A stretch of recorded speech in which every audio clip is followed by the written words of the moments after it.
Welcome back. Before we begin our spooky adventure tonight, remember to like the video, subscribe to the channel, and share this video with other horror enthusiasts to give us more motivation. I'd love to know where you're watching from and what time it is. So leave a comment below and cheer me on YouTube. I did not lose my mind when a human heart fell out of my bathroom cabinet and hit the tile. I work night shift at an Amazon warehouse. I do not scare easy, and I know what an actual heart looks like. The part I am ashamed of is not seeing it. It is who I handed it to when I realized I could make it someone else's problem. I am typing this at a cheap fake wood table in a rented townhouse outside Columbus, Ohio. The kind of place you forget the day you move out. Beige carpet that never really gets clean.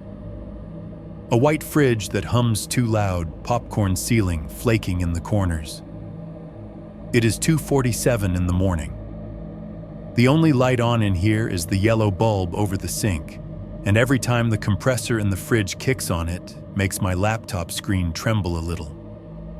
If you hear this, it will probably be some guy with a calm voice reading it over creepy music, and you will be in your car or in your kitchen or lying in bed scrolling until sleep hits. You will think, okay, another crazy story. That is why I am sending it to your channel and not to the cops or a therapist. On YouTube, you expect to hear about hearts on bathroom floors. Out there in the real world, you get pills and a pamphlet and a suggestion to try grounding exercises. So let me ground this for you. I am 36, divorced. I pull 10-hour nights at an Amazon fulfillment center off the highway, where the air smells like cardboard and burnt dust and whatever cheap perfume they spray in the break room. I drink gas station coffee. I eat cold pizza over the sink. I pay my rent one auto pay away from being late. I am not special. I am exactly the kind of person that lives in a place like this. My bathroom is at the top of the stairs, first door on the right. It is small. White tile floor with a crack that runs right through the middle like a crooked scar, generic shower curtain with fake blue shells, cheap chrome towel rack that squeaks if you bump it. Over the sink, there is one of those medicine cabinets with the mirrored door that clicks when you pull it open. Behind it, 3 little metal shelves where every sad grown-up thing in your life goes to sit: Walgreens pill bottles, half-used toothpaste, a razor with somebody else's hair still in it from whoever rented before you. That cabinet is where this started. Not the warehouse, not my divorce, not the junk I brought from my dad's old trailer. The cabinet. On the night it happened, I had just gotten off a shift where a pallet tipped and dumped about 400 boxes of paper towels all over my aisle. I had a headache from the backup alarm beeping in my ear for 4 hours straight. I stopped at Speedway, grabbed a microwaved breakfast sandwich and a 20-ounce coffee and drove home on autopilot under those orange sodium lights that make the whole city look like it is steeping in tea. The townhouse was dark when I stepped in. It is always dark. I kicked my boots off by the door, heard my upstairs neighbor's TV through the ceiling, some late-night game show host yelling at people to spin the wheel. The air smelled like old takeout, and the lemon cleaner I pretend means I wipe the counters more than I actually do. I went straight upstairs to the bathroom because that is the routine. Brush my teeth, take my blood pressure pill, stare at myself for a second, and pretend this is all temporary. The hallway carpet muffled my steps, but when I flipped the bathroom light on, the fan in the ceiling coughed to life, and the vent rattled like always. I was not thinking about anything supernatural. I was thinking about my lower back and how many more years I could put up with walking concrete 10 hours a night. I grabbed the bottom of the mirrored cabinet, felt the little resistance from the magnet, and pulled. The click echoed a little too loud in that small room. Inside, everything was right where I left it. Blue and white pill bottle with my name on it. Ibuprofen, cheap electric trimmer, a stray Q-tip. I reached in for the blood pressure meds, and something in the very back of the cabinet shifted. It sounded wet. Not like plastic sliding on metal, not like a bottle knocking into another bottle. It was a soft, dragging sound, like if you dropped a piece of raw meat on stainless steel and pulled it towards you. Before I could react, something red and slick slid out from behind the pill bottles. It rolled over the edge of the metal shelf, bounced once off the porcelain sink with a heavy sick slap, and dropped to the floor at my bare feet. It was a heart. Not a cartoon heart, not a Halloween decoration. A real human heart the size of my fist, and then some deep red and glossy under the bathroom light. I saw the thick blue veins winding across it, saw the ragged ends of vessels where something had torn it free. It hit the tile and did not just lie there. It moved. It flexed. It beat. The first time it pulsed, my own heart hammered so hard in my chest that I almost threw up. The thing on the floor swelled like someone squeezing a blood-filled balloon, then snapped back, squirting a thin line of dark blood that ran between the tiles right along that old crack in the floor. It left a smear like someone had dragged their finger in paint. I should have screamed. I should have run. Instead, I just stood there shivering in the too bright light, listening to two heartbeats in one room, mine pounding against my ribs and that one thudding wetly against ceramic. People will tell you later that you imagined it. That shock does weird things, that you were half asleep. You start repeating their excuses to yourself until you almost believe them. But in that moment, with the smell of iron thick in my nose and the vent fan whining overhead, there was nothing fuzzy or dreamlike about it. I watched that heart jump on the tile. I watched it hitch toward my toes, leaving little crescent moons of blood where it smacked the floor. And then, as I backed into the wall and blinked just once, it was gone. No heart, no blood. Just a clean, cheap bathroom with a crack in the floor and my own reflection shaking in the mirror. That is the part where everyone else wants the story to end. You were tired. It was a panic attack. You need more sleep, man. I tried to tell myself the same thing. For a while I did. I went back to work. I swallowed my pills. I pretended nothing had fallen out of my cabinet, but maybe an old soap bar in a bad dream. The problem is, the house did not pretend with me. The house started to beat. And eventually, when I realized it was not going to stop, I did something worse than screaming or running.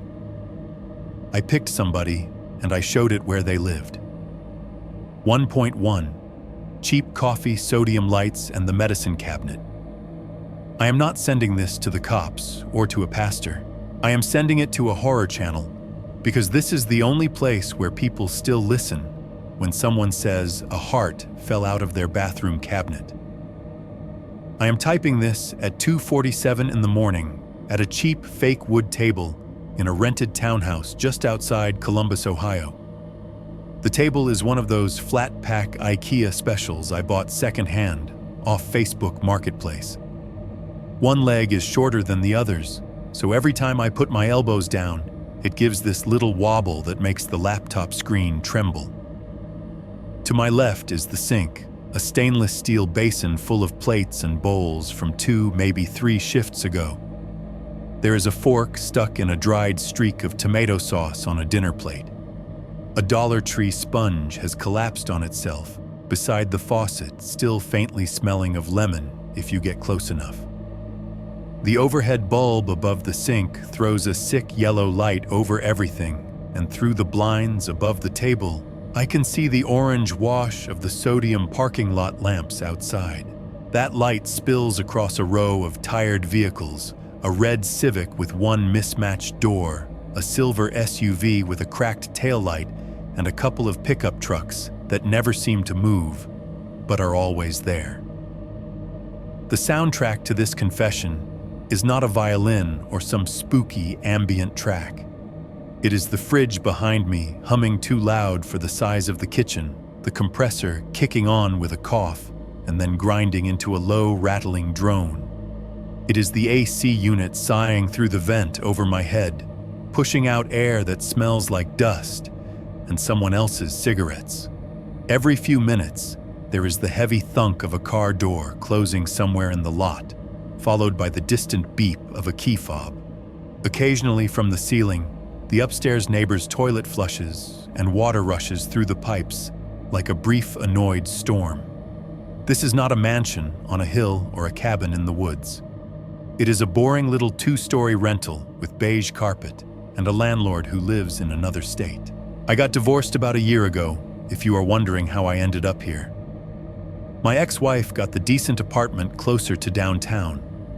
I got the night shift at an Amazon warehouse out by the ring road, where the building is so big it has its own weather and the air tastes like cardboard and cold metal. Most nights I clock in at 5 in the afternoon and clock out a little after 3 in the morning. 10 hours of pulling pallets, scanning barcodes, and listening to the backup beeps of forklifts drilling into my skull. By the time I drag myself out to my car, I am wired and empty at the same time. There is a Speedway on the way back where I buy gas station coffee that tastes like burnt plastic, and sometimes a breakfast sandwich that has been sitting under the heat lamp long enough to be a crime. Money is fine if fine means the rent clears on the last day before the late fee kicks in, and the credit card minimums get paid just enough to keep the bank from calling. I do not starve, but I do not have savings either. There is a slow bleed in the background of everything interest rates overdue notices, the feeling that if I miss one paycheck, the floor drops out. On top of that, I have high blood pressure. The doctor called it borderline the first time, then concerning the second time, and now it is just another line on my chart. He put me on medication a few months after the divorce. Take 1 pill every night, same time with water. Watch your salt. Try to relax. As if that is something you can just pencil in between pallet stacks and debt. That is why the thing in this story lives where it does. Because every night when I drag myself home between 3 and 4 a.m., I walk straight up the thin staircase that smells faintly of old socks and damp drywall, and I go into the bathroom to stare at myself under fluorescent light and swallow that little pill. The townhouse itself is nothing special. 2 floors, 1.5 baths. The carpet is that universal landlord beige that hides stains until it does not, and in the right angle of sunlight, you can see dark shadows where something spilled and was scrubbed, but never really left. The air on the stairs is always a little cooler, always a little mustier, like the place is sweating from the inside.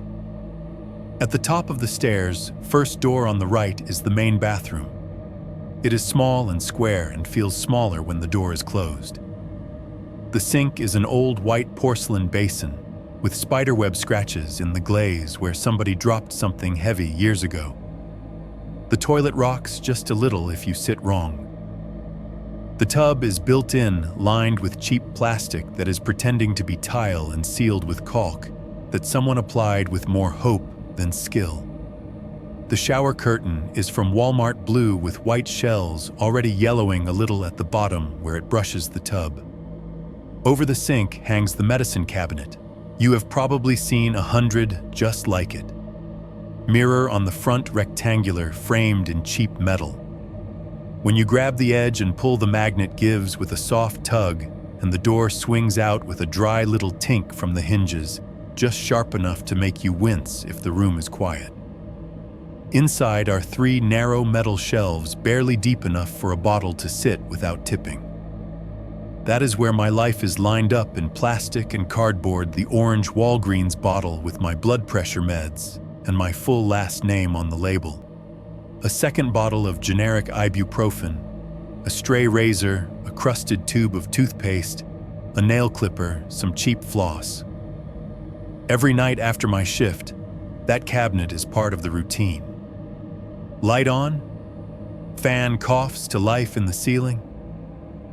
I stand in front of the mirror with distribution center dust still on my arms and sometimes dark smears from tape and grease across my knuckles. I watch my own face in that harsh, flickering fluorescent light while I brush my teeth and wait for the foam to go down the drain. Then I open the cabinet, hear that familiar tink take out the bottle, and swallow my dose of "You might live to see 50." That is what it was supposed to be. Just a metal box on the wall holding medicine and the occasional hangover cure. But things in my family do not like to stay where they are supposed to, especially not hearts. My father died in a bathroom too. Not this one. A different one in a trailer out in West Virginia that smelled like old beer and motor oil. He was sitting on the closed lid of the toilet when it happened, or that is what the paramedics told my mother. They found him with one hand gripping the edge of the little sink and the other hand pressed over his chest like he was trying to hold everything in. Massive heart attack. That was the phrase. He was gone before he hit the floor. I remember that bathroom more clearly than I remember most of my childhood. The way the wallpaper peeled at the seams, the brown streak of rust under the faucet, the medicine cabinet that never quite closed right, so the mirror always showed a sliver of the wall behind your shoulder.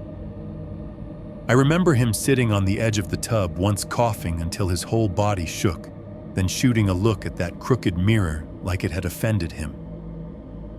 "This place is bad for the heart," he said, tapping his chest with two nicotine-stained fingers.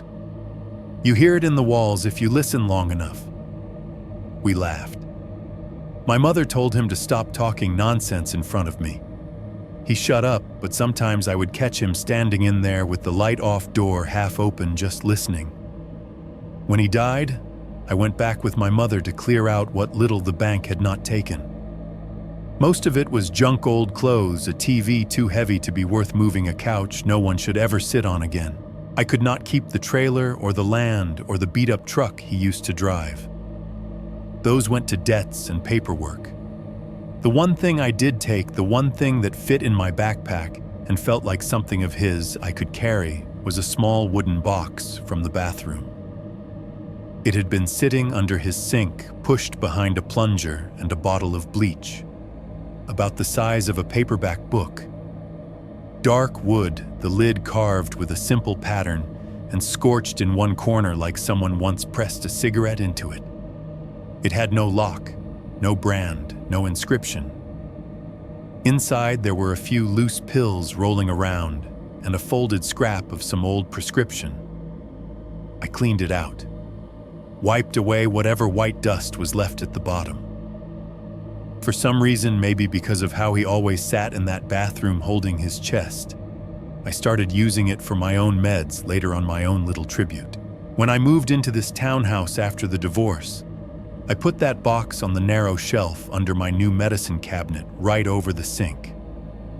It sits there now, inches from my keyboard through one thin wall and a stairwell holding the pills that are supposed to keep my heart from doing what his did. If I had known what else it was holding, I would have left it in that trailer and let the bank haul it away with the rest of the junk. But back then, it was just a box, and this was just a cabinet, and I thought all the hearts I had to worry about were already inside my body. 1.2.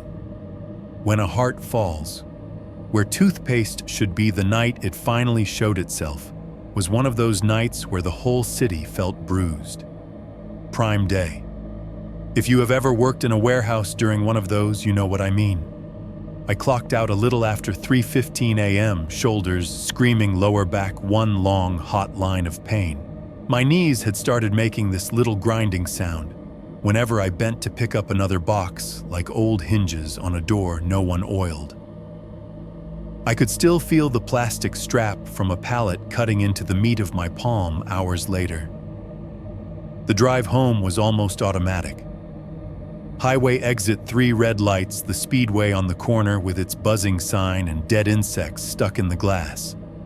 I went in, bought the same 20-ounce coffee that somehow manages to taste both burnt and watery, nodded at the same dead-eyed cashier, who does not even bother to card me anymore, because I always look exhausted, not drunk. The parking lot lights painted everything in that heavy orange glow that makes it hard to tell what is stained and what is just shadow.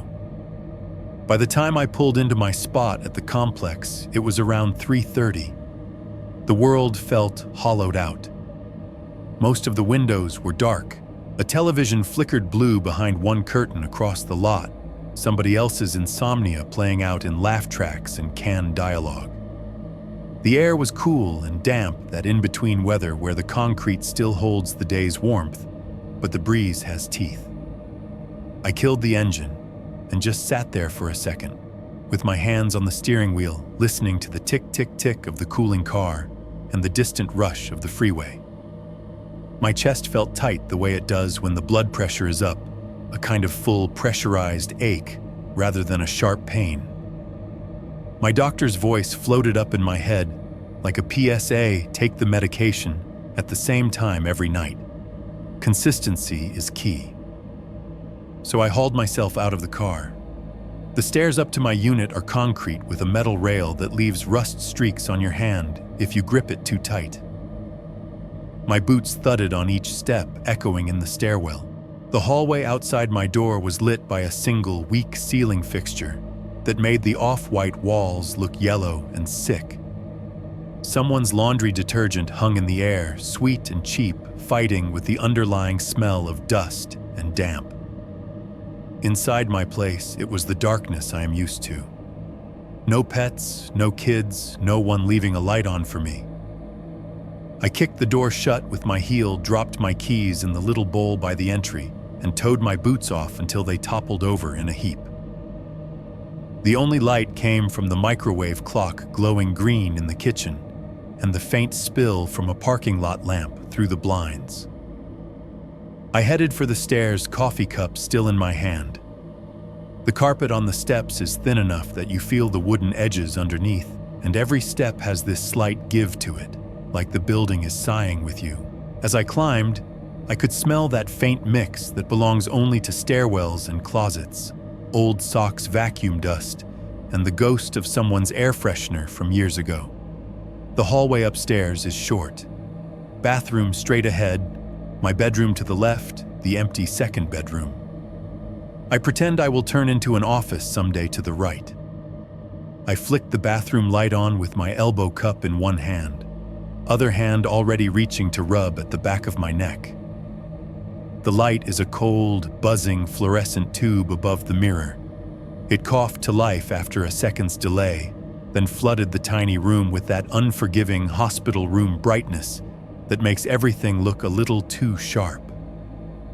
The fan in the ceiling kicked on with its familiar whine, the vent rattling like there was something loose up there tapping the metal. I set my coffee on the closed toilet lid and stepped up to the sink. The cracked white basin, the Walmart shower curtain, the chrome towel rack that squeaked if you breathed on it, everything exactly where it had been every other night. My face in the mirror looked worse than usual.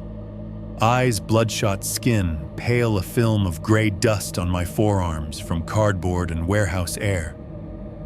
I pulled one earbud out and paused my podcast. The host's voice, some true crime story about a missing hiker, cut off mid-sentence, leaving a sudden heavy silence that pressed in on my eardrums. Without the narration and background music, the house had its own soundtrack. The heater grumbled deep in the walls, cycling on somewhere downstairs. Pipes clicked faintly as water shifted in them. The fan buzzed overhead.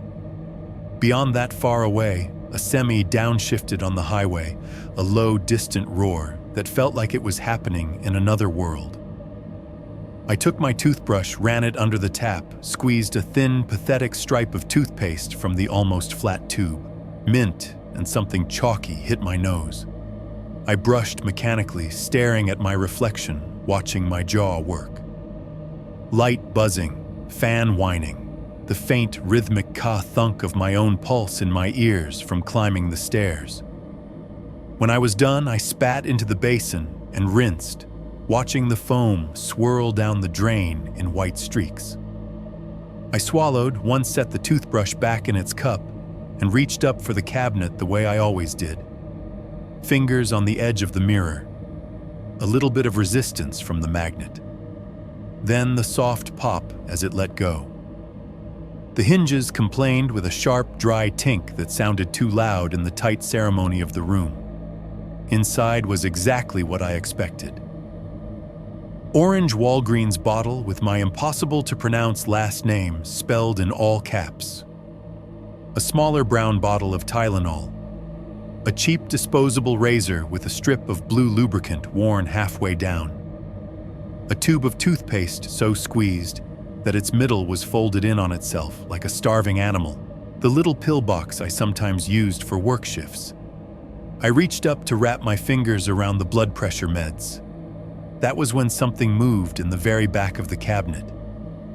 At first, it was just a shadow shifting behind the rows of plastic. A darker dark in the far left corner where the metal shelf met the thin particle board back. Then I heard a sound that did not belong. Not the click of plastic on metal or the delicate clink of a glass bottle. It was soft and wet. A dragging sound.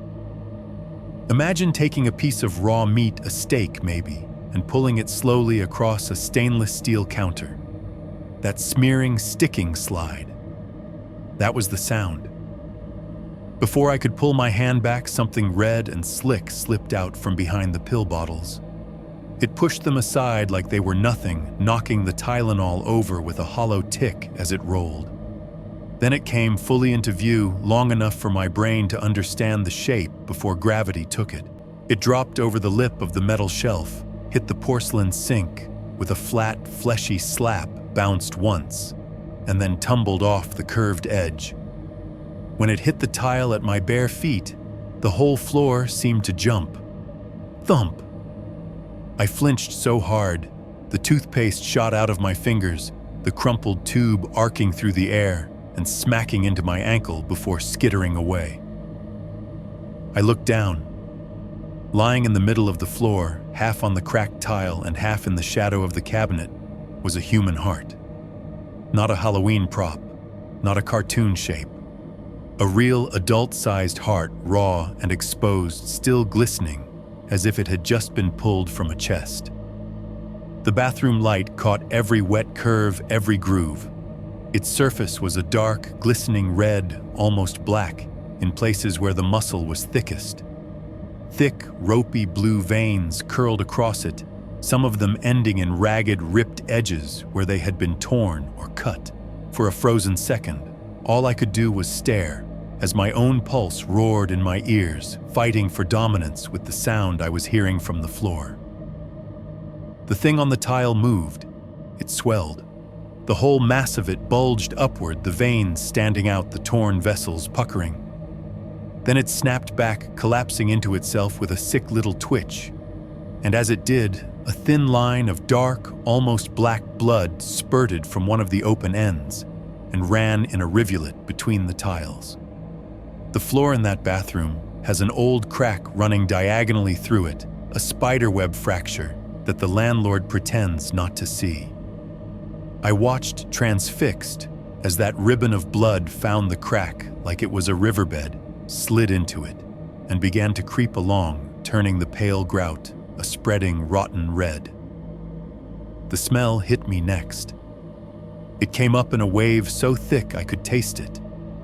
Not just iron, though that was there too sharp and metallic. There was a warm animal reek to it, like the smell when you open a package of meat that sat out just a little too long before you remembered to put it in the fridge.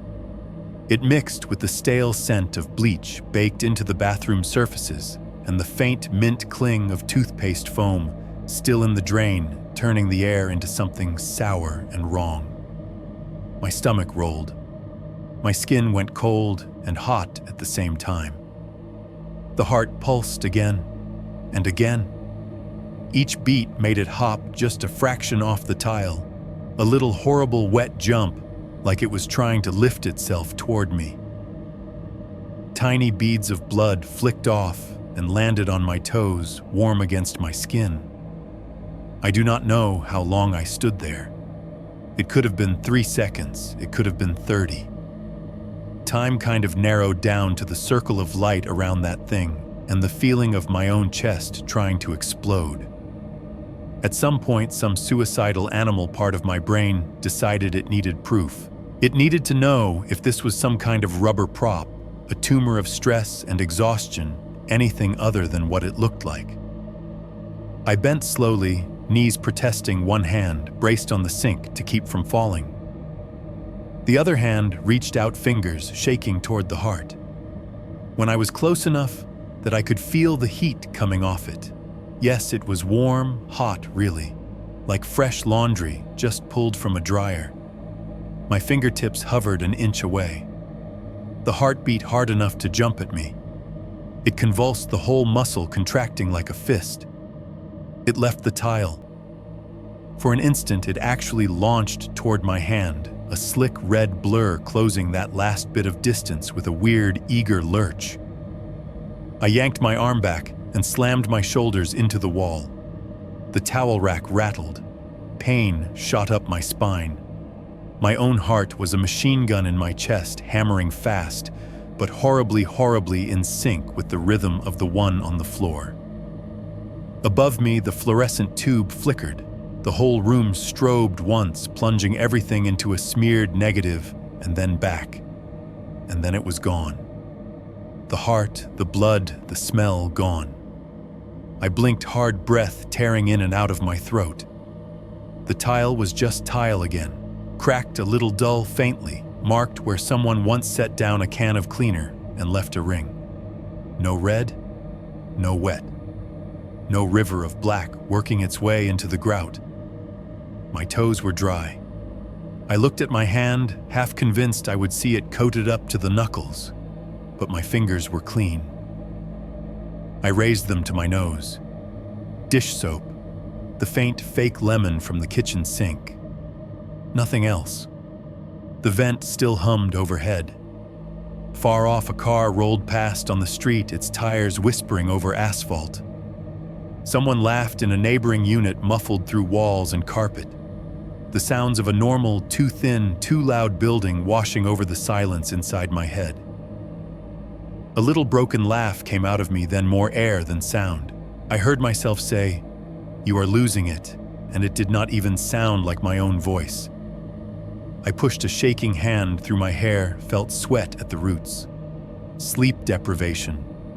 Too much caffeine. Warehouse noise. The list of excuses lined up fast like an over-eager defense team. I clung to them because the alternative was admitting that I had just watched a human organ fall out of my medicine cabinet and try to crawl up my leg. I straightened up and faced the mirror. The man in it looked like hell, pale eyes, wide and red-rimmed mouth hanging slightly open. I could almost hear my doctor again, that patient tone he used when he was trying not to sound condescending. Hallucinations are common with sleep deprivation.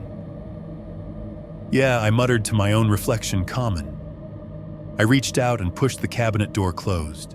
The glass met the metal frame with a sharp, ringing click that echoed tighter and louder than it ever had before, like the sound of a lid snapping shut on something that did not want to be put away. 1.3. My dad's box, and the first time I heard it beat. I did manage to sleep after that. I do not remember how.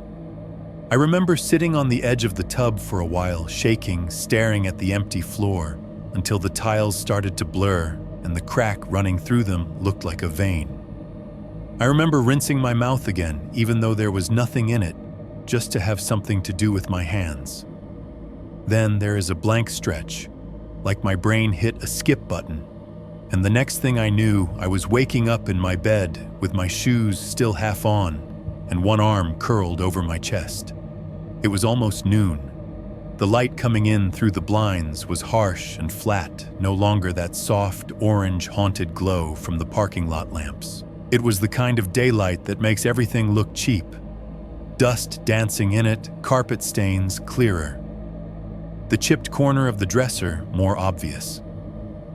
I heard the TV upstairs blaring some cartoon, the high-pitched squeal of animated voices, and the canned laughter of a studio audience. A baby started crying one of the neighbor's kids, that raw, open-throated wail that cuts right through walls. Someone shushed them, TV volume turned up a notch to drown it. For a moment, lying there with my mouth dry and my head pounding, I almost convinced myself that the thing with the heart had been a dream. A stress nightmare, the kind they put in pamphlets with titles like Managing Your Anxiety and stock photos of people holding their temples. But the only way to be sure was to look. My legs felt hollow as I swung them off the bed. The house smelled like it always did in the middle of the day, a mix of whatever I cooked last, cardboard dust clinging to my clothes in the laundry basket, and that faint, stubborn mildew from the HVAC. I padded down the short hall on bare feet, feeling every staple under the thin carpet. The bathroom door was mostly closed, just a sliver of dark inside. The light switch felt gritty under my fingertip as I nudged it up. Nothing leapt out at me. There was no big music sting. The fluorescent tube flicked on with its usual hesitation, then bathed the small room in its tired white glare. My eyes went straight to the floor where it had landed. The tiles were just tiles again. The same off-white squares, a little dull from age, the same jagged crack running across them. No dark stain, no dried maroon line following the fracture. I crouched down anyway, ignoring the protest in my knees, squinting at the grout. There was a mark. Not a blood stain, nothing dramatic. Just a faint, irregular patch of discoloration, about the size of my palm, near where the crack met the cabinet. It looked like the kind of ring you get when water pools and then evaporates over and over, leaving mineral behind. I ran my thumb over it. The tile felt smooth. If someone else had been standing there, I would have sounded insane trying to explain why that little ghost of a stain made my stomach drop. I straightened up, and my gaze drifted lower to the narrow shelf under the sink. That was where I kept cleaning supplies and extra toilet paper. But on the far left, half in shadow, sat the wooden box. My dad's box. Up close, it is nothing special. Just an old piece of woodwork that nobody else would look twice at. It is about the size of a paperback, squat and solid, made of some dark wood that has gone nearly black with age and oil from hands. The edges are rounded and smooth from years of being picked up and put down. The lid fits snugly but not perfectly. There is a tiny gap along one side where the wood has warped. Someone decades ago had carved a simple pattern into the top, just looping lines and crude leaves, the kind of thing you see on hobby projects. In the top right corner, there is a round burn mark about the size of a dime, a perfect circle of black, where somebody once stubbed a cigarette out and never sanded the damage away. That spot has always bothered me, the violence of it, the casual way it sat there among the decorative cuts. I knelt and picked the box up. It was heavier than it looked, even empty. The grain felt familiar under my fingertips, like the back of a hand I had not held in a long time. I slid my thumb over the carved lines, tracing the pattern I had memorized, without meaning to, over the years. The last time I had seen this box in my father's hands, he was alive, but just barely. I can see that trailer bathroom in my head, like I am standing in it now. The wallpaper with the tiny blue flowers peeling at eye level. The mirror tilted just a bit, reflecting a slice of the opposite wall, so that there was always too much of everything in the glass. The sink was a small plastic basin with a yellow ring around the drain that no cleaner could erase.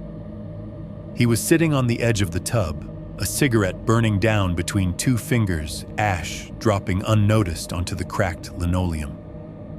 The shower curtain behind him was stuck to the plastic wall in a wet fold. He was in his undershirt, pale sweat shining in the hollow of his throat. His other hand was pressed to his chest just under the collarbone fingers, spread wide like he could pin something in place.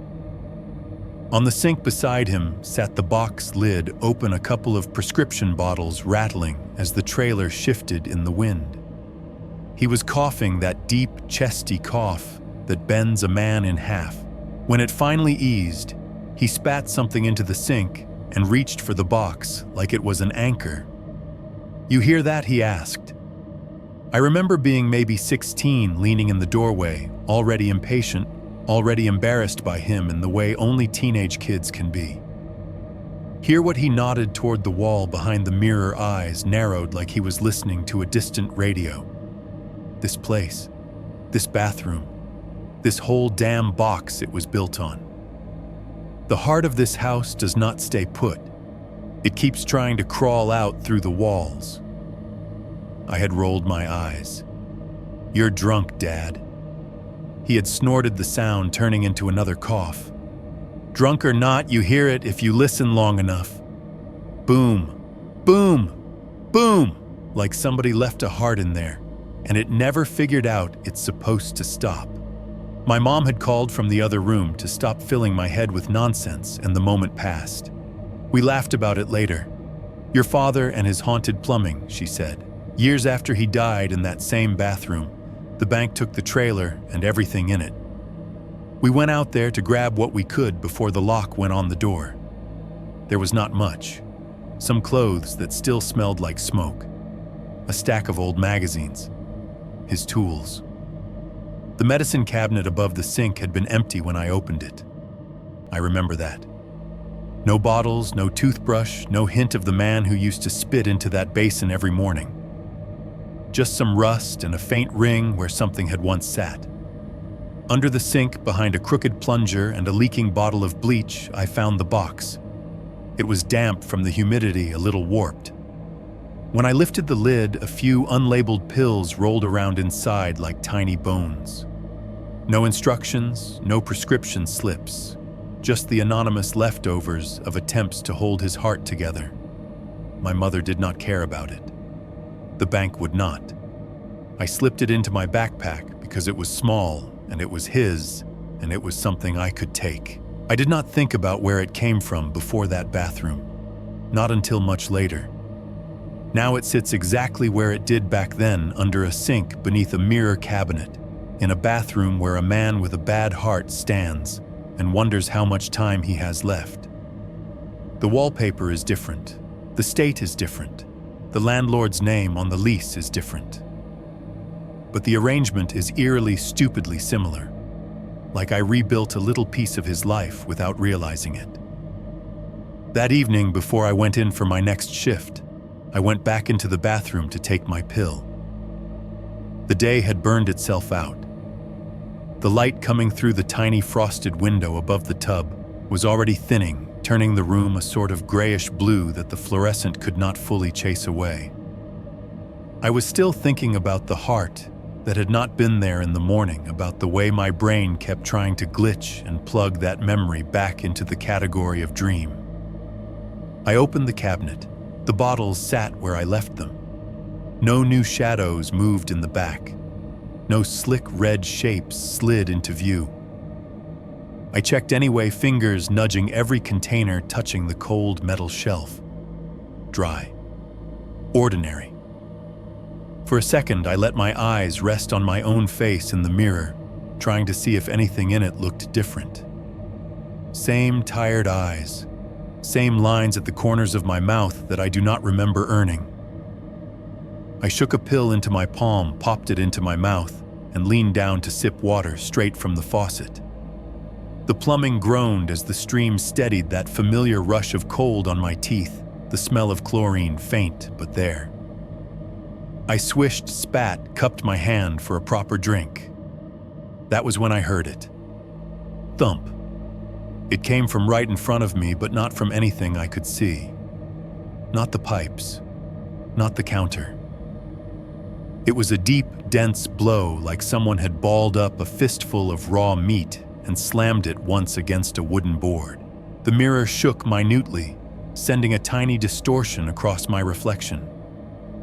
I froze, water still dripping from my fingers into the sink. Another beat followed, just as heavy. Thump. Then a third. Thump. It was too slow, too deliberate to be construction or a neighbor slamming something around. There was no echo to it, no hollow ring of drywall. It was thick, solid. The sound of something hitting from inside the wall right behind the glass. My hand moved on its own. 2 fingers lifted, trembling, and pressed against the cool surface of the mirror. Beneath the glass, beneath the thin metal of the cabinet, I felt it, a faint, unmistakable vibration. The tiniest outward push with each invisible blow, as if the wall itself had a pulse, and I had just found its artery. I yanked my hand back like I had been burned. The bathroom suddenly felt too small, the air too tight. The fan whined overhead, oblivious. I left the light on when I backed out and closed the door. For the first time in a long time, I dialed my mother's number. She answered on the 4th ring, her voice sleepy and suspicious. We went through the usual small talk she uses like armor, how work is, am I eating, am I taking my meds, before I finally said his name and asked if she remembered him talking about noises in the bathroom. There was a pause, the kind where you can almost hear the other person choosing which version of the truth to hand you. He had trouble sleeping toward the end, she said slowly. He said he kept hearing banging, a heartbeat he called it, in the trailer walls, especially behind the mirror. I told you that at the time. You laughed at him. I swallowed. My throat felt tight. He said the heart of the house didn't stay put. Another pause. This one longer. He said that medicine cabinet ate people's hearts if a family kept it too long, she admitted, finally, voice dropping like she was embarrassed to even repeat it. He said we should get rid of it. I thought it was just the drinking. Or the whatever was going on with his brain by then. I didn't want to scare you, so I did not tell you how bad he got with it. There was a rustle on her end, like she was shifting the phone to her other ear. Then quieter, that box you took, that little wooden thing that was not his originally.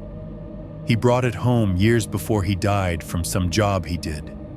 Some old house where they found bones in the bathroom wall. Behind a cabinet like his, there was a whole thing in the local paper. They called it morbid. He called it cursed. I called it nonsense. My mouth went dry. I thanked her for telling me, lied, and said it was just something I had been wondering about. She let me go with a sigh and a reminder to watch my salt.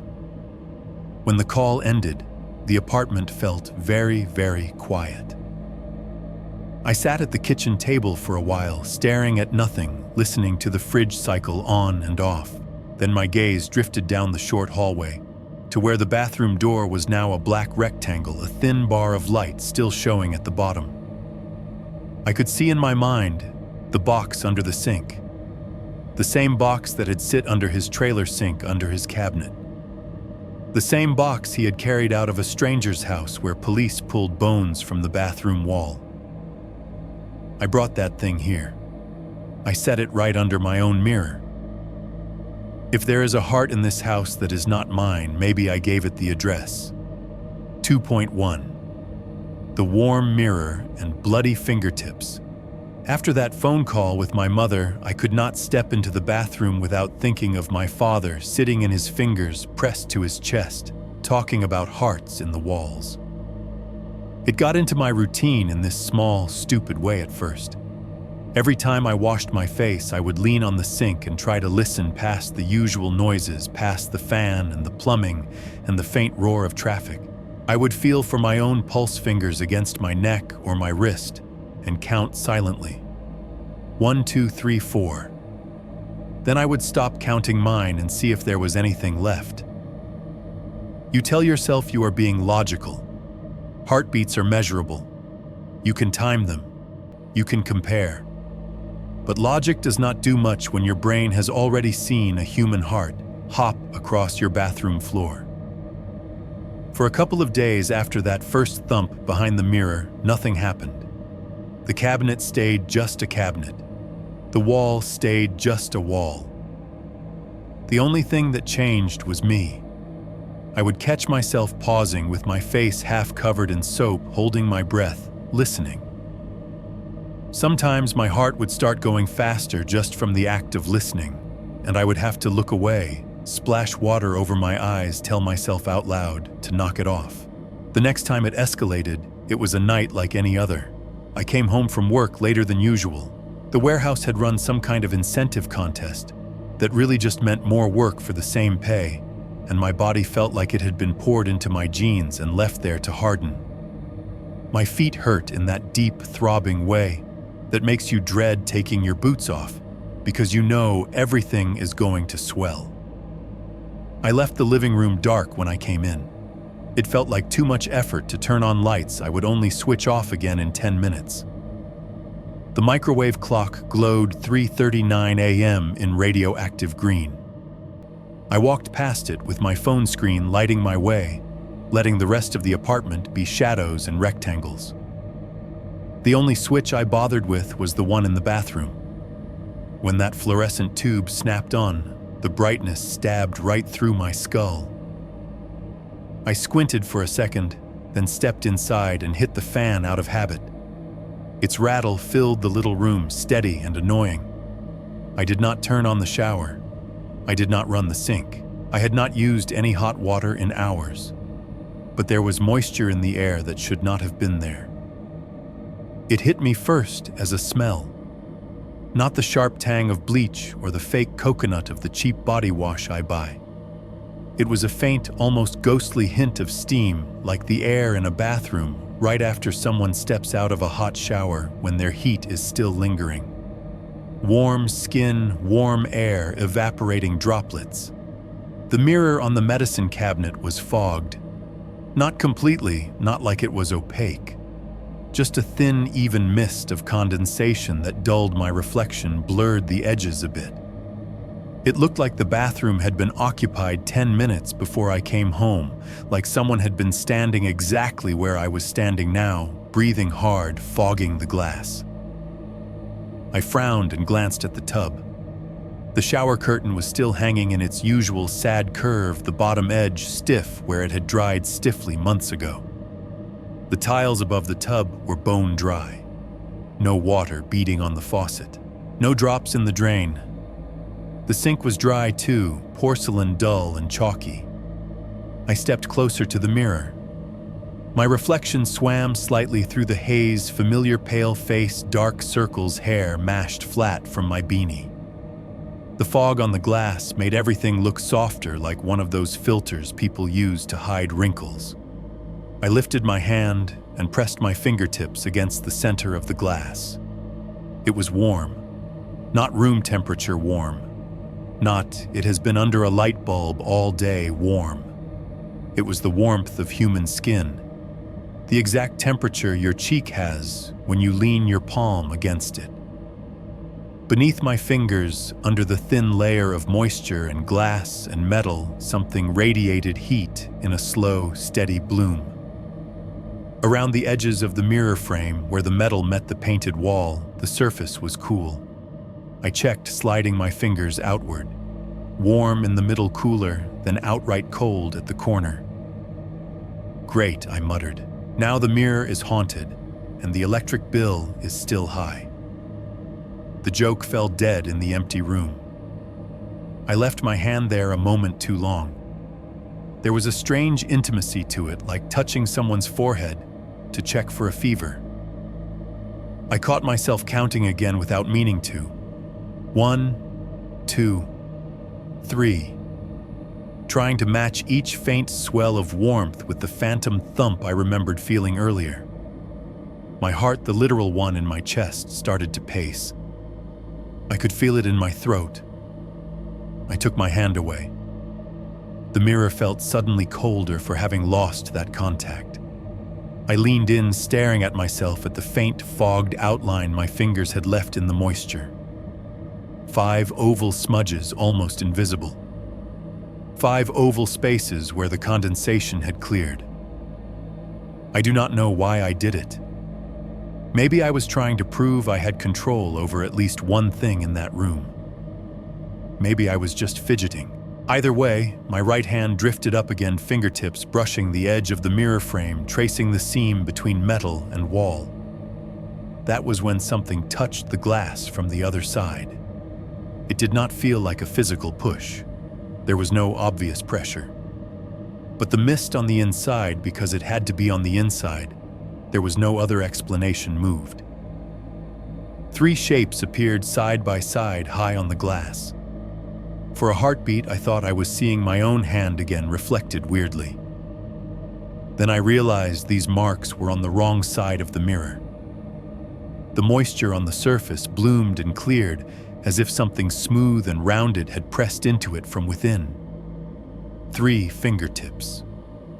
They stayed there for a second, their shape too clean, too defined to be random patterns. Then they began to move. Slowly, they slid downward. The fog above them reformed as they went clouding back over. The moisture beneath them cleared, leaving behind 3 glistening trails that cut clean lines through the mist. It was like watching someone drag red-tipped fingers down a steamed-up shower door, except the streaks they left were not transparent. They were red, not the rusty pink of old water. Not lipstick, not marker. It was a deep, thick crimson that caught the fluorescent light in a way that made my stomach clench. It gleamed. It had texture. As those 3 unseen digits dragged down the inside of the mirror, the red smeared in uneven lines, leaving behind raised, wet ridges. I could see it bead and gather. Tiny droplets swelled at the lower edge of each streak, heavy, threatening to break free and run. The 3 marks slithered down almost to eye level, then slowed. My own breath had gone shallow. I could hear it short and fast, puffing up little patches of fresh fog on my side of the glass. Somewhere way in the background, the fan droned. The vent clicked the refrigerator downstairs, hummed, and over all of it. In my head, the word kept repeating. Blood. Blood. Blood. The smell followed a second later. That same metallic tang from before crept into the back of my throat, subtle at first, then overwhelming. It cut through the powdery smell of old tile and cheap cleaners, through the ghost of steam, until all I could taste was pennies and raw iron. My hand dropped from the frame. I stumbled back, hip slamming into the sink. A bottle wobbled on the edge and fell into the basin with a clatter. The 3 streaks of red kept sliding for another inch, then stopped. The droplets at their ends clung stubbornly, defying gravity, quivering but not falling. I do not remember making the decision to do it. 1 second I was just staring, and the next my fingers were on the edge of the mirror again, curling around it, yanking the cabinet door open so hard the hinges shrieked. The glass swung out. The sound of metal on metal cracked through the room like a gunshot. Inside, the shelves stared back at me. Pill bottles, toothpaste, razor, a couple of loose Q-tips. No extra hand, no shadow, no slick red substance dripping down the inside of the mirror. The back of the glass was dull and silvered, nothing more. The box under the sink sat in its usual place, utterly ordinary. My heart was pounding so hard I could feel it in my teeth. Sweat prickled along my spine. I slammed the cabinet shut again and stood there for a second, fingertips still pressed to the cold metal frame, afraid to look. Then I did. I forced myself. I raised my eyes to the surface of the mirror. It was clean. No fog, no finger shapes, no red. Just my own face, white as the tiles, eyes too wide, pupils blown, lips parted like I had forgotten how to breathe. There were faint streaks where my palm had smeared moisture on my side earlier, but they were already fading as the glass dried in the fluorescent heat. The smell of blood lingered. It did not leave with the streaks. It sat on my tongue and in my nose like something had seeped into me instead of onto the floor. I backed out of the bathroom, grabbed the can of Febreze from the hall closet, and went back in on autopilot. I sprayed until the air was thick with ocean breeze or whatever fake scent name was printed on the label. Sweet chemicals flooded my lungs, making my eyes water. It did nothing to erase the memory of those 3 red trails sliding down the glass. In the end, I did what I had been doing since this started. I told myself I was tired. I told myself hot air rises, that humidity can come from neighbors' showers through vents, that light plays tricks in damp rooms. I told myself that I had been looking for something, so my brain gave me something. Fog plus imagination plus a story from my childhood equals bloody fingerprints. Simple. I left the bathroom light on when I went back downstairs, the door half open, the mirror facing the empty hallway. From the kitchen table, if I leaned just right, I could see the faint rectangle of brightness at the end of the hall, and the glint of the cabinet catching some of it. Every few minutes, my eyes drifted there. Nothing moved. Nothing reached out. But every time I swallowed, I tasted iron, and every time I blinked, I saw those 3 slow, deliberate streaks sliding down the inside of the glass, like something on the other side was figuring out where I stood. 2.2. Suburban chores, true crime podcasts, and the sound that does not stop on paper the next day was normal. That was almost the worst part.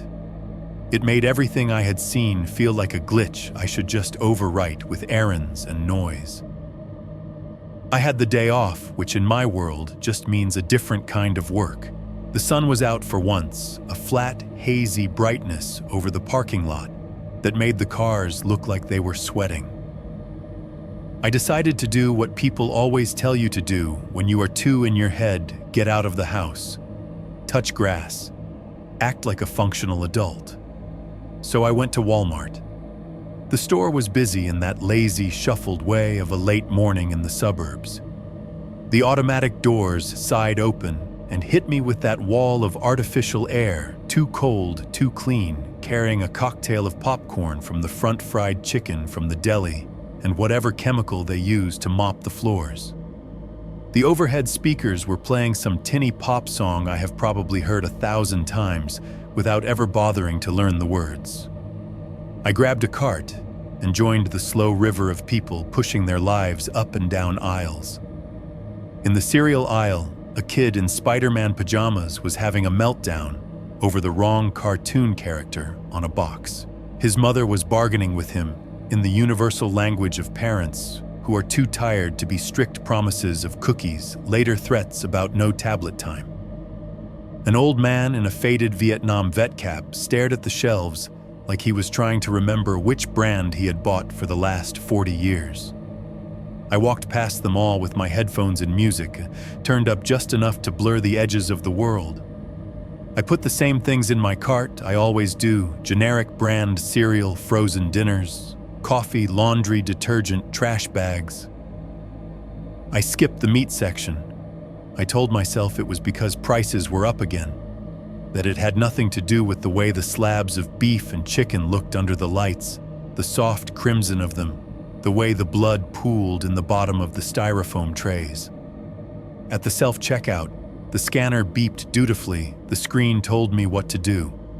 The little scale judged whether my bagging matched my scanning. It was all so stupidly, comfortingly predictable that for a few minutes I almost forgot about the bathroom and the mirror and the red streaks on the glass. Back home, I put the groceries away in my tiny kitchen cereal in the one cabinet that does not stick frozen stuff crammed into the frosted-over corners of the freezer. The fridge hummed and clicked, as if complaining about the extra load. Then came the domestic ritual no one ever makes horror movies about: vacuuming the beige carpet. The vacuum cleaner is older than this lease one wheel, a little wobbly, the handle covered in tape where the plastic cracked. It roared to life with a cough, sucking up crumbs and dust and whatever else had worked its way into the fibers.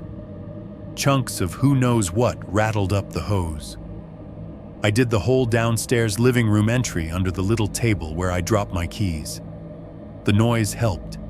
It filled the space where my thoughts would have tried to replay the sound of a heart-hitting tile.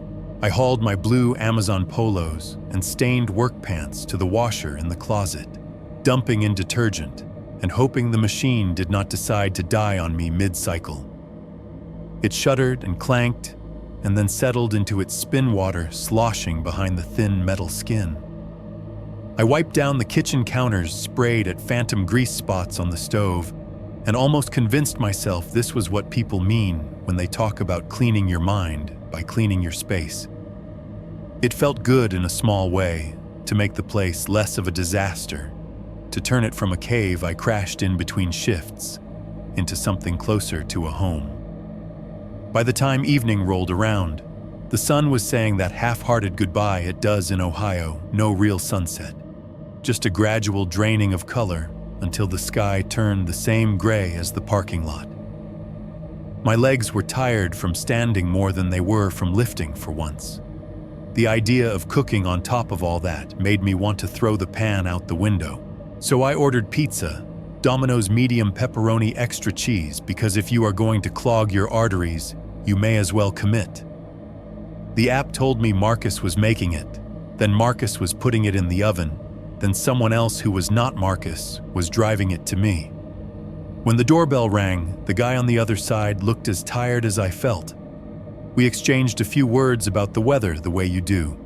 Then I was alone again, with the smell of tomato sauce and garlic grease seeping into the fabric of the couch. I flipped on Netflix, scrolled through the endless wall of options until my thumb stopped on a true crime docu-series I had half-watched before. Something about a killer no one suspected in a quiet town, comfort food, basically for my brain. I let the opening credits wash over me, moody drone shots of Wood's slow piano, a narrator with the kind of serious voice you trust automatically. I sprawled on the couch with the pizza box open on the coffee table, slices cooling on a paper plate, the low glow of the TV filling the room with flickers of blue and white. The living room lamp was off. I could see my own reflection ghosted over the image on the screen when the scenes got dark enough. For a while it worked. The show pulled me into other people's horror interviews, grainy evidence photos, a map with a red line tracing a route nobody noticed at the time.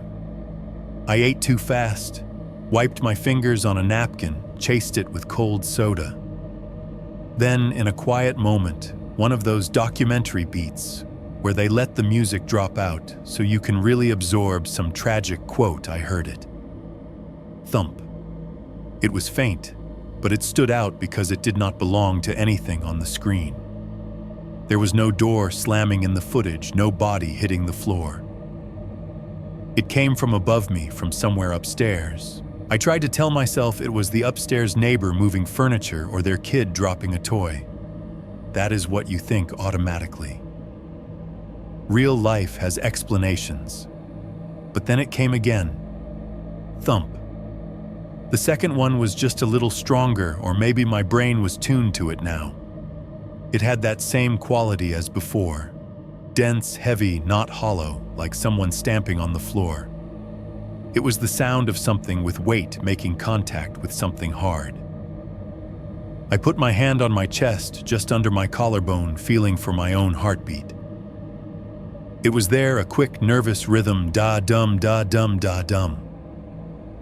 I counted a few eyes on the paused TV screen, where a black and white photo of some victim's house stared back at me. The next sound from upstairs did not match my count. My heart went da-dum, da-dum, da-dum. 3 beats. The ceiling answered with 1. Thump. It was slower than mine.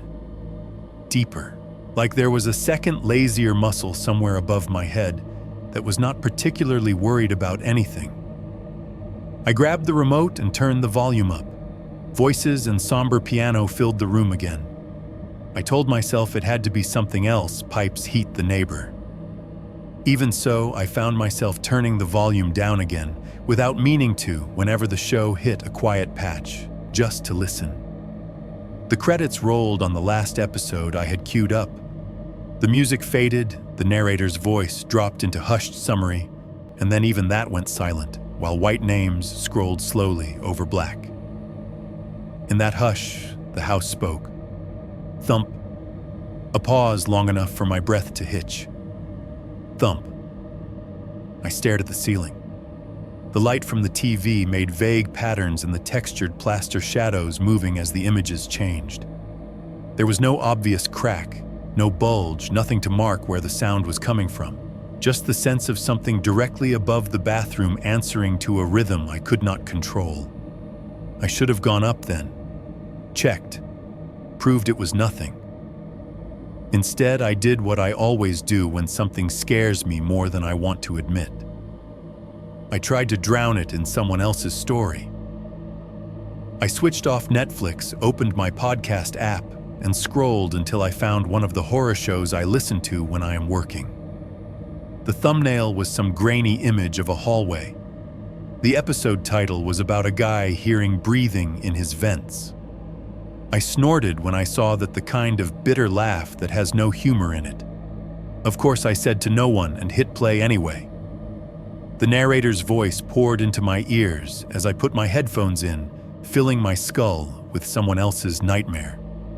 I picked up empty cans, crumpled the pizza box, wiped sauce off the coffee table. The story described a man lying awake at night, listening to a slow, wet inhale and exhale in the walls above his bed. Every time the podcaster said thump or breath, my skin crawled. It was too close, too on the nose. I almost turned it off, but another part of me, the part that had watched a heart jump on my bathroom floor and still gone into work the next night, wanted to see how someone else's version ended. I must have dozed off on the couch somewhere toward the middle. The voice blurred into the hum of the fridge, the sigh of the AC, the distant whoosh of a car passing outside. My body curled on its side blanket, half pulled over me, my phone sliding down to rest on my chest. What woke me was another impact. This time it was not a measured thump. It was a drop, a fall. Somewhere above me, directly over the general area where the bathroom sat, something heavy hit the floor. The sound shot through the ceiling and down into my bones, a wet, meaty smack, followed by a faint vibration that trembled all the way down the wall behind the TV. It was so much like the memory of that heart-hitting tile that my muscles locked. I did not move, did not even breathe. For several seconds, I lay there, eyes wide open in the bluish TV glow, trying to decide if I had actually heard it or dreamed it. The sensible thing, the adult thing, would have been to get up, go upstairs, swing the bathroom door open, flip the light on, and prove that nothing had fallen. That there were no streaks on the tile, no organs on the floor, no broken pipes dumping who knows what out of the walls. Instead, I pulled the blanket tighter around myself like a kid and rolled onto my other side, turning my back to the ceiling. "I am tired," I whispered into the cushion, as if saying it made it truer. "I have work tomorrow." I turned my headphones back on. Let the narrator's voice swell over everything else. Let the hum of the fridge and the sigh of the AC become the only things I acknowledged. If I could not see upstairs, if I could not hear it over the podcast, maybe whatever was up there could not see or hear me either. As I started to drift again, my hand resting on my ribcage, I became aware of a strange, double sensation. I could feel my own heart beating rapid but settling, pushing against my palm from the inside. Lub-dub, lub-dub, lub-dub. Familiar. Mine. Underneath that, not in my body, but in the structure around me, there was another rhythm. Slower. Deeper. A bass note to my hurried drum. Every 3 or 4 of my heartbeats, something in the walls and the ceiling and the bones of the townhouse answered. Thump. Pause. thump. It felt for a moment that stretched too long, like the whole place was breathing. Not with air, not with lungs, but with something older and heavier, buried in plaster and drywall and the narrow, dark space behind a mirror upstairs that was learning how to keep time. 2, 3. The first recording and the frame that should not exist. There is a point where you stop asking, "Is this real?" and start asking, "Can I prove it?" After a few nights of listening to the house breathe, feeling that second heartbeat pacing mine from somewhere inside the walls, I hit that point. It did not matter that I knew what I had seen or what I had heard. My brain kept offering me escape hatches, stress, sleep, debt, grief for a father I never really dealt with. Every time I walked into the bathroom, there was a tiny war between those excuses and the memory of red streaks sliding down the inside of the mirror. I figured if I could capture even a tiny piece of it, one sound, one flicker, it would either prove I was not completely losing it or give me something to bring to a doctor instead of just words. So one night, instead of just brushing my teeth and swallowing my pill like usual, I brought my old iPhone upstairs. Not the one I use every day, the one before that the screen cracked in a corner battery shot, but still technically alive if it stays plugged in. I set it up in the bathroom like I was about to film one of those time-lapse cleaning videos, minus the cleaning. There is a little space on the opposite side of the sink where the countertop juts out before the wall begins. I grabbed a fresh roll of toilet paper from under the vanity and used it as a makeshift tripod, balancing the phone on top until the camera was pointed toward the mirror and the sink. It took a minute to get the angle right. Too low, and all you saw was the basin and a bit of my warped reflection. Too high, and you lost most of the cabinet. Eventually I got it. So the frame caught the whole medicine cabinet, the top half of the sink, a strip of the wall to each side, and the crack in the tile just visible at the bottom edge. The bathroom looked even uglier through the camera fluorescent light, washing everything out. The little flaws, magnified shadows in the corners, darker. I plugged the charger into the outlet by the light switch. The plastic plate is loose, so the plug hangs at a slight angle like it is trying to pull itself out of the wall. I jiggled it until the little lightning bolt showed up on the battery icon. In the camera app, I switched to video and then to the time-lapse mode. The idea of recording at normal speed for 8 hours, just so I could watch all that nothing in real time, seemed like a special kind of torture. Time-lapse would condense the night into a few minutes. If anything big happened, I'd still see it. I hit record. For a second, all I saw was myself in the mirror, hunched and tired, staring back at the phone with my arm still extended. Then I stepped out of frame. The mirror showed only the empty bathroom, now blank shower curtain closed cabinet, the quiet waiting sink. I backed out, careful not to bump the counter, and left the light on. The fan in the ceiling hummed. The little red recording dot blinked in the corner of the screen. I shut the door until it was just barely ajar and went down the hall to my bedroom.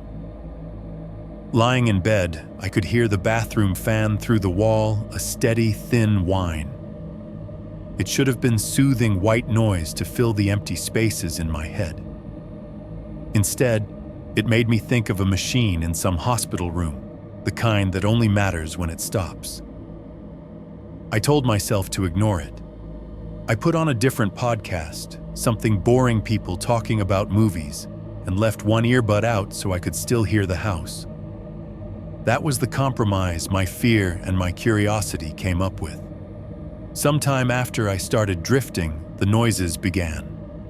The first one was subtle, a small, sharp tick, like metal scraping just a little.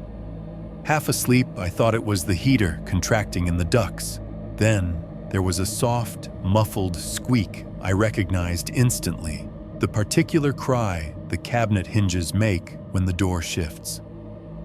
It was not the full tink of opening, just a tiny complaint, like someone had tested the weight of the door and let it fall back a fraction. I stared at the dark ceiling, the rectangular shadow where the bedroom vent sat. The fan in the bathroom kept droning. The podcast host laughed at some joke I did not hear. A few minutes later, something clinked. A small hollow sound glass, or plastic nudging glass, or plastic. The exact noise a pill bottle makes when you move it too fast, and the pills tap the inside. I told myself the vibrations from the fan or from a truck going by outside could knock things around on a narrow metal shelf. I told myself that, and rolled onto my side, and somehow, eventually, I fell asleep. When I woke up, it was late morning again. My first thought was not about the video. It was about my shift that night, the sore spots in my shoulders, whether I had clean socks. Habit is stronger than horror sometimes. It was only after I brushed my teeth and realized I was avoiding looking directly into the mirror that I remembered the phone. It was still on the toilet paper roll where I'd left its slightly crooked screen black. The bathroom light was off now. When I picked the phone up, the screen jumped to life at my touch, warm from the charger. The time-lapse timer showed 8 hours and some change of footage. I took it downstairs to the kitchen, set it on the table, and sat down like I was about to watch some short film. The video opened in the default Photos app. The first frame was me, arm outstretched, dumb look on my face. I scrubbed past that thumb sliding along the progress bar until the timestamp at the bottom read 000. Then I hit play. The bathroom sped to life. The fluorescent light held steady, a jaundiced rectangle above the mirror. The fan must have been shaking the phone a little because there was a subtle rhythm to the image, a slow, barely there bob. Shadows in the corners quivered. For long stretches, nothing happened. The whole screen was just yellow-white light, and dull, unmoving surfaces sped up into an oddly hypnotic blur. Every now and then, a car's headlights must have passed by the tiny bathroom window because a streak of cooler light would ripple across the ceiling and vanish. I watched myself appear once, just a blur at the edge of the mirror, a ghost pacing past the doorway when I'd gotten up to use the toilet without thinking about the phone still recording. My movements were jerky at that speed, insect-like. I hated it. I scrubbed past that too. Then somewhere around the middle of the playback, I noticed the timestamp in the corner, 3:12 a.m. That number snagged on something inside me. 3:13 had become this private witching hour, the time the big sounds seemed to favor. Seeing 3:12 flick past like any other mark made my breath hitch. I dragged the bar back a few seconds and let it run slower this time, eyes locked on the mirror. At first, it looked like nothing more than another little tremor. The angle of the cabinet shifted, the reflection warping so slightly it could have been my imagination. Then, frame by frame, the edges of the mirror started to bulge. Not much. Just enough that the straight lines of the metal frame bowed outward in the middle like something behind them was pushing against the glass. The cabinet door quivered. In real time, it would have been a barely audible creak, the soft release of a magnet. In sped-up footage, it looked like a stutter, a jump. The door edge shifted, creating a thin, dark line along the right side where there had been none, a gap opening. The mirror swung open maybe an inch, maybe 2, just enough to show a sliver of what lay inside. Beyond that narrow crack, there should have been nothing but the darkness of the cabinet interior. The back wall, the sides of the shelves, a glimpse of bottles, if the angle was right. But the space visible in the frame was wrong. It was too black, too deep. I slowed the playback down as far as the app would let me. My thumb barely moved, inching along the screen so that each second stretched. From that thin, unnatural dark, something slid into view. It came low near the bottom of the gap, oozing out rather than falling.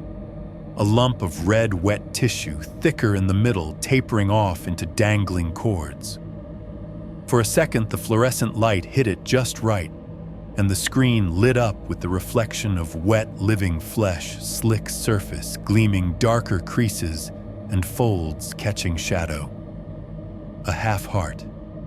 That was the only way my mind could frame it, like someone had cut the organ clean down the middle, and this was one side of it gliding out strings of vein and artery trailing behind it, like seaweed.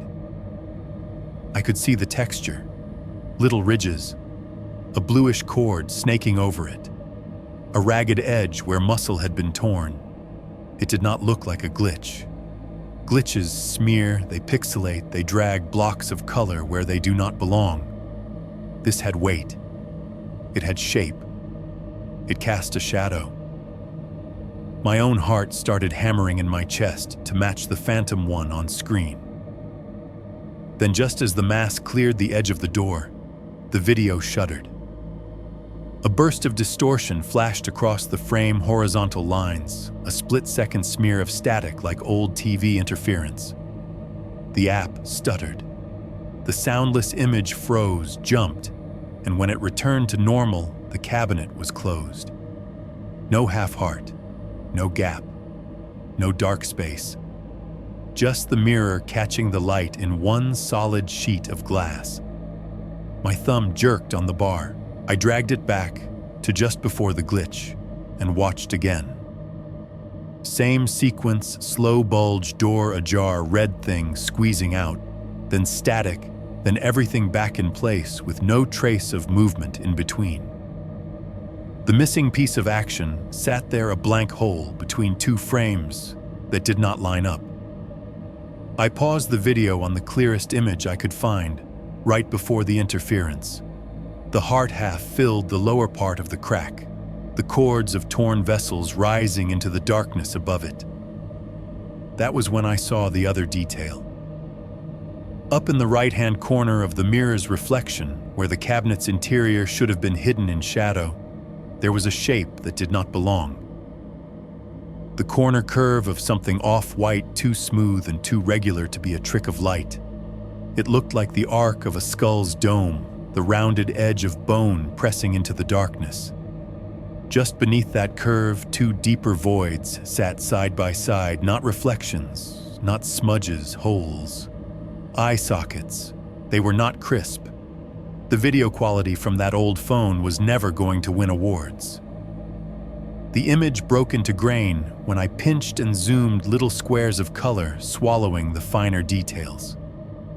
The more I magnified, the more it fell apart. But the impression remained stubborn and sickening. A head, pushed up against the inside of the cabinet, watching. I stared at that paused frame until my eyes burned.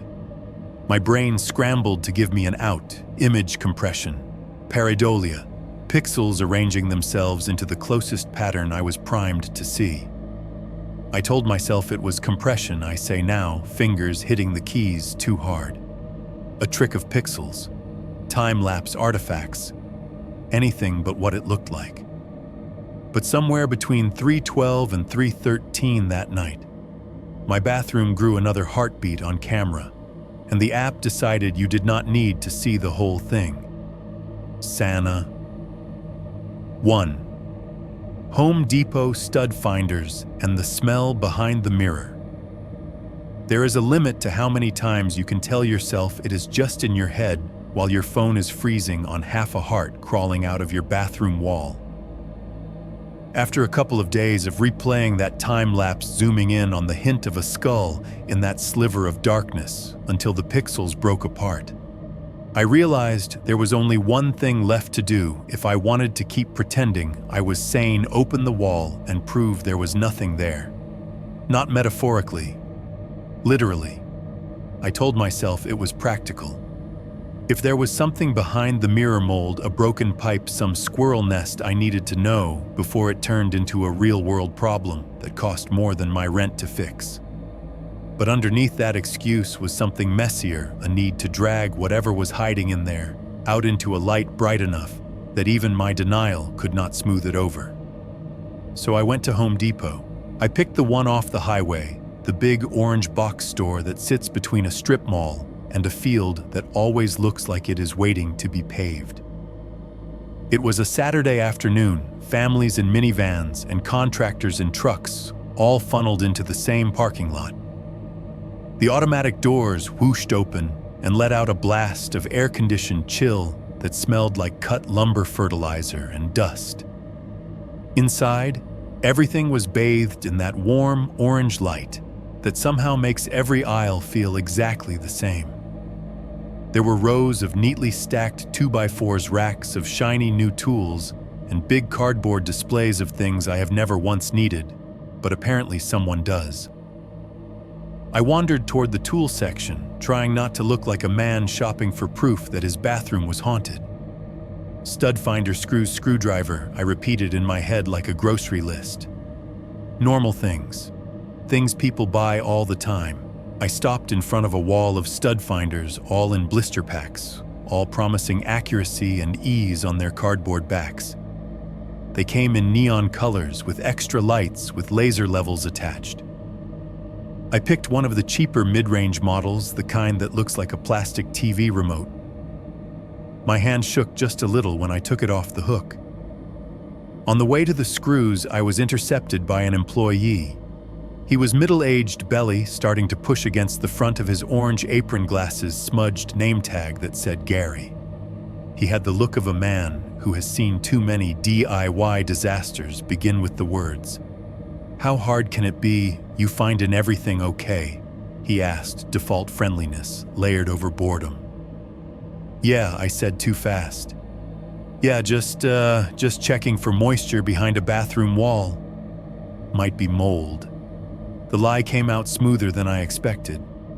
It was close enough to the truth to slide past my own guilt. Gary nodded like that made perfect sense. "Old place old enough," I said. "Townhouse. Weird smell in the bathroom sometimes." He grunted. "Yeah, you don't want mold. That stuff'll mess you up. Stud finder'll help you figure out what's back there before you start cutting. Get yourself the right screws if you're taking a cabinet down those little ones. Strip out real easy." He walked me over to the hardware aisle, pointed out a pack of longer screws, and then drifted away when someone else called his name. To him, this was all drywall and studs and black mold, nothing more. To him, there could not be anything in a wall that was not supposed to be. I grabbed the screws, a multi-bit screwdriver set I did not really need, and checked out. The cashier asked if I wanted to sign up for a store card. I almost laughed. My credit did not need any more curses attached to it. Back home, I did not go straight upstairs. I put the bag on the kitchen table, made coffee I did not need, and sat there with the mug between my hands until the sunlight moved a little farther across the floor. The idea of opening that wall at night under fluorescent light with the parking lot lamps turning everything outside the window orange, no. Daytime was non-negotiable. When it felt bright enough, I left my phone on the table screen, blank, no podcasts, no music. I wanted to hear everything. The bathroom felt narrower than usual when I stepped in with the Home Depot bag dangling from my fingers. I flipped the light on. The fan whined to life, then I changed my mind and turned it off again. I needed quiet. The sudden stillness made the little room feel like it was holding its breath. Up close, the mirror showed me my own face, tight mouth, sweat already starting at my hairline, eyes doing that jittery thing where they want to look at everything except the one thing you brought them here for. I opened the cabinet just to see it, as it had always been, 3 shelves, bottles, toothpaste, razor, little nothing, items of a poor man's life. Then I took them all out one by one and set them carefully on the toilet tank. The shelves looked oddly naked without them bare metal catching the light. At the top and bottom of the cabinet, there were 2 screws anchoring it to the wall. The paint around them was slightly cracked from age. I put the stud finder aside, for now it would matter later if I decided to cut into anything. For the moment, I just needed this box off the wall. I fit the screwdriver into the first screw and turned. The metal protested with a drawn-out creak. that seemed to vibrate right down my arm. The sound was small, but too loud in the quiet. Each half-turn felt like I was unwinding something more than just hardware. When the screw finally let go, the head coming free from the anchor, the cabinet shifted a fraction of an inch. The glass shivered in the frame with a tiny chime. My heart responded by slamming against my ribs hard enough that I had to stop and grip the sink for a second. "Just a box," I muttered.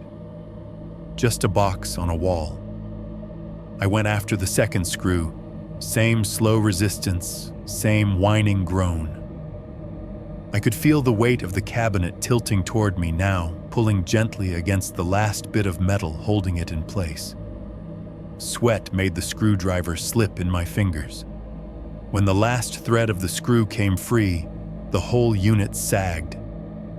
I caught it pressing my palms against the mirror, feeling the cool glass against my skin. It was heavier than it looked, loaded with years and dust and whatever it had been watching. Very slowly, I pulled it away from the wall. For a second, it clung the caulk around the edges, stretching like old gum. Then there was a sticky tearing sound as it let go. A thin line of paint peeled up with it. And behind it, the wall exhaled. The smell hit me first. It poured out of the dark rectangle behind, where the cabinet had been thick and sudden like air escaping from a sealed space. It was damp and sour and wrong. If you have ever opened a refrigerator that died days ago with meat still in it, you know that smell. The sweet rot of flesh turning on itself, undercut with mildew and something chemical. It was as if someone had bottled the scent of a walk-in freezer in a blackout and left it in my wall. My eyes watered. My stomach lurched. I almost dropped the cabinet right there, fighting the urge to gag. Somehow I managed to shuffle backward, set the mirror carefully on the floor, leaning it against the tub. For a moment I had the sick sensation that my reflection in it was not following my movements exactly, that there was a lag. But when I blinked, it was just me, pale and sweating. I turned back to the hole. It was not like the clean stud and insulation diagrams you see in YouTube DIY videos. There was no cheerful yellow fiberglass bats tucked in neatly, no tidy grid of beams. The cavity behind my bathroom wall was a dark, uneven space, the edges of the drywall rough and crumbling where the cabinet had been cut out years before. The bathroom light only reached in a foot or so. Beyond that, the space dropped into a murk that swallowed details.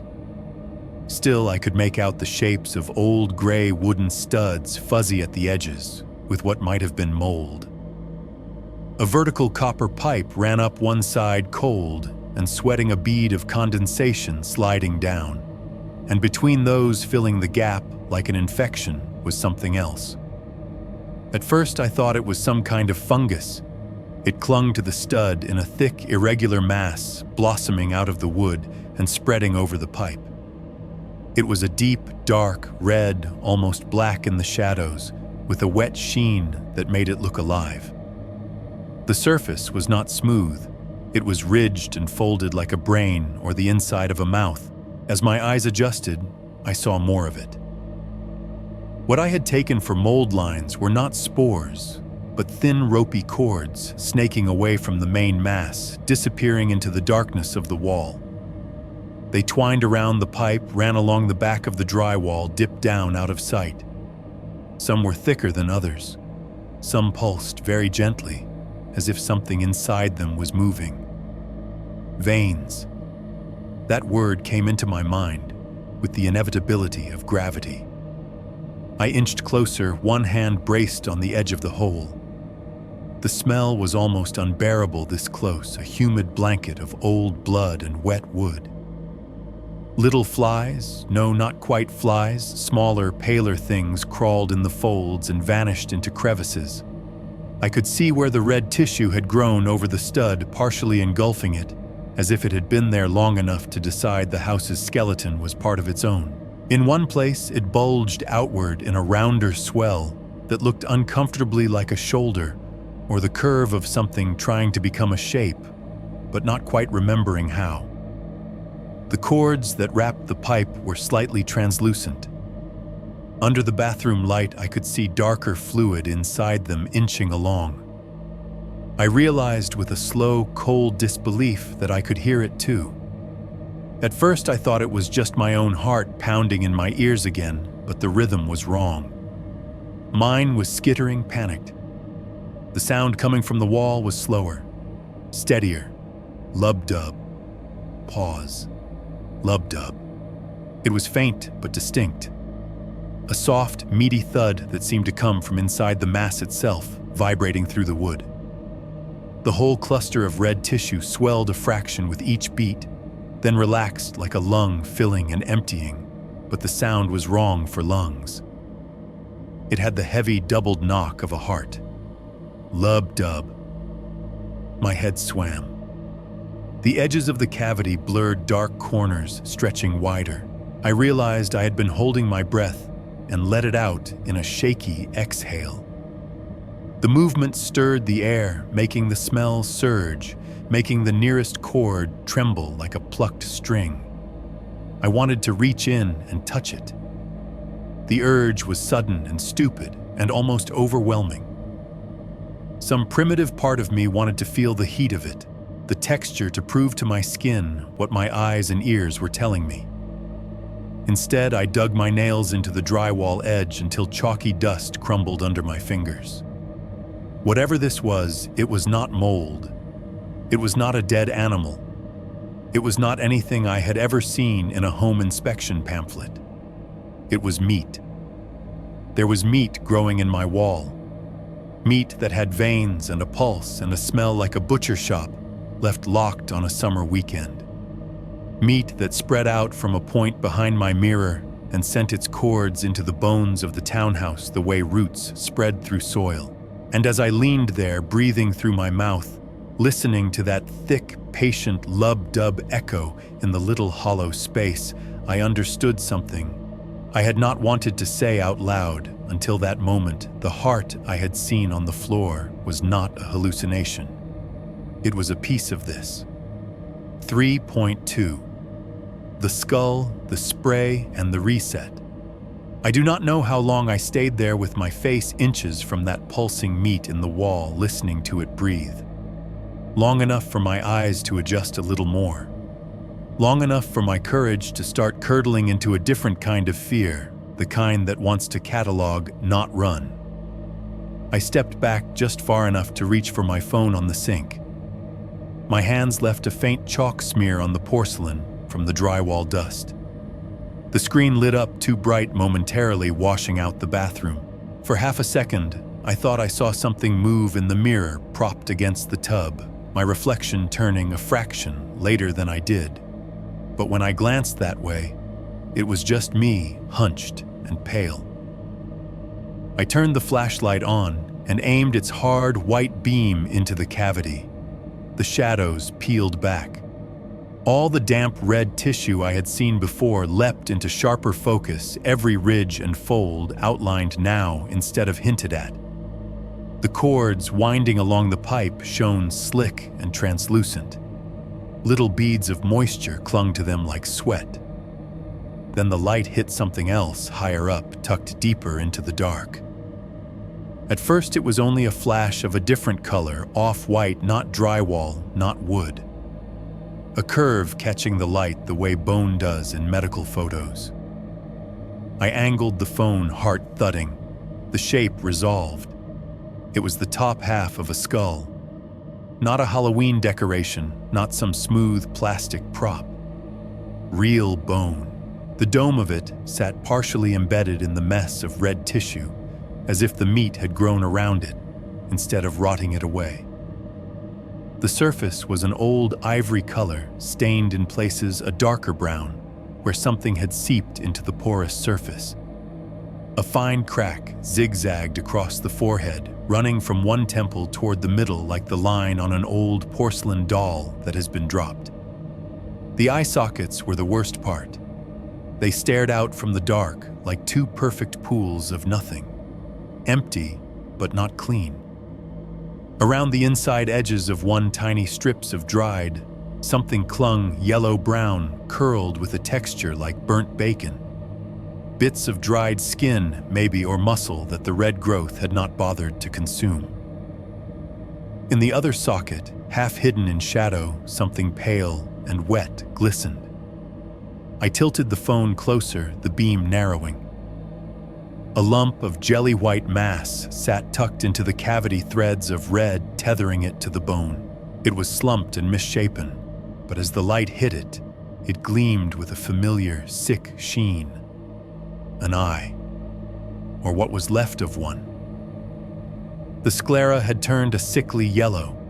The pupil, if there still was one, was an indistinct, darker blur in the center. It looked like it had slumped in on itself, liquefied in places, but enough of the shape remained that my brain filled in what it was supposed to be. A deep animal part of me recoiled.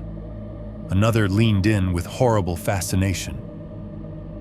The red mass around the skull flexed as I watched. The cords around the pipe tightened and relaxed in time with that slow lub-dub. It almost looked like the skull was being held, cradled by a fist made of muscle. I should have backed away. I should have put the cabinet back up, called the police, the landlord, anybody.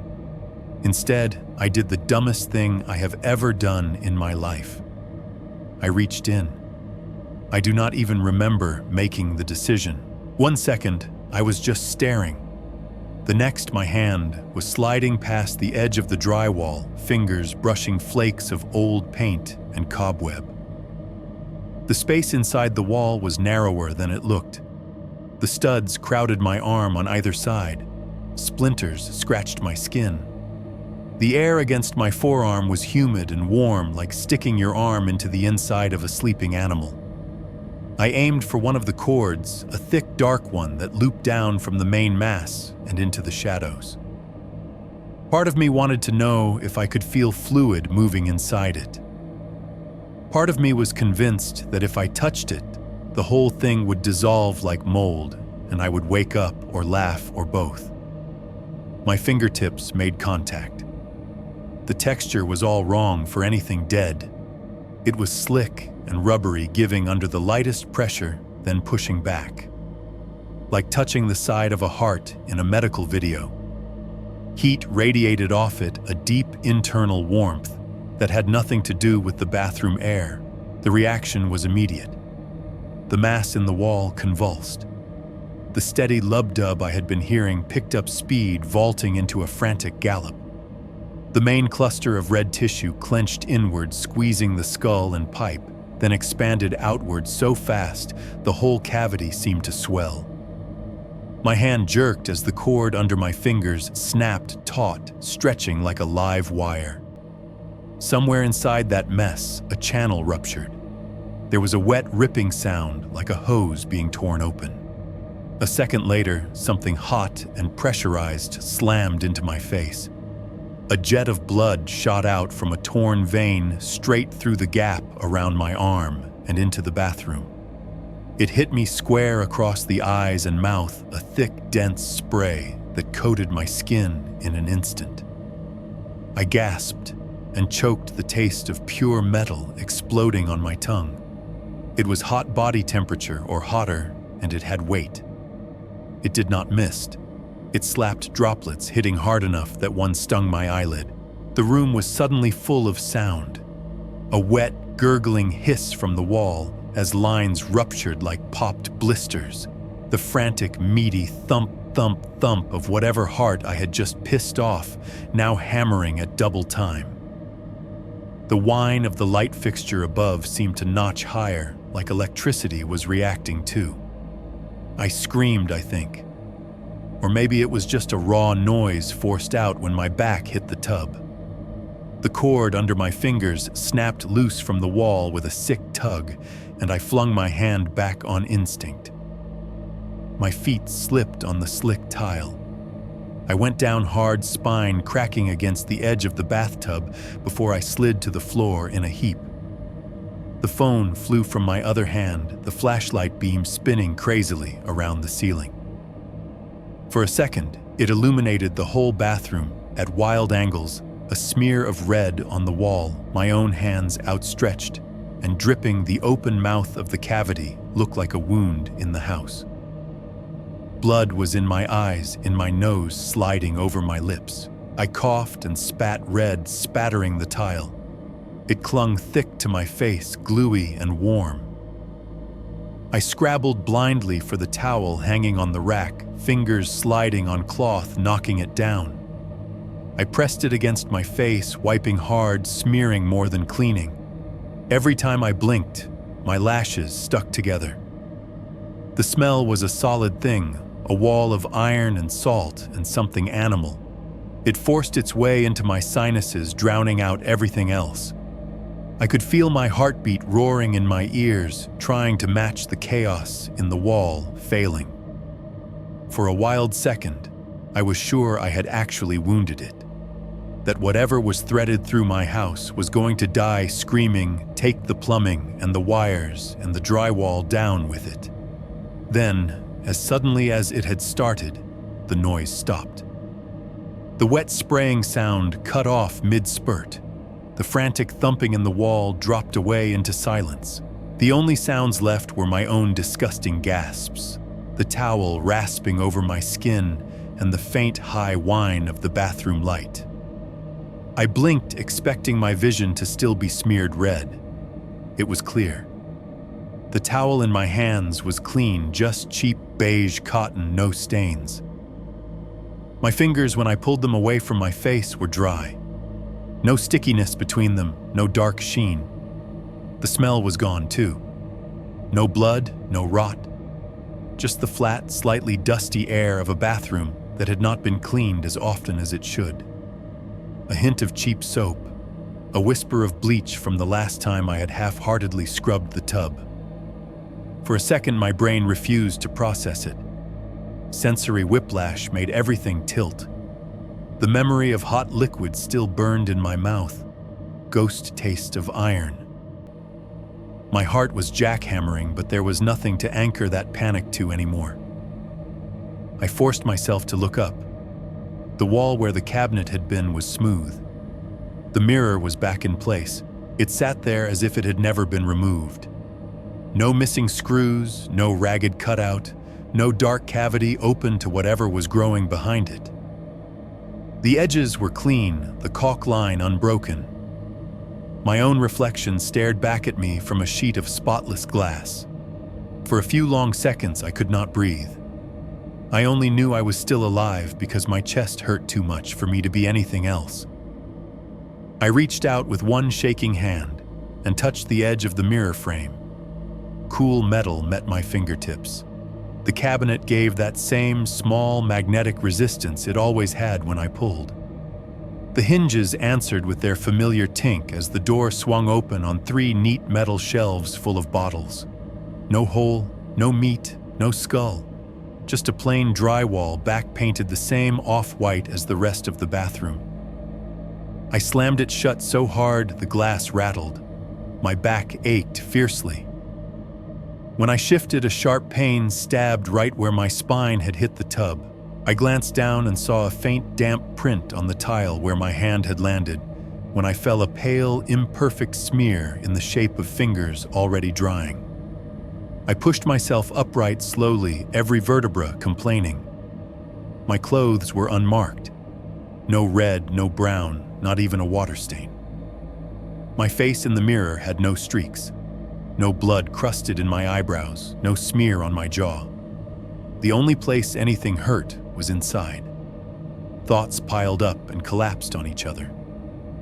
Maybe I had blacked out. Maybe I had imagined the entire sequence while having some kind of episode. High blood pressure can do weird things. Mini strokes, hallucinations. People see stuff before they hit the floor. I had heard that. But if I had just fainted, why did my back line up perfectly with the edge of the tub?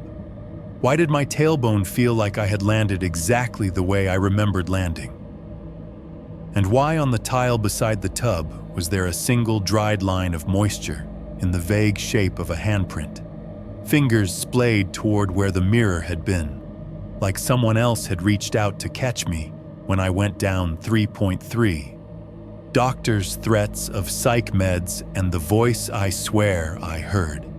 After the mirror reset itself, I spent a full hour just walking from room to room in my own townhouse like a guest. I opened every cabinet, every closet. I touched walls, pressed my ear to them, flipped lights on and off until the bulbs buzzed. The bathroom stayed exactly the same no matter what I did. Medicine cabinet mounted neatly screws right where they had been. No sign I had ever pulled it away or reached into the breathing, bloody mess behind it. My back ached in a very real way from where it had hit the tub. My tailbone complained every time I bent. When I lifted my shirt, there was a long, angry bruise already blooming along my spine. Apparently, whatever could rewind a cabinet back into the wall did not bother undoing bruises. By the next morning, after a night of sleeping in short, panicked bursts on the couch, I did something I had been avoiding ever since this started. I called my doctor. Family practice sounds warm on paper, like there should be a fireplace and someone handing you tea. In real life, it is a squat building in a strip mall between a nail salon and a tax prep office with a parking lot that always smells like exhaust and fryer oil from the fast food place across the street. Inside the waiting room was the same as always, rows of plastic chairs with fake fabric cushions, a TV in the corner, playing a muted daytime talk show, a fish tank with exactly 2 depressed-looking fish. The air smelled like disinfectant and old magazines. The receptionist slid a clipboard toward me. "Any changes in your medical history since your last visit?" I stared at the form. There was no box to check for the house might be growing organs. I checked no. They called my name after a short wait. The nurse led me back to an exam room wallpapered with posters about cholesterol and flu season. She took my height and weight, then wrapped the blood pressure cuff around my arm. The Velcro rasped loud in the small room. The cuff inflated, squeezing down until my fingers tingled.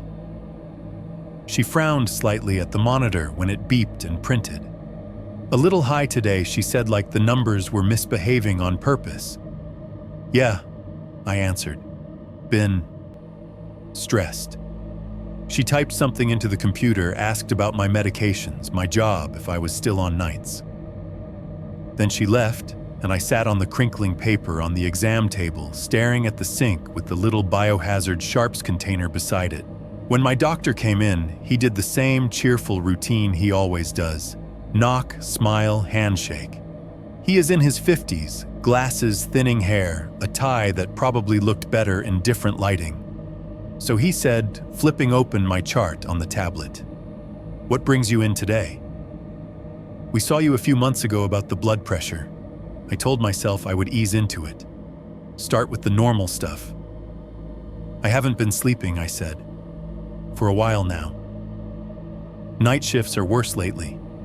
I'm tired, but wired. My chest feels tight a lot.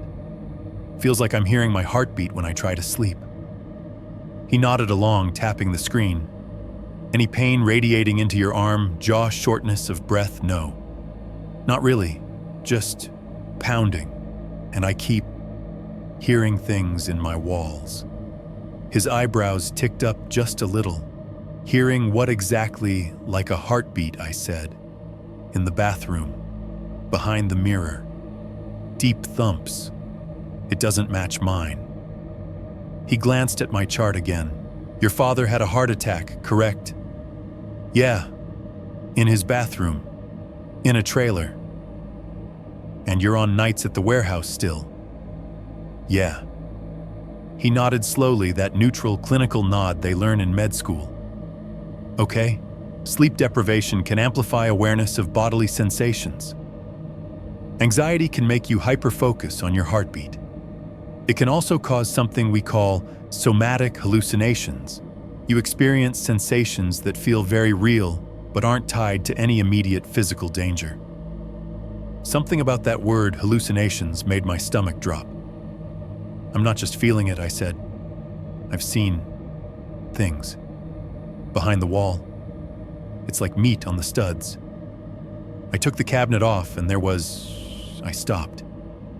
His face did a tiny shift, something between concern and caution. He did not write that word down, not exactly, but his fingers moved faster on the screen. Any history of mental health issues, he asked lightly. Depression, bipolar. Seeing or hearing things that others don't. No, I said. I mean, nothing diagnosed. Something's wrong with that bathroom. How's your drinking? Couple beers on my off days. That's it. Drugs. No. Any voices telling you to hurt yourself or anyone else? That question landed with a thud between us. No, I said quickly. God, no. Nothing like that.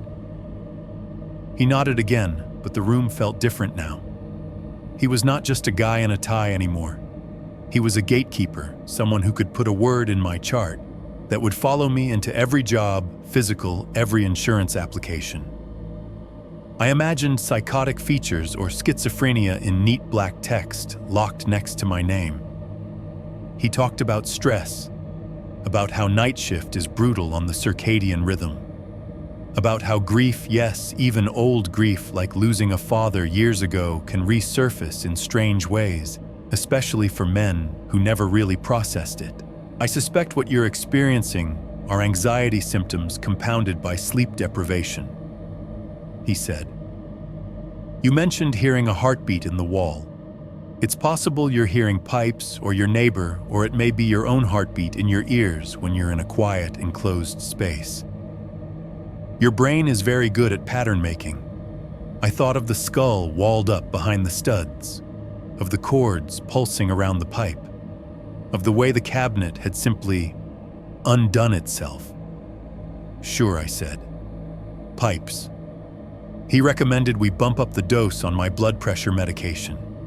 He mentioned starting an anti-anxiety medication, something to take the edge off. He offered to refer me to a therapist. He said words like intrusive thoughts and hypervigilance. Then, almost as an afterthought, he added, if the hallucinations become more persistent or distressing, or if you feel you may be a danger to yourself, it's important you come in or go to the emergency room. There are inpatient options that can keep you safe while we adjust medications. Inpatient. The word hit harder than anything else he said. Inpatient meant time off work I could not afford. Inpatient meant a note in my file that would show up every time someone pulled my records. Inpatient meant losing whatever thin thread of normal guy who pushes pallets identity I was still clinging to.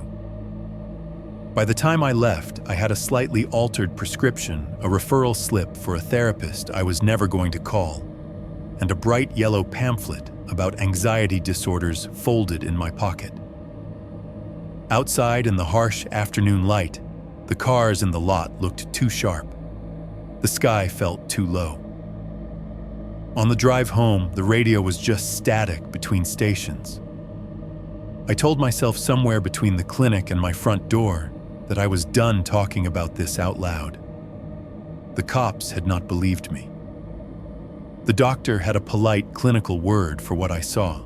If I kept going, if I told my supervisor or a coworker or some random friend, it would just make that word heavier. Hallucinations, psych. I need my job. I need my apartment. I do not need a label that makes people wonder if they should trust me with a forklift. So I made a quiet deal with myself. Whatever was happening in that bathroom would stay between me and the mirror and whatever stubborn thing was beating behind it. That night, I put the new pills on the kitchen counter and stared at them. I did not take the anti-anxiety one. I told myself I wanted a clear head. Truth was, I was scared if I altered my brain chemistry while something else was already messing with my senses, I would lose the small grip I still had on what was real. I watched TV until the shows blurred together, ordered Chinese, let the sodium and grease settle like concrete in my stomach. At some point, the microwave clock stumbled past 2:30 a.m., and my body reminded me I still needed to take the blood pressure medication, which meant I had to go upstairs. I left the living room light on. The upstairs hallway was dark, only a dull wash of yellow coming up from below.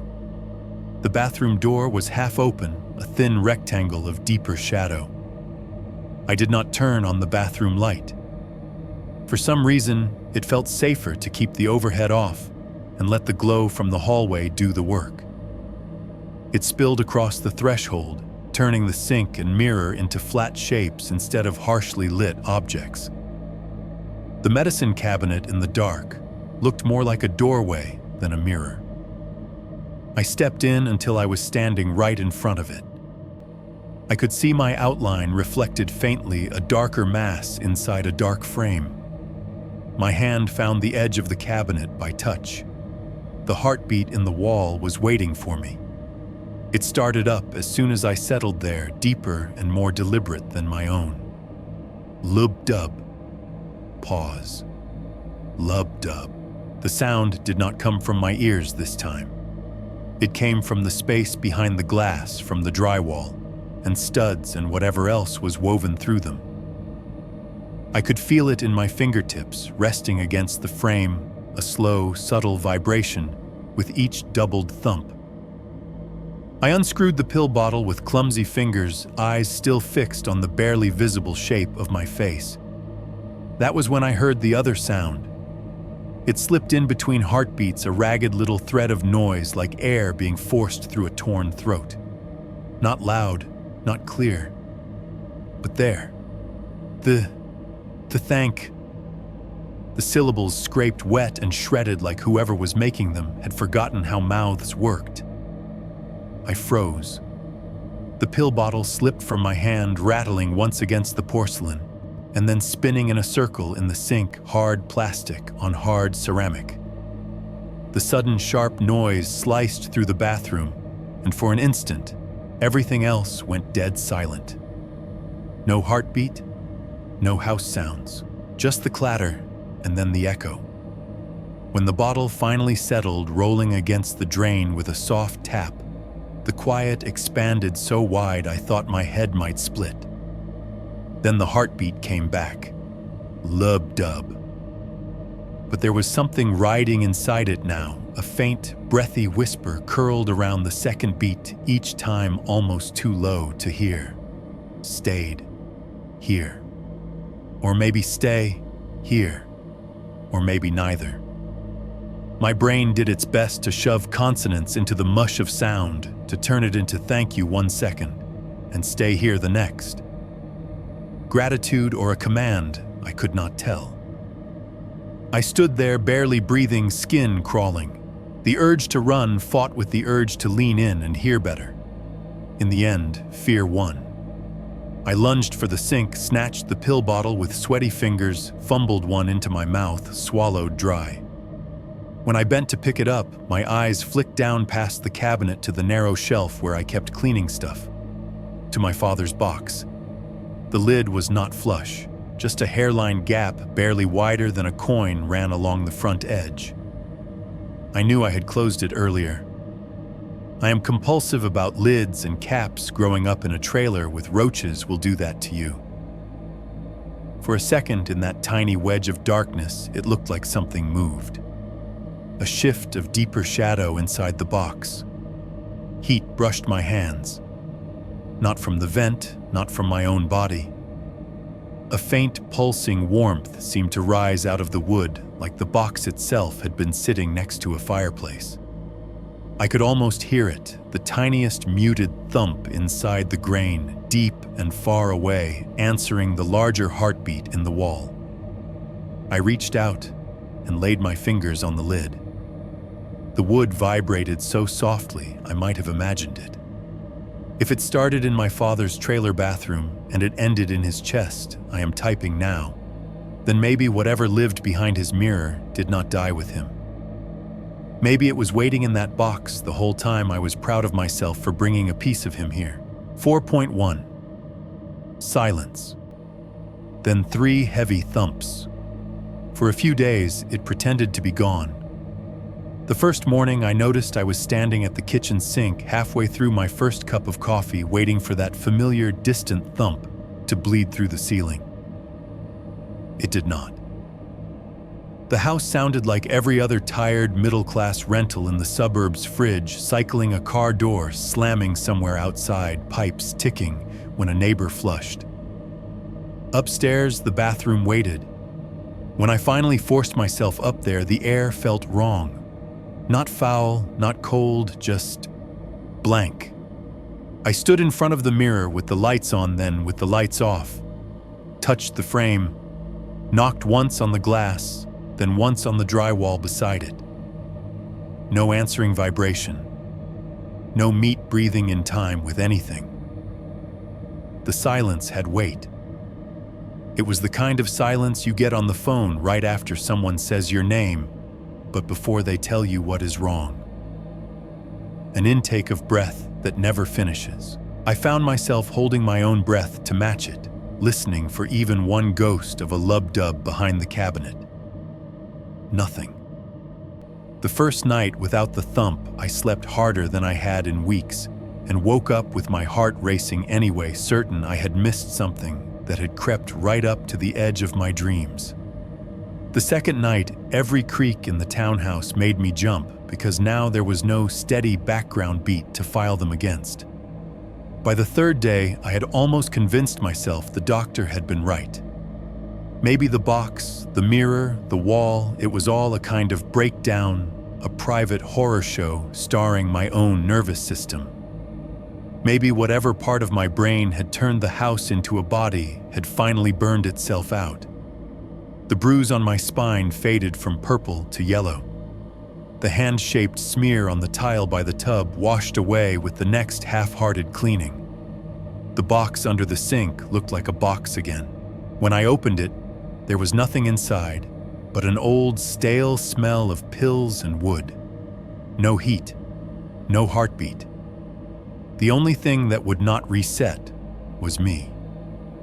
I moved through the days like I was waiting for a jump scare I knew was coming. At work, the backup beeps of forklifts sounded too much like flatlined monitors.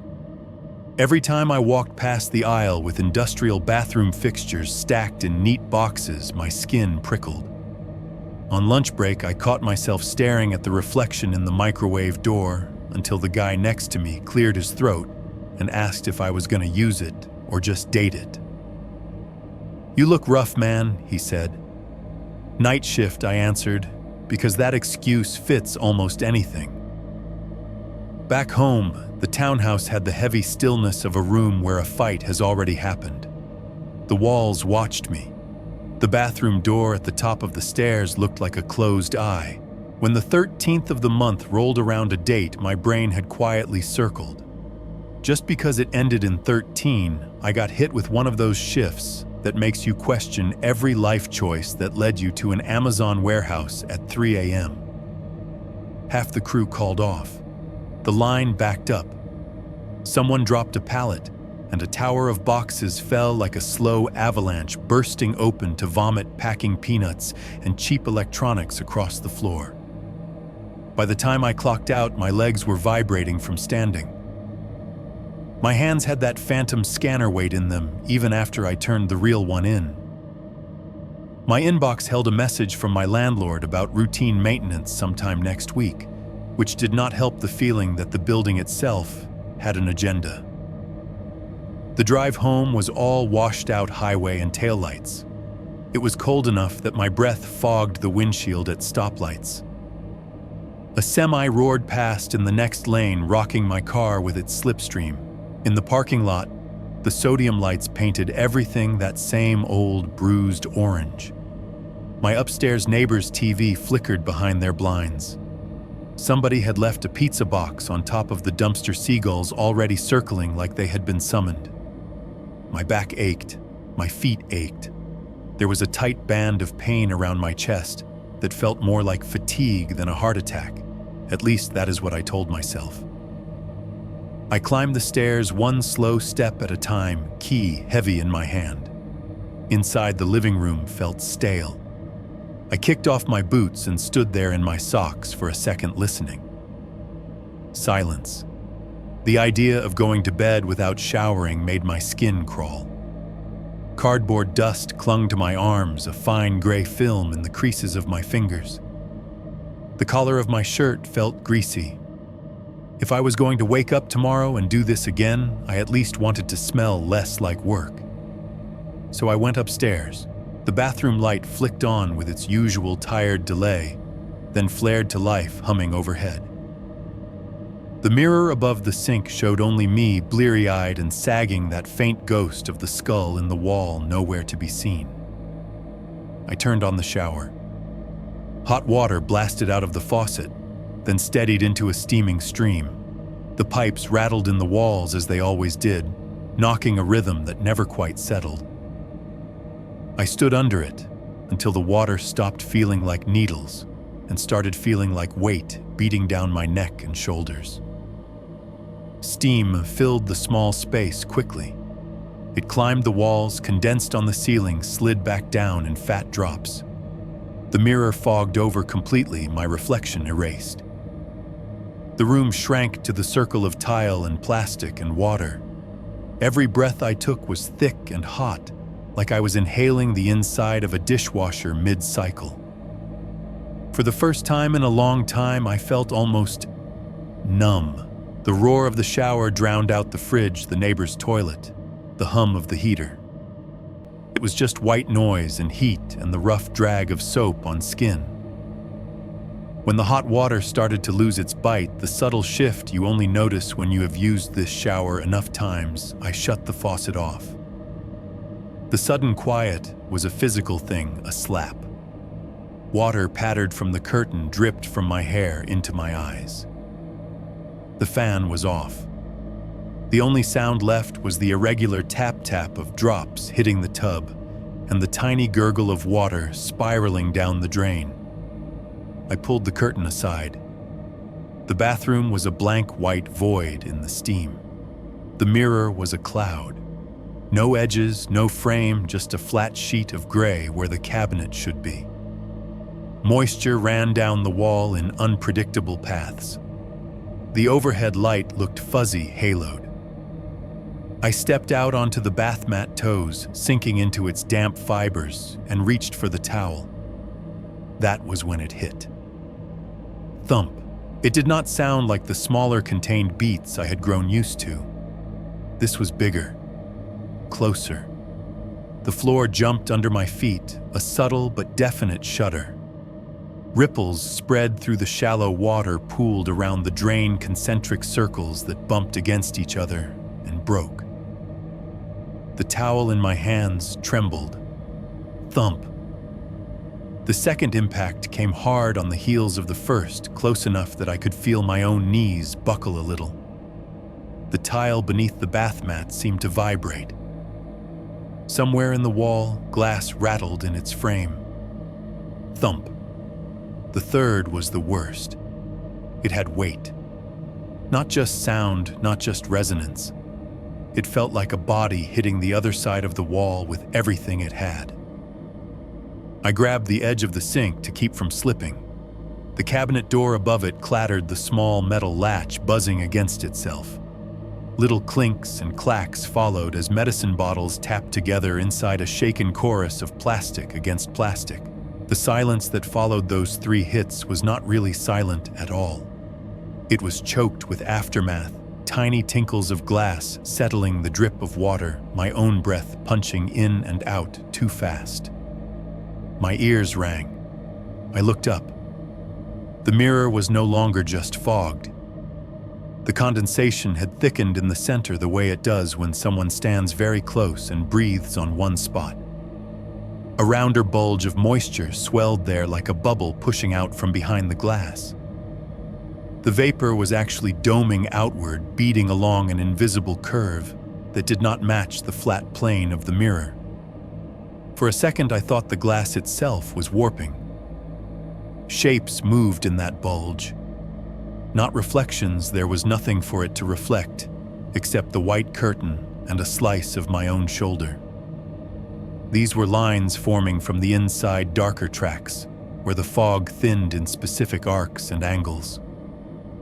A cage of shadows emerged. Ribs. I saw them as clearly as if someone had held an X-ray up over the mirror, curved lines, spaced just so fanning from a central strip like fingers.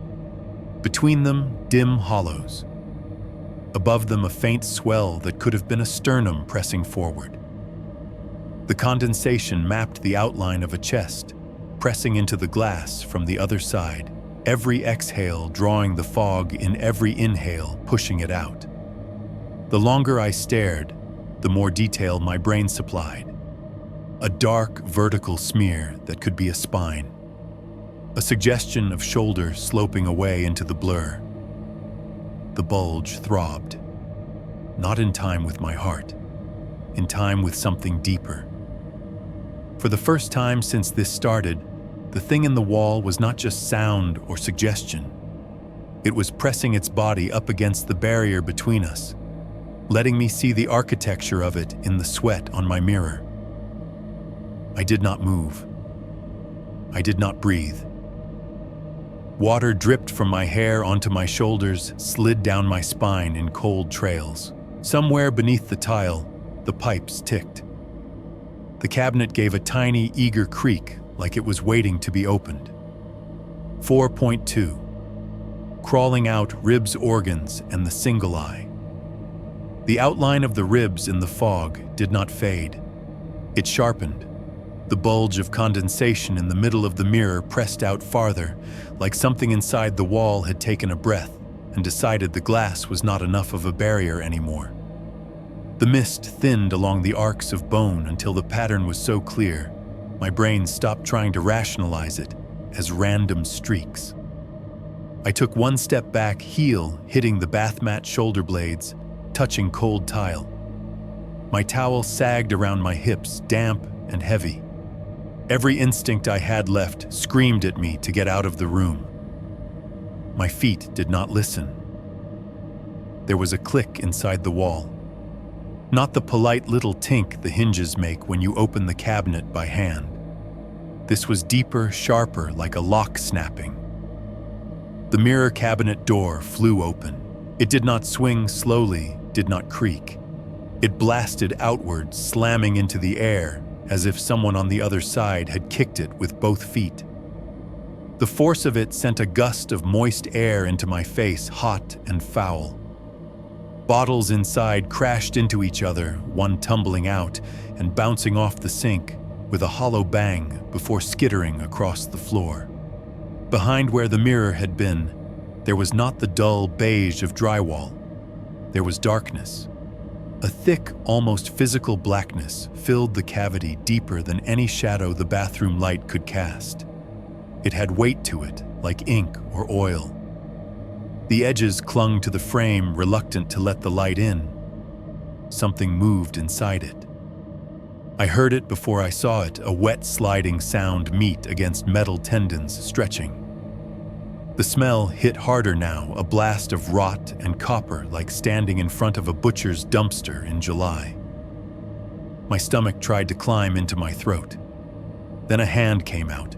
It did not reach the way a living hand reaches, fingers coordinated, palm leading. It clawed its way forward, every joint working just a little wrong. The skin from wrist to knuckles was mostly gone.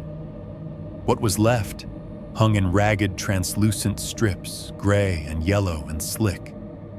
Underneath, cords of tendon bunched and slid over one another like frayed ropes pulling pale bones into view. Each finger bone showed in segments little knobs and ridges still slick with strings of reddish tissue. The nails were long. They stuck out from the ends of the fingers like blackened shards, thick and curved the way nails get when blood dies underneath them and time does the rest. They were cracked, layered, the edges jagged. The hand found the lower edge of the cabinet frame and grabbed. When those dead nails bit into the painted wood, they dug in. The sound was a long, slow rip, wood fibers tearing under pressure, the squeal of nail on finish.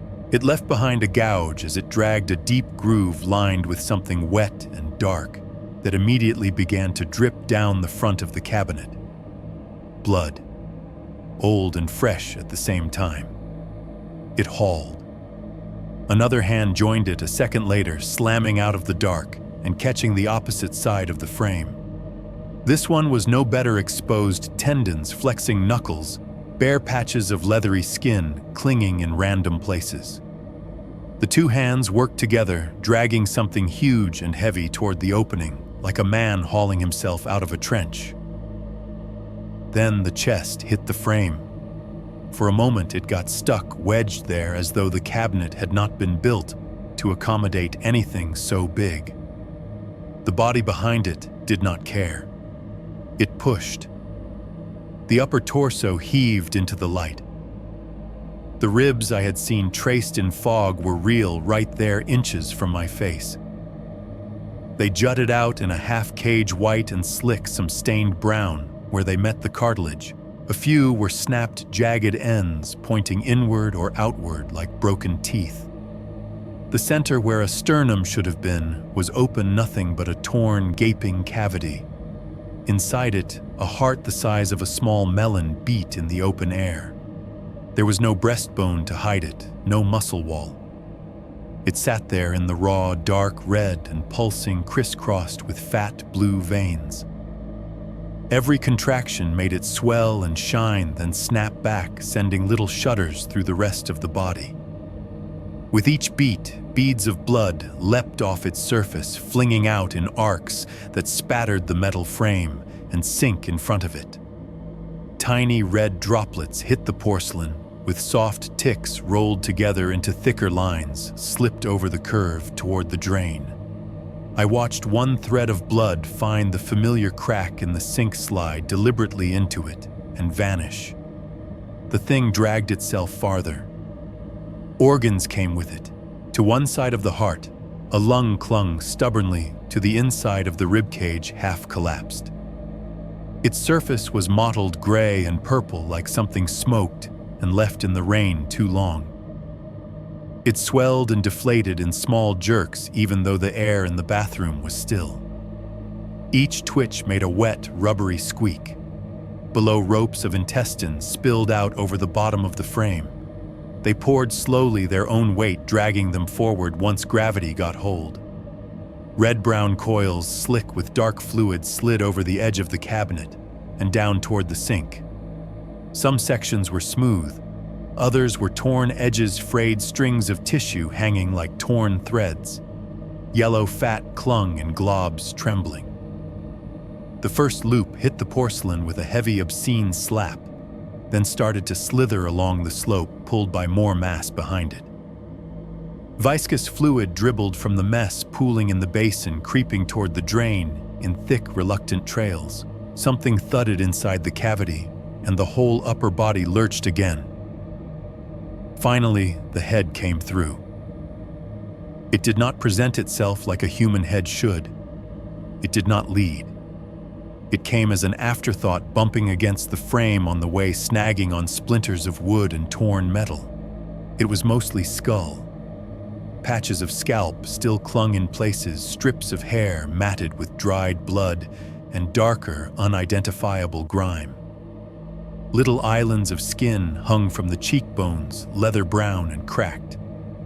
A chunk of flesh clung to the tip of the nose, just enough to suggest it had once been something whole. One eye socket was empty, a black pit lined with dried, brittle edges where tissue had long since shriveled. The other held an eye that should not have been working anymore. It was sunk deep, the orb misshapen, the white turned a sick, yellowed gray. The pupil was a cloudy, off-center blob, more cataract than iris, but as the head bumped free of the frame and swung on the ruined remnants of its neck muscles, that eye moved. It rolled slowly, laboriously, until it found me. It did not widen. It did not blink. It just turned, tracking in tiny, jerky motions, until that milky, rotten gaze locked on my face. The jaw dangled. The lower mandible was broken on one side, hanging by a few surviving bands of tendon and shredded muscle. It swung slightly with each movement of the torso. Teeth, or what was left of them, jutted from the gums at wrong angles. Some blackened stumps, some missing entirely, one long incisor smeared with something dark. The tongue was still there. It had turned a deep, bruised purple, swollen and thick. It lolled out between the teeth, laying over the cracked lips like a dead slug. Every time the heart in the open chest cavity beat, a tremor ran up through the neck muscles and made the tongue twitch. It wriggled weakly, as if trying to form words it had forgotten. The sound of it all filled the bathroom. Bones scraped the metal edges of the cabinet with a dry, grating noise that set my teeth on edge. The heart's wet thud echoed off tile and porcelain, a heavy double beat that seemed to make the mirror itself vibrate. Fluid dripped steadily off ribs, off intestine loops, off the dangling edge of the jaw, each drop hitting the sink or tile with a tiny, cruelly clear tick, tick, tick that cut through everything. Underneath those, there was another noise, a horrible wet snuffling, like someone trying to force air through a windpipe that had been crushed. It came in ragged bursts, hitching and stalling. Cut. The thing braced its ruined hands against the cabinet frame again and heaved. The entire upper half of the body surged out of the wall. Ribs scraped, splitting more. Something tore with a sound like wet cloth. For a moment, the monster was suspended between the cavity and the room, gore-strung, every line of tension visible. Then gravity won. It fell. The chest hit the edge of the sink first, the exposed heart smashing into porcelain with a meaty smack. Fluid splashed in all directions, hot droplets peppering my bare legs and the front of the tub. The skull followed, cracking against the counter jaw, snapping up, and then down again with a clack. The intestines unspooled the rest of the way, slapping into the basin, and then sliding out of it in thick ropes as the upper body rolled. The whole mess tipped, slid off the sink, and crashed downward toward me. I scrambled back as far as the tub would let me. My spine glued itself to cold tile. My feet scrabbled on the slick enamel heels, squeaking uselessly. The half-body landed in front of the tub with a heavy, wet thud. Blood or something like it splashed across the bath mat, instantly turning its bland beige fibers a soaking dark red. The heart was still working. It slammed against open air with every beat, the muscle-straining valves gulping. It was close enough that the spray reached my shins. The thing's hands, those tendon-strung claws with their black nails, dug into the tile, dragging the torso forward in little jerks. Loops of intestine trailed behind it like a grotesque tail smearing the floor.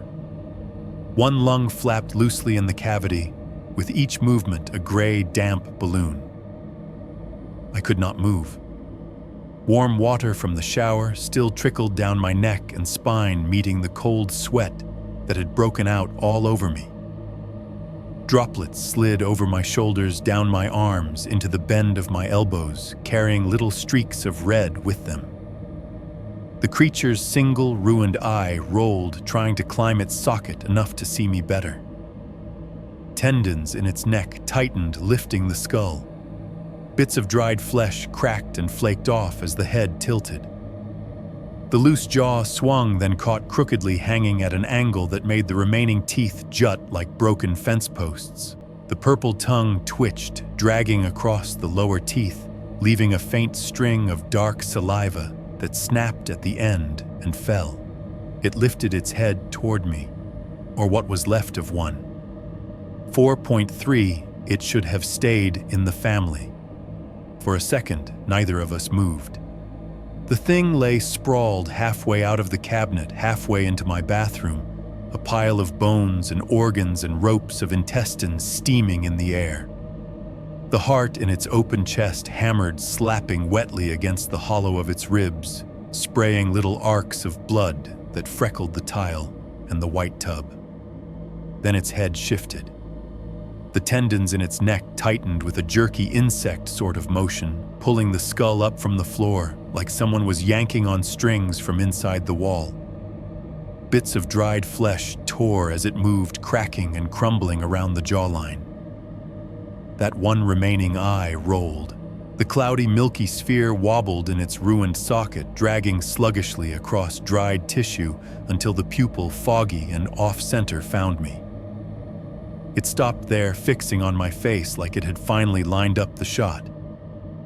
The heart inside that ruined ribcage sped up. I watched the muscles swell and snap, the rhythm tightening. Blood sprayed harder now, droplets flinging off with each contraction to hit the tile between us in a staccato pattern. A thread of red shot up the side of the tub and began its slow descent, leaving a dark, glistening trail like someone had painted a line with a shaking hand. From the torn mess of its throat, another sound crawled out. At first, it was just noise, a boiling mix of air and fluid. A wet hiss, the kind you hear when someone tries to breathe through a chest that has no business working anymore. It rattled and gurgled, bubbling up through shredded muscle and ragged vocal cords. Then it started to shape itself.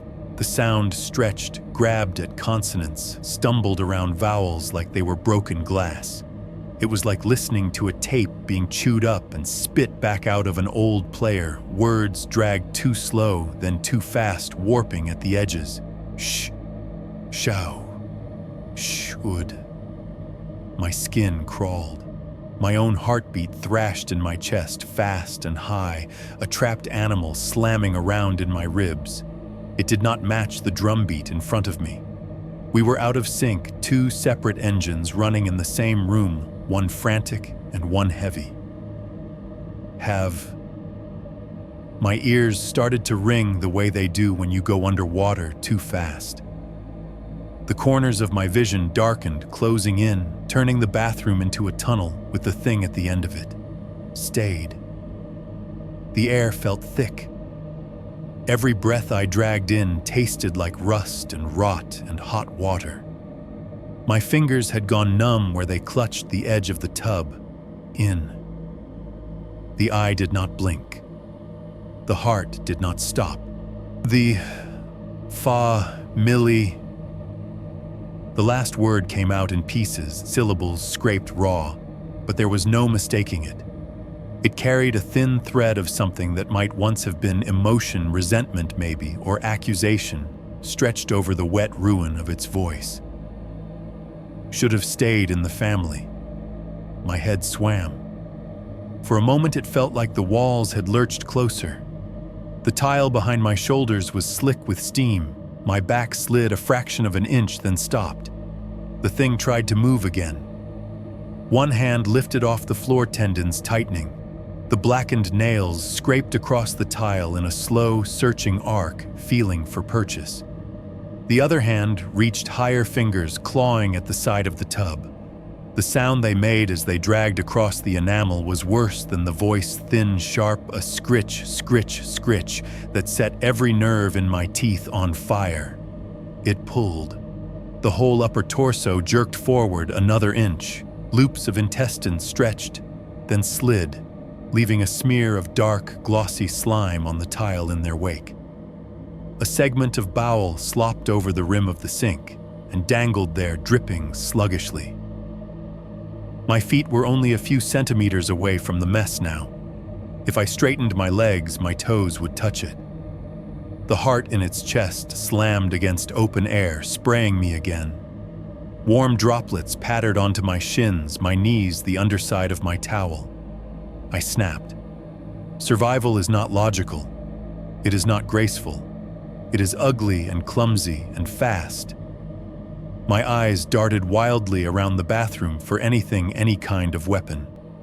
The only thing within reach was the towel bar, a cheap metal rod anchored into the wall over my shoulder. I twisted hands, fumbling for it, fingers slipping on steam-damp tile. I grabbed the bar and yanked. For a second it held. The screws bit into the drywall brackets, digging in. Then the anchors gave way all at once with a ripping crunch. A chunk of plaster tore free, dust raining down on my bare shoulders. The bar came loose in my hands. It was lighter than I expected, but solid enough, cool and smooth where the towel usually sat. I turned back toward the thing on the floor, my breath rasping loud in my ears. It had clawed itself even closer in those few seconds, the ragged edge of its ribcage almost brushing the bath mat. Its single eye rolled up at me. The purple tongue jerked against the broken teeth, as if trying to form another sentence. I did not wait to hear it.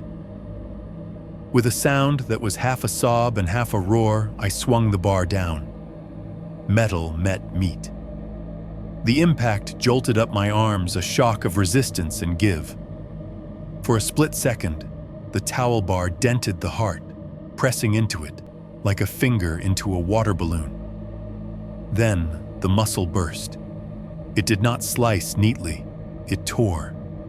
The sound it made was obscene, a thick, wet pop combined with a ripping squelch, like a soaked paper bag exploding. Hot fluid erupted in a spray, not just droplets this time, but a full, heavy wave of red and darker things. It hit my chest, my face, my arms, the walls. Warmth flooded my eyes, stinging, blinding me. I tasted iron hot and dense on my tongue, flooding my mouth before I could spit. Something soft and slippery slapped against my cheek and slid down a piece of something that had no business being outside of a body. Beneath the sound of the heart bursting was another noise, the shriek of bone grinding against metal as the ribs snapped under the force of the blow fragments, scraping the towel bar. The creature convulsed, its hands spasmed, nails clawing gouges into the tile. The dangling jaw snapped up and down, teeth clacking wetly. The eye rolled wild in the socket, then fixed again on me as if trying to hold focus through its own collapse. Blood poured out of the cavity in thick, pulsing gushes for a few more seconds, then slowed to a heavy leak. I heard myself screaming. The towel bar slipped in my bloody grip. My back slammed harder into the tile, every bruise from the last fall lighting up in the same instant. The world narrowed to hot copper taste and red behind my eyelids. Then the sound cut. Not gradually. Not like a fade out. It was like someone hit stop on a recording. One moment the bathroom was a chaos of dripping, gasping, thudding flesh. The next, there was nothing. No heart. No dripping. No scrape. Just a sudden suffocating silence that made my ears ring even louder. I opened my eyes. I was standing upright in front of the sink towel wrapped around my waist, one hand resting on the cool porcelain. My breathing was ragged, but my body was steady, feet planted on a dry bath mat. The mirror was closed. The cabinet sat flush against the wall screws, neat edges clean. There was no blood on the glass, no warping bulge in the fog. In fact, there was barely any fog left at all. The steam from the shower had thinned into harmless condensation, streaking down in lazy lines. The towel bar was exactly where it had always been, mounted firmly over the tub, holding the same cheap, slightly frayed towel I had meant to replace for months. My skin was dry. I wiped shaking hands over my face, expecting to smear blood. My fingers came away clean.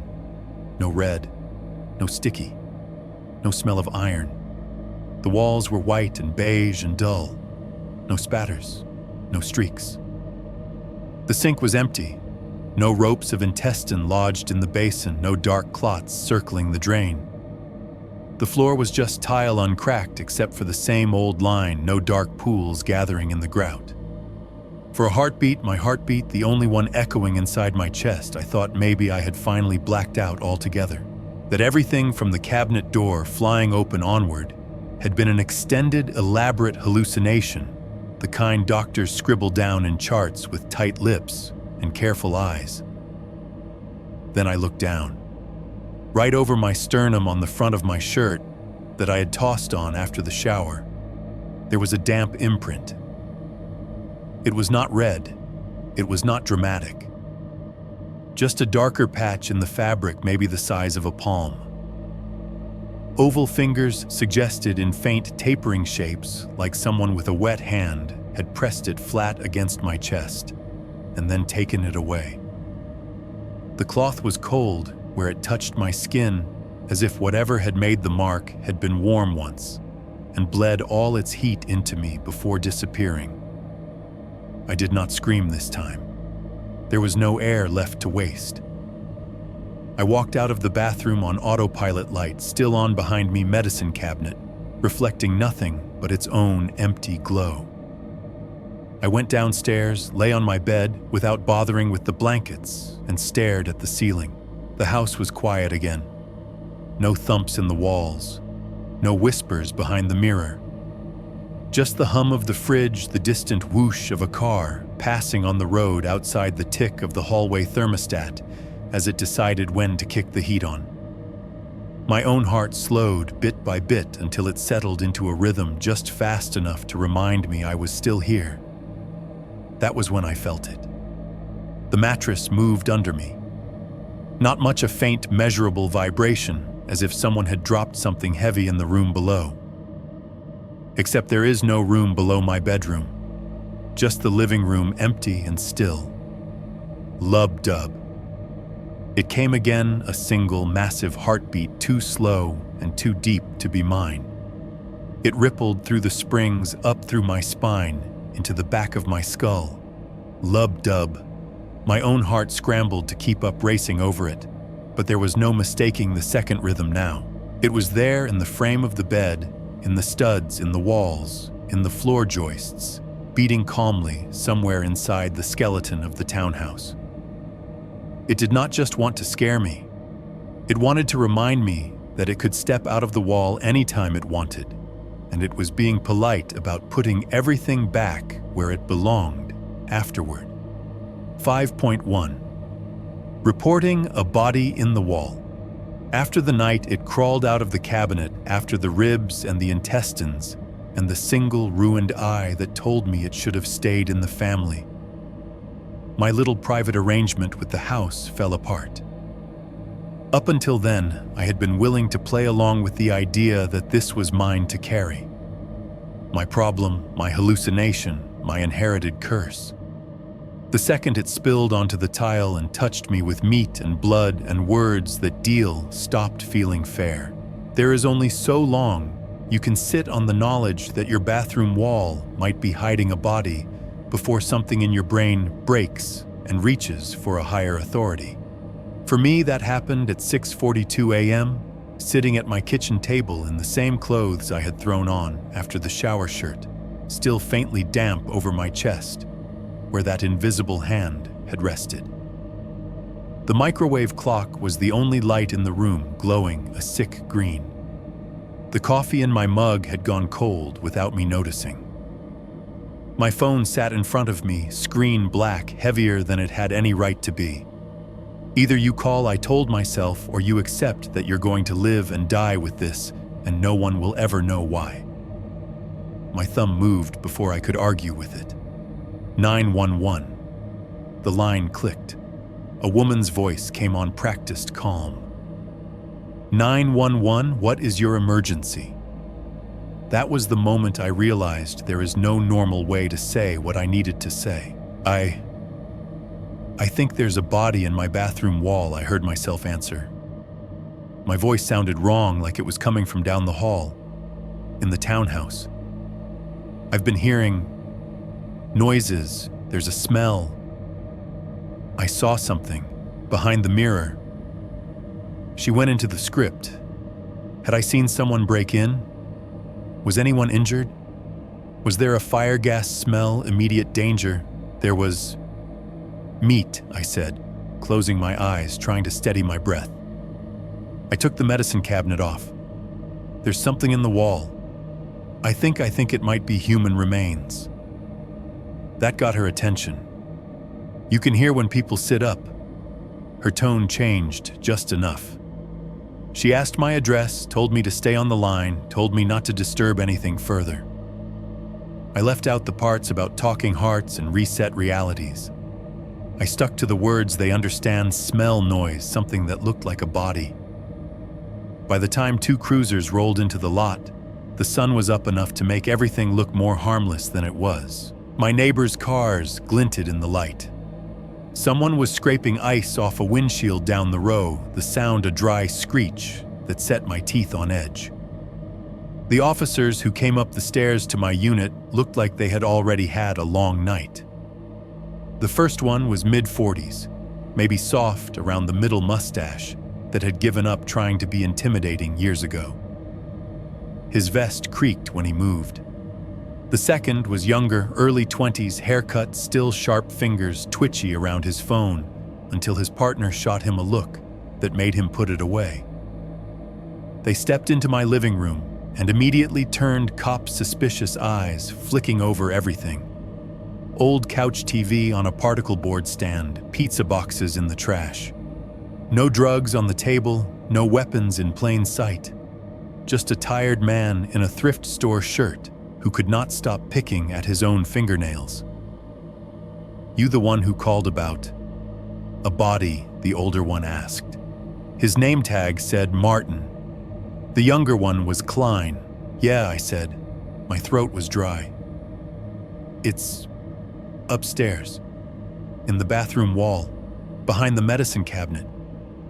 Martin's eyes did a tiny thing somewhere between skepticism and weariness. "You smell anything now, not?" "Right this second," I admitted. "But it comes and goes. It smells like a freezer that lost power. And there's been sounds, like something beating, in the wall." He took that in, then nodded. "All right, let's take a look." We went up the stairs, the 3 of us. The carpet muffled our steps, but every creak sounded louder than it should. I noticed stupidly that I had not made the bed. My bedroom door was halfway open, sheets twisted, pillow dented. It felt like bringing cops into the messiest part of your head. In the bathroom, the light was already on. I had not turned it off since the last reset. The mirror stared back at all of us, clean and reflective. "This," the cabinet Klein asked. "Yeah," I said. My voice sounded thin. Last time I took it off, there was something behind it. Neither of them asked what kind of something yet. Martin slipped on a pair of blue nitrile gloves with a snap. Klein did the same, the latex stretching over his knuckles. "You mind if we remove this?" Martin asked, mostly for the record. "Go ahead," I said. He tested the frame with his fingers, then found the screws at the corners. "You said you removed it," before he said over his shoulder. "Do you put it back on yourself?" "I didn't," I said. "That's kind of the problem." He made a non-committal noise and went back to work. The screwdriver bit into the screw heads with a familiar little squeal. Each turn was precise, practiced. Nothing like my earlier fumbling. When the last screw came free, they both gripped the cabinet by its sides and eased it away from the wall. There was no dramatic exhale of rot this time. No blast of freezer stink, no wave of humid, bloody air, just a faint puff of stale dust and the dry smell of old insulation. Behind where the mirror had been was a neat cutout in the drywall. The cavity was shallow, a framed box between studs. It was empty. Fiberglass insulation sat in the back, like a pink fluffy tumor undisturbed. 2 wooden studs on either side stamped with some manufacturer's logo. A white PVC pipe ran vertically soundless, no red tissue clinging to it. No veins, no skull, just construction. The young officer leaned in with his flashlight anyway beam cutting across the insulation. "No voids," he said. "No cavities bigger than a rat. No staining, no hair, no anything." Martin sniffed once, cautiously. "You said there was a smell," he reminded me. There was," I said. My tongue tripped over the tenses. There was. Multiple times. I smelled blood. Rot. He kept his face neutral, but his eyes slid sideways toward me. Any history of critters in the building? Mice, squirrels? Nothing like that, I said. And that's not what I saw. What did you see? Klein asked. The words jammed up. The image of the crawling half-body, the open chest, the spray of warmth, it all surged to the front of my mind. Too much to compress into anything that would sound sane inside an echoing bathroom with 2 cops in it. Meat, I said finally. Like meat growing on the studs, and a skull, and... My mouth closed on the rest. Martin's expression went carefully blank. It is the look professionals get when they think you might be unstable and they do not want to spook you. "You've been drinking tonight?" he asked. "Any drugs, prescription or otherwise? I work nights," I said. "I got off shift, took a shower. That's it. I'm on blood pressure meds. That's on file. I don't do anything else." "Any mental health diagnoses?" Klein asked, tone lighter but eyes sharp. "Anxiety, depression, hearing or seeing things before doctor thinks it's anxiety," I said. He suggested meds. "I haven't started them yet." "So you've talked to a doctor about hearing things," Martin said, nodding slowly. "That's good. Because from what we can see here, there's no indication of a crime. No odor, no visible remains. No sign of tampering that isn't consistent with normal installation." He rapped his knuckles gently on the stud. It gave a solid, hollow thunk. Nothing answered. "So there's nothing you can do," I said. It came out flatter than I meant it to. "We're not saying you didn't experience something," he said, which is exactly what people say when they are absolutely saying that. "But we can't open up walls all over an occupied building based on sounds and smells that aren't present when we arrive, especially when the initial cavity we're looking at is clean." Klein stepped back, pulling off his gloves with a snap. "If you start hearing voices telling you to hurt yourself or anybody else, that's an emergency. You should call us or go to the ER. But if you're just hearing noises and seeing things in the walls, that's really more a medical thing." "Talk to your doctor," Martin added. "Ask him about adjusting your meds. Maybe see that therapist he referred you to. Night shift will mess you up, man." He pulled a small card out of his pocket and scribbled something on the back. "Here's your case number," he said, handing it to me like it was a consolation prize. "So you know we came out. For your peace of mind." I took it. The numbers swam a little. Report type: suspicious circumstances. Unfounded. They reseated the cabinet against the wall, lined the screws back up, and tightened everything down like nothing had ever been out of place. When they were satisfied that it was secure and not about to fall on anyone's head, they left. Their boots thudded down the stairs. The front door opened closed. Engines turned over outside, then rumbled away. The townhouse swallowed the sound like it always does. A couple days later, I got an email from my landlord.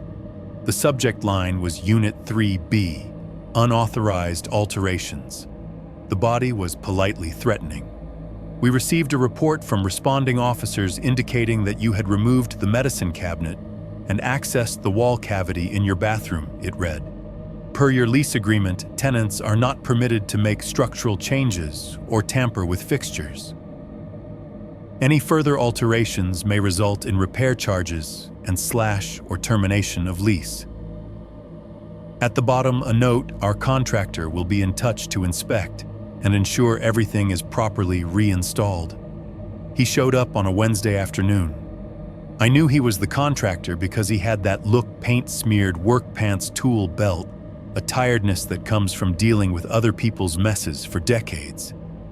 He smelled like cigarettes and drywall dust. "Bathroom?" he asked, already halfway up the stairs. "Yeah," I said, following him. He popped the mirror off faster than the cops had. It was almost casual, a few quick turns of a drill, a grunt, and the cabinet was in his hands. He set it on the closed toilet lid and leaned in to peer at the opening. From where I stood in the doorway, all I could see over his shoulder was insulation and studs again. Ordinary. Boring. But the contractor did not move away immediately. He stayed there, head tilted, gaze locked on the darkness between the pink fuzz and the wood. Long enough that it stopped being just checking his work and started being something else. His jaw worked like he wanted to say something and thought better of it. "You see anything?" I asked. My voice sounded too loud in the small room. He flinched just a little, like I had broken a spell. "Nah," he said quickly. "Just old construction. They didn't insulate like this anymore." He stuffed a fresh piece of insulation into a gap that probably did not need it, then patched a small crack in the drywall with joint compound, smoothing it with practiced strokes. When he remounted the cabinet, it sat straighter than it ever had. The new caulk line was clean and white. It looked newer, like a reboot. On his way out, he paused in the doorway next to me. For a second, we were shoulder to shoulder, both looking at the mirror. "Some houses just got history, man," he said under his breath. Then he clapped his hands together once, like dusting something off, and tromped down the stairs, leaving the faint smell of cigarette smoke and plaster behind him. 5.2. The house gets quieter, my head gets louder. After the cops left, and the contractor finished making my bathroom look better than it had any right to, the house settled into a silence that did not feel like peace. It felt like something had finished stretching and was now just watching. The heartbeat in the wall, the slow, patient lub-dub that had become the sick soundtrack of my nights, faded out over the next couple of days. Not all at once. It did not vanish like a cut cable. It just got fainter, softer, like someone was walking farther and farther down a hallway, closing doors behind them as they went. One night I stood in front of the mirror at 3:10 a.m., fingers pressed to the frame, holding my breath so I could hear better. There was nothing but the buzz of the light and the tiny electric tick of the vent fan when I flipped it on. The house was quiet. My head was not. Thoughts replayed in loops that got tighter every time. Every time I closed my eyes, I saw the cabinet door slam open, replayed in slow motion, the black gap yawning where drywall should be, the hand clawing its way out, tendon strings slick and pulling bone into the light. I saw the half-body dragging itself across my tile heart, exposed, working so hard just to get closer to me. The mind does not store that stuff as vague impressions. It remembers everything. The exact pattern of ribs, some cracked, some whole. The shine of wet intestine sliding over porcelain. The way the single eye had to work harder, turning in tiny jerky motions until it locked on mine. You are not supposed to see things like that, and then go back to scanning boxes and clocking in like nothing happened. At the warehouse, my body did what it always did. I scanned barcodes, lifted boxes, moved pallets from one bay to another. But my focus was off-shifted half an inch to the left, like my attention was misaligned. One night I stacked a pallet too high and too uneven. I knew it as I was doing it, but my brain was busy replaying the sound of the towel bar hitting that exposed heart. The stack leaned, hesitated, then toppled in slow motion, spilling boxes of random crap air fryers, coffee makers, air purifiers into the aisle. The crash was loud enough to make everyone in earshot jump. My supervisor came stomping over, neon vest crinkling. "What the hell, man? You daydreaming, you could have crushed somebody." I muttered an apology, already bending to restack cheeks hot. Behind him, the red light on a forklift flashed as it backed up, beeping in that steady pattern we all stop hearing after a few weeks. Except I heard it. Beep, beep, beep. Each tone hit the same way a heart monitor does in the hospital. In my head, the beeps smoothed out into a steady surgical rhythm, then spiked into a flat line I felt in my teeth. For a second, I smelled not a warehouse, but antiseptic and dried blood.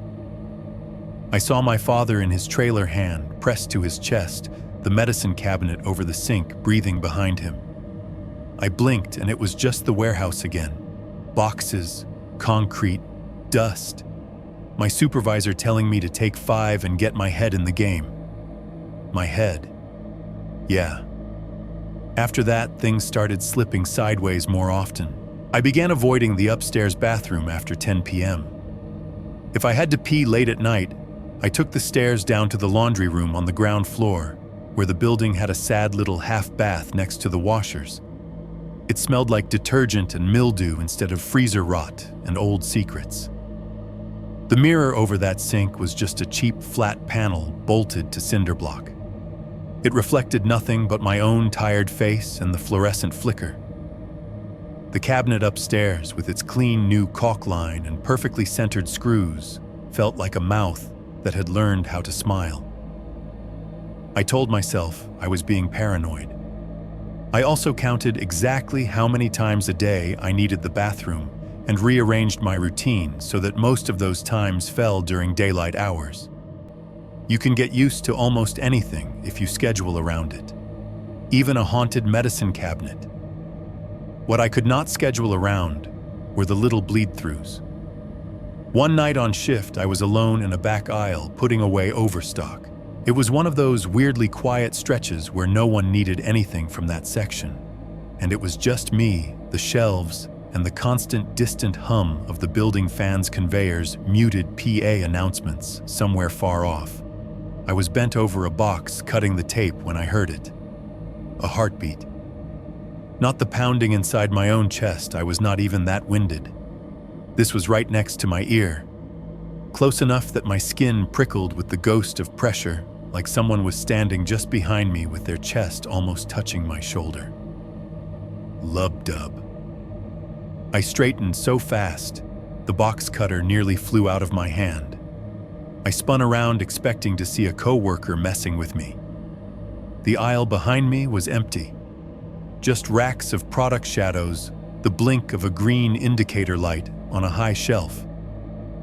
"Hello," I said, hating how thin my voice sounded. Nobody answered. The overhead fan on the ceiling turned lazily, blades whirring, pushing hot warehouse air around. As it rotated, the motor made a faint whine, rising and falling with the speed. For a second, the pitch shifted just right, and I heard a word embedded in it. Family. A whisper tucked inside the fan noise, drawn out and shredded like it had to fight through the machinery to reach me. Family. My scalp crawled.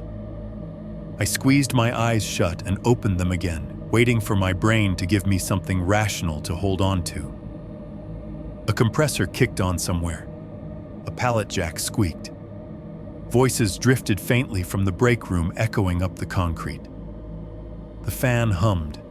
No heartbeat, no whispered word. Back home in daylight, horror melted into exhaustion and something that felt a lot like garden variety paranoia. I tried to logic my way through it. Maybe I had tinnitus, maybe I was developing some kind of auditory processing issue, maybe I needed to actually call that therapist and admit I was hearing things. But every night when the sun went down and the townhouse pulled its shadows closer, all that rational talk fell apart at the top of the stairs. There is a particular moment when you flip on the bathroom light and stand there in the doorway waiting. I started timing that moment. It was never more than 2 or 3 seconds in reality, but in my head it stretched into something much longer. Hand on the switch. Click. The bulb flickers once, then comes fully alive, filling the little room with its flat, unkind light. I stop breathing. Every night I look straight at the mirror and wait to see if the glass will warp, if the fog will start gathering on its own patterned ribs, etching themselves out of condensation. I wait to see if the edges of the cabinet will bulge, if the screws will twist, if the caulk will crack. Most nights, nothing happens. The mirror just reflects a tired guy in a faded t-shirt who keeps glancing over his own shoulder like he expects someone else to be there. Silence should be comforting. It should mean the absence of the thing trying to reach you. Instead, it started to feel like the pause right before a storm. The absence was too absolute. It was the difference between a room where a TV has never been and a room where a TV has just been shut off and the screen is still cooling. The walls of the townhouse had memory. I could feel the shape of the heartbeat in them even when it was not actively pounding. Some nights I almost missed the sound. At least then I knew where it was. The quiet stretched over days. The landlord's email faded into my inbox history. The contractor's comment, "Some houses just got history man," got filed under things I will not think about at 3 a.m. But my brain did not stop. It kept replaying everything, sharpening certain details each time, as if it were sanding them down to their purest, most unbearable forms. The way the entity's heart had looked right before I hit it, too alive, too desperate. The texture of the blood on my face that was not there a second later. The sentence rasped out of ruined vocal cords. Should have stayed in the family. The realization that it could become solid enough to knock a cabinet off a wall, to shake tile, to spray blood that felt heavy and hot and wrong, and then with some effort I could not see it, could put all of that back the way it had been. Reset the room. Erase the evidence. Leave only bruises and damp prints behind. If it could do that, once it could do it again. It did not need the mirror. It did not need the bathroom. It was part of the house now. Maybe part of me. I started sleeping on the couch, more the upstairs, turning into hostile territory I only entered when absolutely necessary. From the living room, the bathroom was just a square of light at the top of the stairs. I would stare at that square sometimes, listening for a thump that never came, feeling my own pulse pounding in my neck. On the rare nights when I did manage to fall properly asleep in my bed, the dreams were nothing dramatic. No jump scares, no cinematic jump cuts. Just normal scenes, standing in the cereal aisle at Walmart, watching TV, sitting in the break room at work, except somewhere always just off screen, there was the steady sound of a second heartbeat waiting for me to notice it. The silence outside stretched longer. The noise inside my skull did not let up. And the longer the house stayed quiet, the more it felt like something was counting. Not seconds, not hours, just chances. 5.3. Evan messages me like a ghost from high school. The thing about living alone is that your phone becomes the only other voice in the apartment that is allowed to surprise you. Most notifications are junk shipping updates, spam emails. Some app reminding me I have not meditated in 187 days. That morning, I was on the couch in the same sweatpants I had slept in, half watching a rerun of some cooking show I did not care about when my phone buzzed with a tone I had not heard in a while. Facebook. I almost ignored it. Then I saw the name, Evan Porter. It hit like a gut punch you did not brace for. 3 syllables, and suddenly the air in the living room felt like high school again. Chlorine from the gym pool cafeteria, pizza grease, the smell of Axe body spray, thick in the hallways. I tapped the notification, friend request. His profile picture loaded slow, my Wi-Fi dragging just enough to ring out the moment. When it finally came into focus, it showed 3 people, Evan, some woman, and a kid. Evan was in the middle arm around the woman, grinning in a way that said he did not remember ever being scared of anything in his life. The woman had that tired but happy mom look. The kid, maybe 4, held a plastic dinosaur mid-swing, eyes half closed like he was about to blink. Behind them was a townhouse. Not mine, but it might as well have been its cousin. Same beige siding, same black shutters, same kind of little concrete stoop with a pot of dead or dying flowers next to it. The kind of place property managers call modern because the outlets are all 3-prong. Under the photo, Evan and Jess, first home. A little red bubble on Messenger flashed next. Evan, longtime man. Heard you're back in Columbus. We should catch up. I stared at the words until they went sharp. I hadn't thought about Evan in years, in any way that did not involve a bitter flash across my brain and a silent screw you to a person who was nowhere near me. Seeing his name pop up like that, casual, friendly, felt like getting a text from someone you watched get buried. Back then, he had been my best friend. We met freshman year, 2 bored kids, stuck at the same lunch table by random seating. He was the kind of guy teachers liked, even when he mouthed off, wiry, quick smile, just enough charm to get away with it.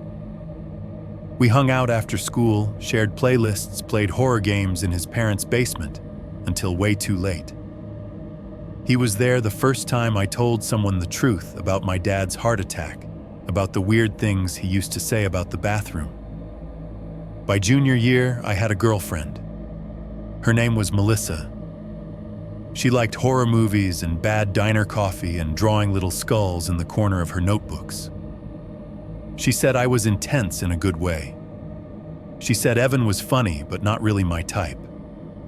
People say a lot of things before they change their minds. It happened slow enough that you could miss the moment where one thing became another. Evan and Melissa started texting more. Then came inside jokes I was not part of. Then a party I was too busy to go to, but they were not. By the time I realized how far it had gone, they were already a unit. Evan did not just hook up with her and apologize. That would have been almost forgivable in a teenage, drunk, stupid way. He rewrote the whole story. He told people I was weird about her. He told people I was jealous and creepy. He told one guy on the football team that I had anger issues, that I had once punched a bathroom mirror in my dad's trailer for no reason and laughed while my hand bled. That story, true in the most twisted, context-free way, spread faster than anything else I had ever done. By senior year, the friend group I used to eat lunch with had drifted to a different table. I sat closer to the vending machines. Melissa would pass me in the hallway and look right through me like I was drywall. Evan took my spot in every sense that mattered. I told myself I had forgiven him eventually, because holding on to that kind of anger was like drinking poison and expecting someone else to die. But sitting there in my cheap Columbus rental with a heart that was not mine beating somewhere in the walls, looking at his grinning face on a phone screen, I realized I had just put it in a box. The same way I had put other things in a box and brought them with me. He had a family now. Wife, kid, townhouse. He had built a life in the same city I was trying to quietly survive in, and I only knew because Facebook decided I might want to reconnect. Another message popped up while I was still staring. Evan saw your name on People You May Know. Jess said I should say hi. You look good, dude. Been forever. A little thumbs up emoji blinked under it, too cheerful. Anger flared sharp and fast. Underneath it, something else shifted, a lonely, sour ache. Since the divorce, my contacts list had gotten shorter. Ex-wife gone. Her family gone. Old co-workers from the job I lost before Amazon scattered. My mother was in another state, surviving on her own routines. I did not have siblings. No cousins nearby. No family in Ohio, not in the way people mean when they talk about someone having their back. The only thing here that felt like it knew me was something in the wall of my bathroom. I typed erased, typed again. Yeah, man, been a minute, send. The typing indicator on his end appeared almost immediately. Evan, we're up on the north side now. Got a place near Polaris, finally out of apartments, LOL. A photo followed another angle of the townhouse, this time from the driveway. 2 stories, small patch of lawn, SUV in front, vinyl siding, tiny upper window that could easily belong to a bathroom. Evan, you still in town? Yeah, south side. Warehouse job, real glamorous stuff. Evan, hey, work is work. I did nights at the distribution center for a while too. Almost killed me. Jess works at a clinic. I'm doing sales now. Boring, but it pays for the mortgage. More small talk. High school names came up. The teacher we hated, the guy who got a DUI and disappeared, the girl who moved to Florida and became a yoga influencer. He asked if I remembered that time we scared ourselves stupid, watching some low-budget Japanese horror movie in his parents' bathroom mirror. Yeah, I remembered. As the conversation went on, my anger turned into a dull, heavy pressure somewhere behind my eyes. He did not apologize. He did not bring up Melissa at all. It was like he had airbrushed that entire piece of history out of his mental yearbook. The longer we talked, the more I realized he wasn't reaching out to atone. He was just bored, comfortable, curious about what had happened to the kid he once decided was weird, violent enough to throw under the bus. Eventually, the casual back and forth shifted. Evan, you should come up sometime. Jess loves having people over. We do a lot of grill nights. Got a little patio out back. Nothing fancy, but it's home. I stared at the screen thumb hovering over the keyboard. The word home snagged hard. Another message blipped in before I could answer. Evan, place is nice, but walls are thin as hell, lol. Pipes knock at night sometimes. Bathroom walls sound like they're alive. Alive. The word glowed on the screen too bright. Everything else fell away for a second. The TV, the fridge hummed the neighbor's footsteps overhead. I heard the echo of that other word in my head, the one rasped out of a ruined throat family. Pipes knock at night. Bathroom walls are thin as hell. I pictured his townhouse. Same basic layout as mine, probably. Bathroom stacked over bathroom cabinets bolted into studs, a cavity behind the mirror, just big enough for something to breathe in. The entity's phrase folded over Evan's comment in my mind until they were layered on top of each other perfectly. Should have stayed in the family. What if family was not just blood? What if it meant anyone pulled into the circle? Anyone close enough to be touched? Anyone foolish enough to stand in front of the same kind of mirror, in the same kind of box, with the same kind of inherited rot threaded through the walls? I thought about my father dying on the bathroom floor of a trailer miles from here, clutching his chest, while something inside the wall beat along with him. I thought about the box I stole from that place. The box that had sat under my sink, humming quietly, waiting. I thought about how the thing behind my mirror had learned my heartbeat, my routines, my fears, and how lately it had grown very, very quiet. For the first time since I saw that thing crawl out of the cabinet, I thought about someone else's bathroom, someone else's cabinet. The idea did not feel like relief. It did not feel like maybe if it goes there, it will leave me alone. It felt like an opening, an opportunity not to get rid of it, but to share it. To pass something along that had been handed to me without my consent. To let Evan, with his new townhouse and his tidy little family and his untouched bathroom walls, understand what it meant when something decided you were part of its line. My thumb moved. Yeah, I typed, hands suddenly very steady. Maybe I'll come up sometime. 6.1. Learning what my father did. There is a special kind of dread that comes from realizing you might not be the first person in your family to be haunted. Up until that point, I had treated what was happening in my bathroom like some freak one-off infection, something that started with me because I brought the wrong box from the wrong place. I told myself my father's death, and his muttering about hearts in the wall were just sad coincidences my brain was stitching together into a story. But the thing that crawled out of my cabinet had looked right at me and told me it should have stayed in the family. That word would not let me go. Family. If anyone alive knew more about what my father had done before he died, it was my aunt, his younger sister. She and my dad had grown up in the same nowhere West Virginia town, same broken trailer, same bad options. Where he stuck around and drank, she got out early and moved 2 states away. Remarried, found God, and discovered Facebook recipes. We did not talk often, holidays mostly. The occasional check-in when a storm hit her area and Mom wanted to know if she was okay. She had that permanent tired kindness some older women get when they have outlived more than they expected to. Her number was still in my phone, buried under old contacts. Calling her felt like opening a dusty drawer I had shoved closed years ago. I paced the kitchen for a good 5 minutes, phone in hand, thumb hovering over the call button. The fridge hummed. The clock over the stove ticked. Upstairs, the bathroom sat quiet and still pretending it had always been just drywall and pipes. Finally, I hit call before I could talk myself out of it. The dial tone ran long enough that I thought it would go to voicemail.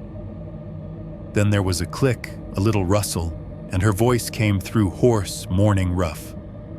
"Hello, hey Aunt Lynn," I said. "It's me." There was a pause, then a soft, surprised laugh. "Well, I'll be. You remember your old aunt? You okay, honey?" Loaded question. "Yeah," I lied. "Just wanted to ask you something about Dad." The line went quieter. Not dead, just cautious. "All right," she said slowly. "What about him?" I did not ease into it. I was too tired for that. "Did he ever tell you anything about a job he did with a bathroom, a trailer, where they found bones?" For a long second, all I could hear was her breathing. "Why are you asking me that?" she said at last. Her voice had lost its morning softness. "Because," I said, fingers tightening on the phone, "I keep remembering things he used to say, and I think I need to know the whole story. Like, what was that pill box he always kept in the bathroom? Where did it come from?" Another breath. A sigh this time. I could picture her in whatever kitchen she had now, linoleum magnets on the fridge, sunlight coming in over a sink full of dishes, sitting down slowly because her knees hurt. "You talked to your mama first?" she asked. "She told me some of it," I said. "That he brought a box home from a job, that he used to complain about hearing a heart in the walls, but she gets shaky when I push. I'm not trying to upset her." "Well," my aunt said, and there was a rustle like she was shifting the phone from one ear to the other. "Upset done happened a long time ago, whether we talk about it or not." She went quiet again. Then, "You remember when you were little and your daddy started doing handyman work for that landlord?" "Kind of," I said. "He'd disappear for a few days, come back with cash and stories." She said. "Well, one of those jobs was out at an old mobile home park off Route 19. Place was half empty already. Folks moving on trailers left to rot. Landlord was trying to fix some up cheap so he could rent them to anybody desperate enough." She cleared her throat. "Your daddy got called to work on a bathroom soft floor by the tub, some mold, that kind of thing. He went out there with his tool bag, thought it'd be an easy day. He told me and your mama about it a week later after a few beers, like it was just another story." My chest felt tight. The kitchen around me faded to background. He said when he got there, it didn't feel right. Trailer smelled like bleach on top of old piss. Like somebody tried to clean something they knew wasn't gonna come clean. I could see it in my head, just from that thin walls, sagging floor, a bathroom with cheap paneling over older sins. He cut into that bathroom wall to check for rot, my aunt went on. pulled off a panel by the tub expecting mold. Said instead of just wet wood, there was a cavity. And inside that cavity, there was a rib. My free hand tightened around the edge of the table until my knuckles went white. A rib, I repeated. Human looking, she said, at least to his drunk-ass eyes. He poked around more and found more pieces, little bits of bone, something that looked like a jaw. He got spooked and called it in. Sheriff's deputies came out, whole mess of them, tape and cameras and whatnot.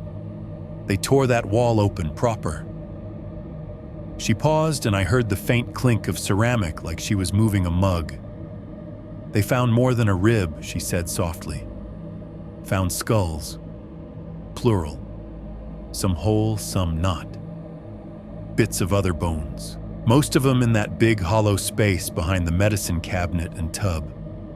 Stacked in ways that did not look like accident. My skin crawled. I thought of my own wall, my own studs, my own late-night visitations.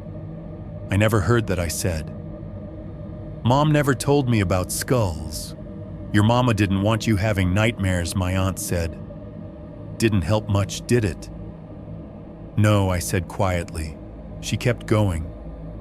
The news picked it up for about 5 minutes, she said. Local channels called it the trailer bathroom butcher, like it was some kind of movie. Folks said maybe it was a drifter using the place to dump bodies. Maybe it was the last tenant. Maybe it was some old crime from years back. They tore up the ground around the place, searched the rest of the park, but they never pinned it on anybody. Landlord swore he knew nothing. People moved away.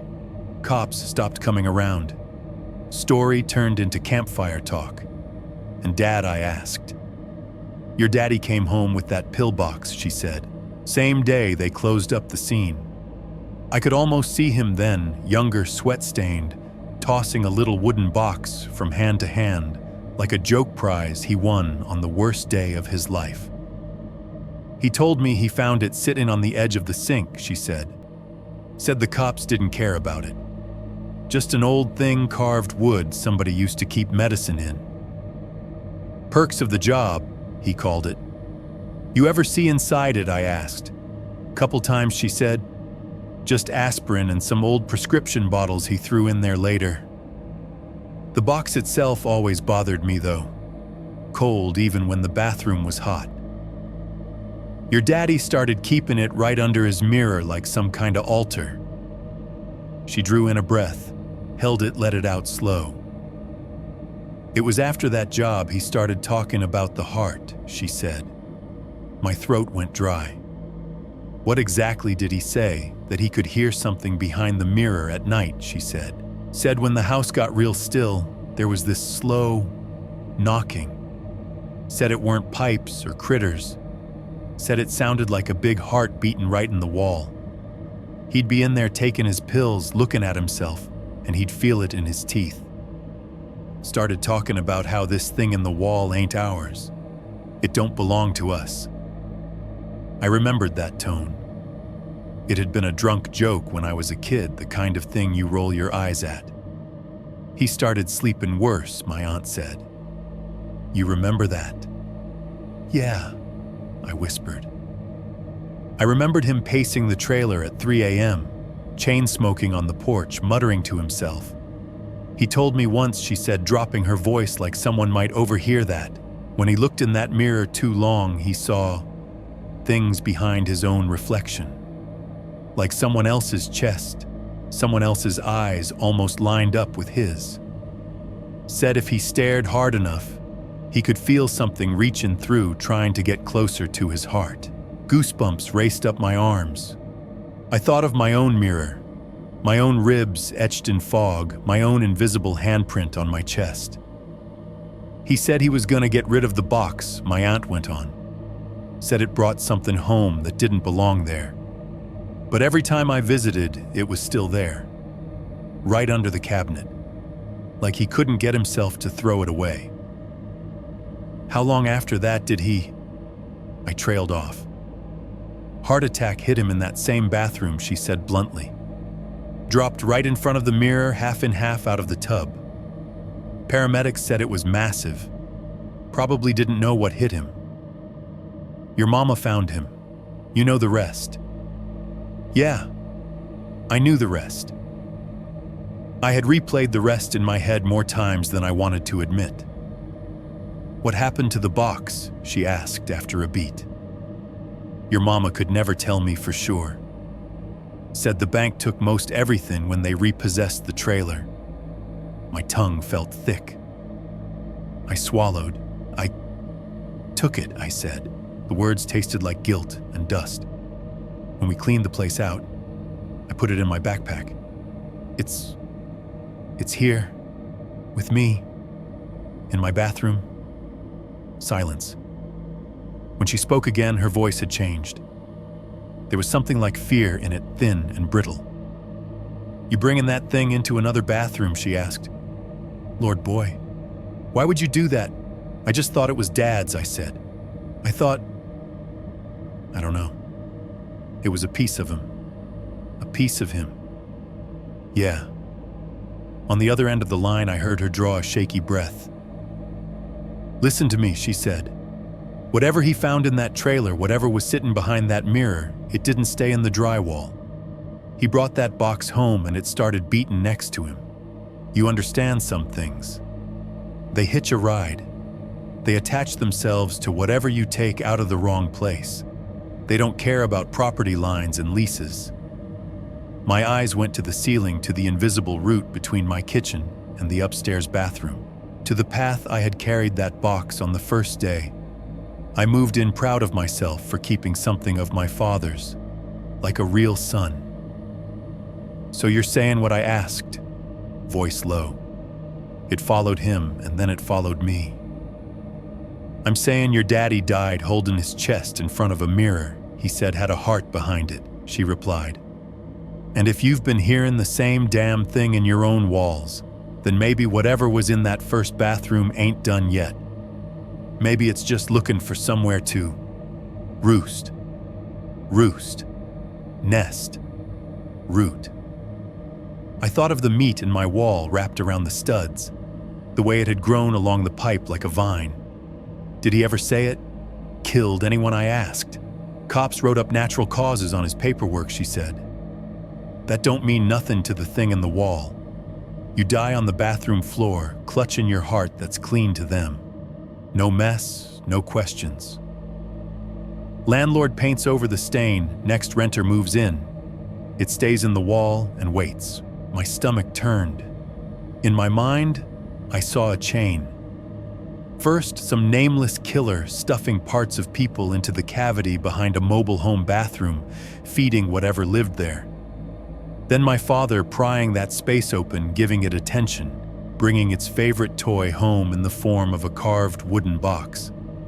Then me, years later, hauling that same box into a new bathroom, in a new state, setting it down under a new mirror without a clue.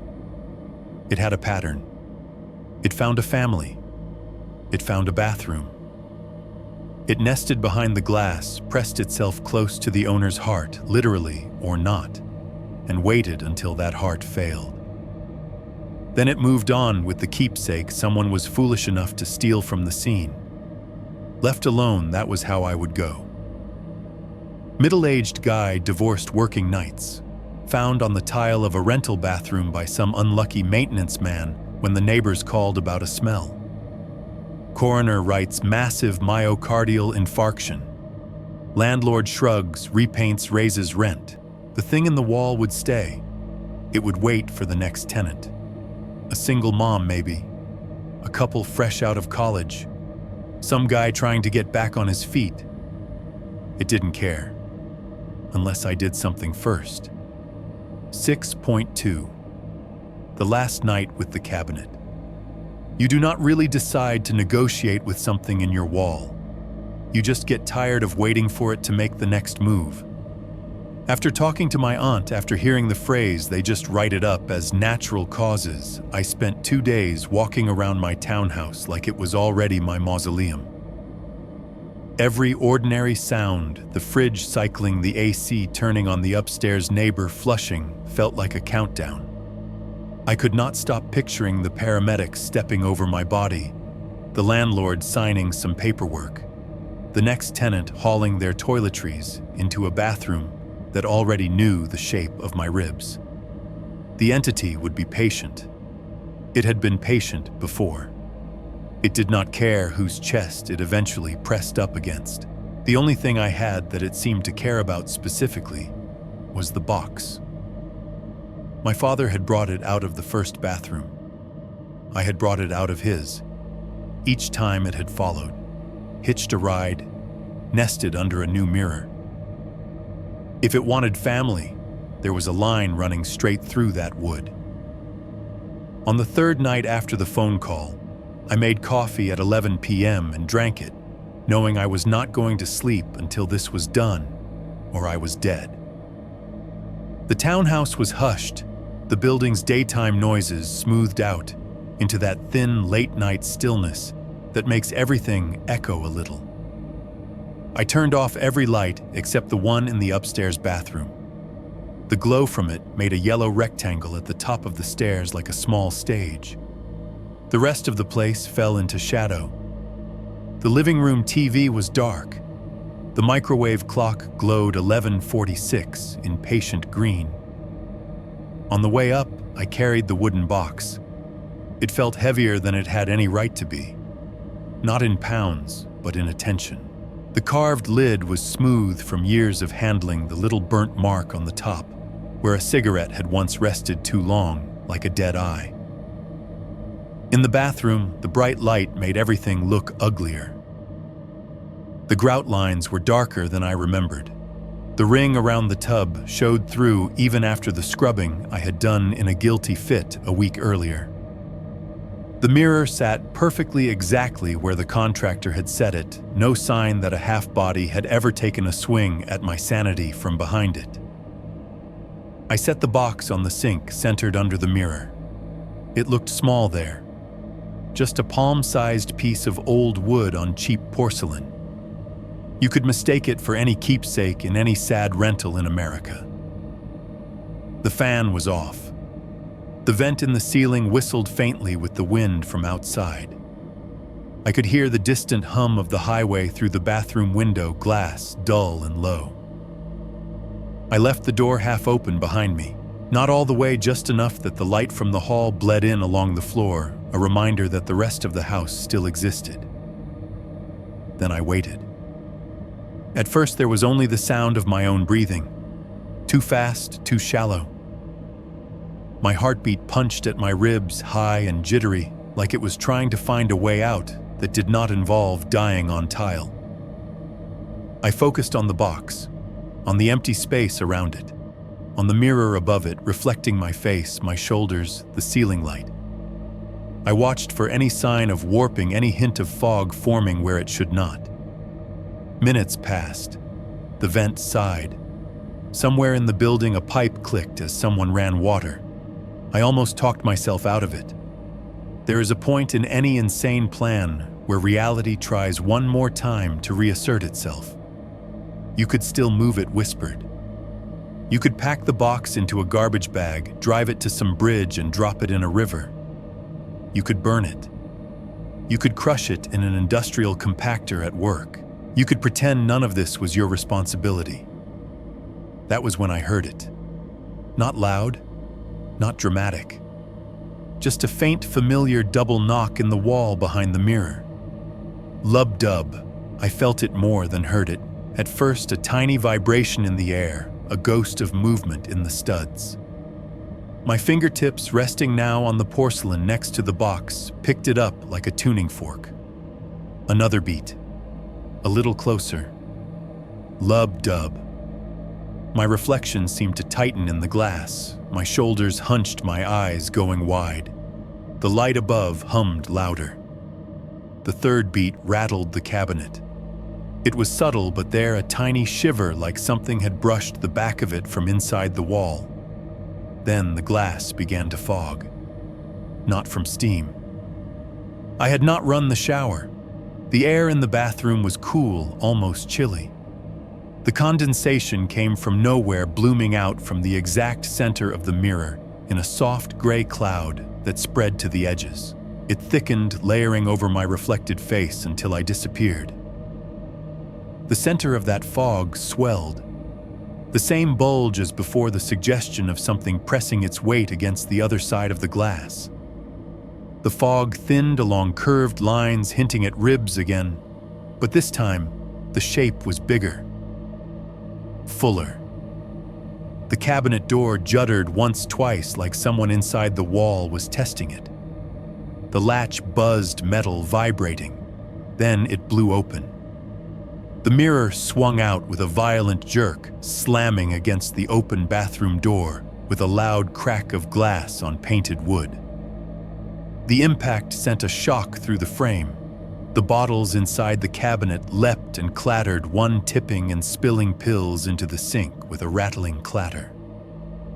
Behind it, the darkness was there, and it was full. The thing did not ooze out this time. It did not creep.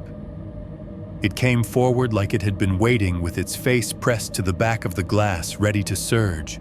Hands shot out first, those same flayed fingers, those same blackened nails, but stronger now muscles under the exposed tendons, twitching with a little more coherence.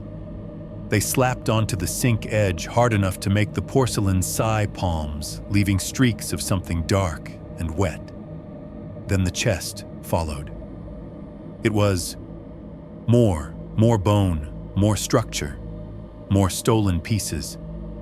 The rib cage that emerged was broad, the arc of it too well formed to belong to some random mismatched assemblage. The gaps were smaller now. Fewer ribs were broken. There, right in the center, was a sternum that had not been there before long, and flat glued onto the rest with clots and thin strands of connective tissue. It reminded me sickeningly of a man's chest I might have seen in a locker room or in a hospital bed. A collarbone. I saw its sharp and specific bridging from the top of the sternum to one shoulder, white and clean, threaded through with fresh fibers of meat, like someone had just jammed it into place. The heart beneath that new bone was bigger. It lurched in the open cavity, swollen and dark, each beat slamming harder against what little structure tried to contain it.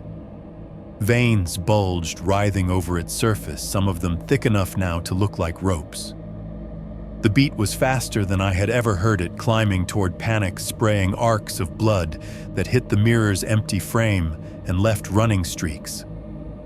Below it, a denser mass of organs dragged out behind the lungs, more complete, both of them, rising and falling, shallowly stitched to the inside of the ribs with strings of tissue. The intestines came next in a heavy spill, thicker ropes slapping onto the sink, then tumbling over the edge to smear the tile. The sound of it all was disgusting and alive. Wet slaps, bones knocking against porcelain. The steady, meat-thick thud of the heart pounding like it was going to burst out of the chest and land on the floor. The thing's mangled head followed skull, scraping against the frame. More skin had pulled itself together over one cheek, making its ruined face look disturbingly closer to human. The single eye was still there, filmed and wrong, but it tracked faster now as it searched the room. It saw me. It saw the box. Air whistled through the torn gorge where its throat had once been dragging saliva and blood in bubbling threads. Each ragged inhale made the chest cavity shudder. Each exhale came out as a noise halfway between a moan and someone sucking in a breath through a hole in their neck. I should have bolted. Instead, I stepped closer. My legs felt like they belonged to someone else, moving on a script I would never have chosen. The tile under my bare feet was cold, slick, where drops of whatever it was had already fallen. The smell was a punch in the face, rot, copper, mildew, all turned up to 10. Up close, the heart's heat radiated like a space heater. I raised my hands, slowly palms out like you might approach a spooked animal. "You don't have to stay here," I whispered. My voice trembled, but the words came out anyway. "You just need a family, right?" The eye rolled toward me, lazy but deliberate. The heart stumbled for a beat, then slowed just a fraction. Lub-dub, lub-dub. Rivulets of dark fluid crawled down the ribs between the bones onto the sink. Loops of intestine twitched, reacting like something had stroked a nerve. The whole ruined mass seemed to lean in just an inch. The noise from its throat shifted. The exhale dragged air over shredded vocal cords, trying to form consonants out of a wound. The sound made my ears buzz. Home. Stay home. F to F-A. Mill. Y. Family. The word slurred and broke on the edges, but I heard it. It was the same word that had followed me from the wall to the warehouse, and back again, now bubbling up right in front of my face from something that should not be able to speak at all. My hand found the box on the sink. The wood was warm, not the way wood gets when it sits in the sun. This was deeper a heat that seemed to pulse faint but undeniable under my fingers. As I rested my palm on the lid, I felt a tiny separate thump inside it, out of sync with the bigger heart in the open chest, but related. A child's echo to the parent beat. "Our deal," I said, not sure, when I had decided there was one, "is that you don't take mine." My voice shook, but I kept going. "I'll give you a home, a real one. Not this lonely little box. A place with a family, kids, a better bathroom than this, warm kitchen, big bed, all of it." As I talked, the words sounded insane even to me, but something in the thing's posture changed. Its clutching hands loosened slightly on the sink edge. The frantic working of its lungs calmed. The heart's tempo settled into something less like a panic attack and more like anticipation. "Stay home," it rasped again. "Yes," I said. "You stay in the box. You stay with them. You do what you do. But you leave me alone. Understand?" The eye rolled downward slowly toward my hand on the lid. Our rhythms overlapped for a moment, my heart, its chest, the smaller echo inside the box. 3 beats in a warped temporary harmony. Veins along its shoulders and neck began to retract, pulling back toward the dark cavity behind it. The cords that had slithered along the pipe and studs twitched, then started to slide inward like snakes disappearing into a hole. Slowly, the whole grotesque structure began to retreat. Ribs scraped against the cabinet frame as they were drawn backward. Organs slopped and dragged, leaving streaks on the sink that thinned and faded as they moved. The dangling jaw swung once, a last loose clack of teeth, before the skull sank back into shadow. As it went, I saw something small dislodge from the mess. A tiny piece of bone about the length of my thumb dropped free from somewhere near the newly manifested collarbone. It hit the porcelain with a delicate tick and rolled in a crooked little arc toward the drain. In the second before it reached the metal, I recognized its curve and size. A rib, an adult's maybe, a man's. Notched slightly near one end, the way some ribs get when they have healed from a fracture. It teetered at the edge of the drain for the span of a breath. I blinked. It was gone. No bone, no blood. Just the faintest ring of moisture around the drain hole, like someone had just finished washing their hands and not wiped the sink yet. The last of the meat vanished into the dark behind the open cabinet. The heartbeat receded again, this time not out into the walls, but down, into the box.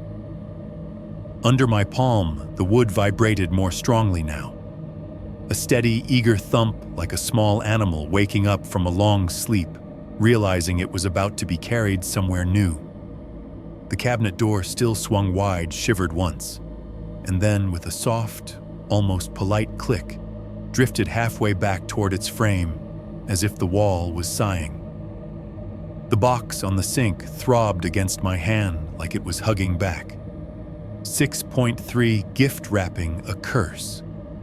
The box looked wrong sitting on my kitchen table under normal light. For so long I had only seen it in bathroom glare or in the dim yellow spill from some sad lamp. In daylight it was just a piece of carved wood, the size of a paperback edges worn soft by years of hands. The little burned circle on the lid where my father's cigarette had once kissed it too long was a dull, harmless scar. You would not know, looking at it, that my family's deaths and my nightmares and a pile of skulls in a West Virginia trailer bathroom were all threaded through the grain. I laid out a rag on the table, set the box on it, and opened a cheap bottle of wood oil I'd picked up at Dollar Tree on my dinner break the night before. The smell of it, fake lemon, something chemical pretending to be natural, cut through the lingering odors of takeout and fridge air. I wiped the box down carefully. The cloth darkened as the oil soaked into the wood, bringing the grain out in richer lines, making the little carvings look deeper. I worked it into the corners, the hinges, the underside. I did not open the lid.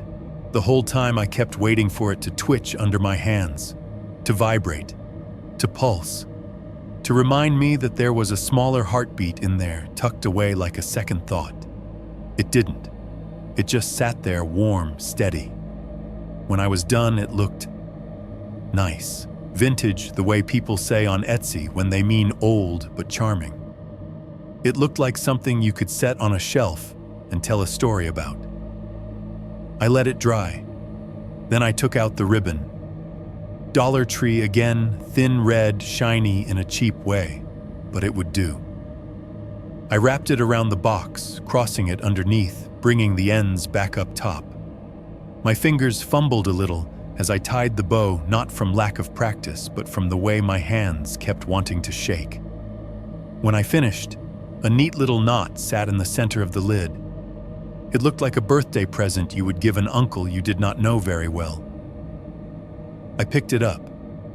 The warmth from inside seeped into my palms slowly, like the box was exhaling.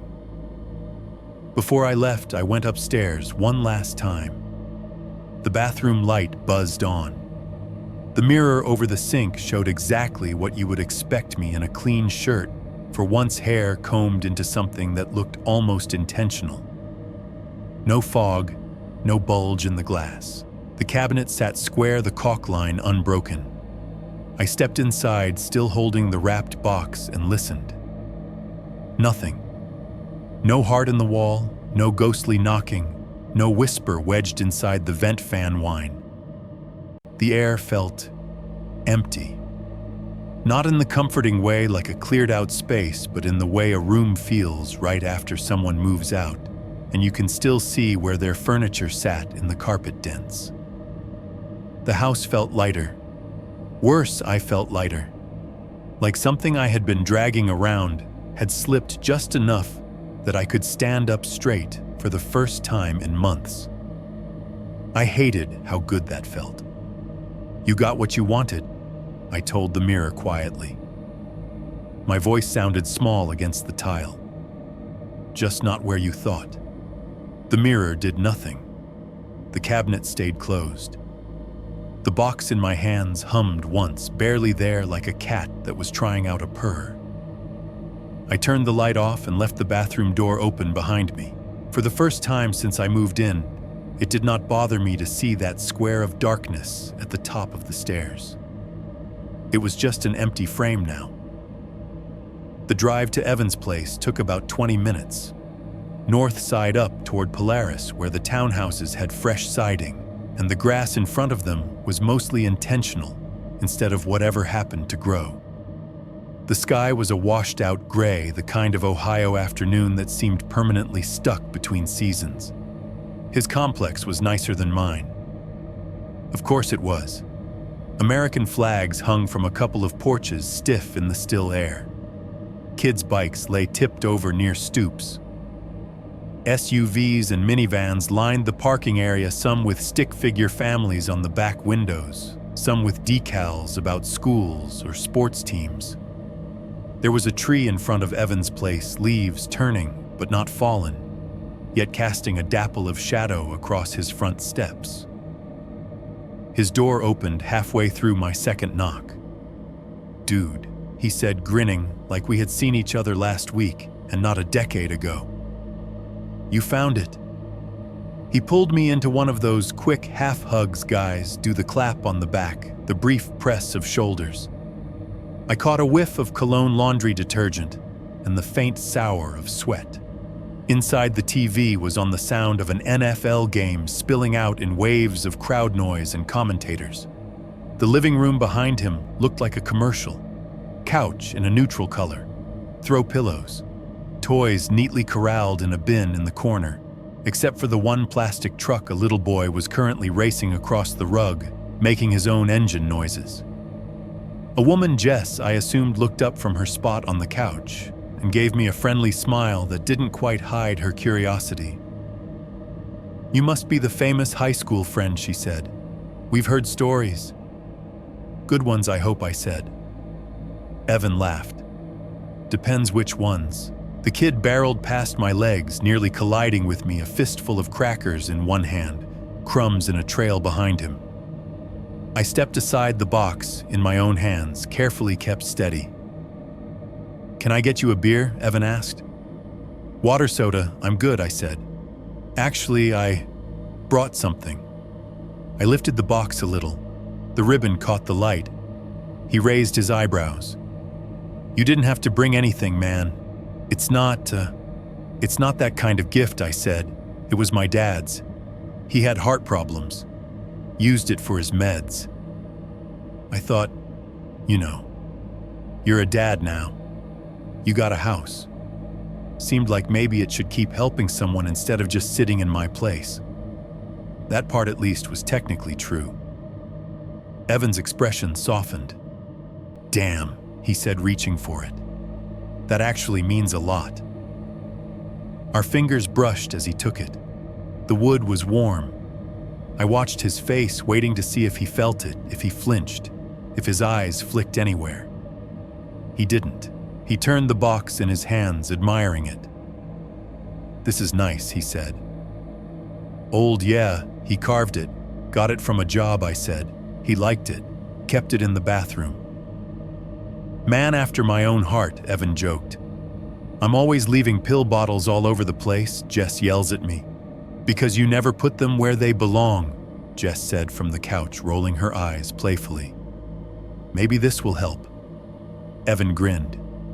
"Come on," he said to me. "I know exactly where this should go." He led the way down a short hall off the living room. There was a bedroom door on one side, half open, showing a glimpse of unmade bedspread and a laundry basket. On the other side, a door stood ajar. Evan pushed it open with his shoulder. The hallway bathroom was straight out of an ad. Floor tile so clean it almost shone. Gray hand towels folded neatly on a bar. A little potted plant, fake but convincing, on the back of the toilet. The medicine cabinet was newer than mine had ever been. All clean lines and chrome, the mirror flawless. It smelled like lavender soap and the lemon cleaner Jess probably used on Saturdays. No mildew, no bleach on top of rot. No history, C. Evans said. Perfect. He stepped up to the sink box in hand. With a casual motion, he set it down on the counter, centered under the cabinet, just like I had done 100 times in my own bathroom without thinking. Been needing something to keep all my blood pressure crap in anyway, he said, chuckling. Doctor says I gotta watch it now with the stress and the kid and all that. Guess it runs in the family, huh? The word hung there for a second. Family. My stomach twisted. The box sat quiet, red ribbon, bright and innocent against the white porcelain. From the hallway, I could hear the TV commentators building to some play crowd, swelling, then roaring.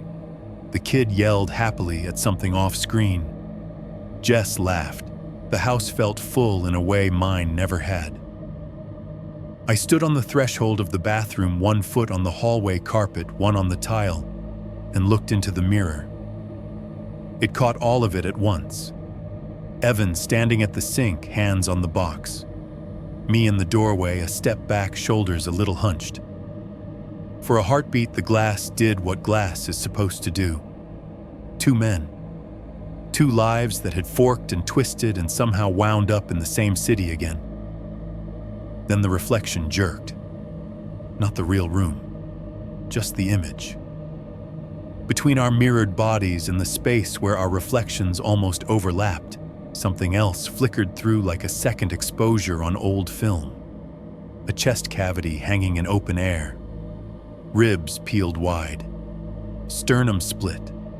Inside a heart, black red and slick, pounding hard enough that I could see its edges blur. Veins stood out like cords. With each beat, the whole thing lunged toward the inside of the glass, smearing its outline across our reflected shoulders. For a fraction of a second, it looked like it was inside both of us at once. Then it was gone. Just me. Just Evan. Just a nicely staged bathroom in a nicer part of town. Evan didn't react. He was watching the real box on the real counter, already mentally filling it with orange bottles and daily routines. "You okay, man?" he asked, catching my expression in the corner of his eye. "Yeah," I said. My voice sounded distant. Just hadn't been in a place this nice in a while. He laughed. "You'll get there."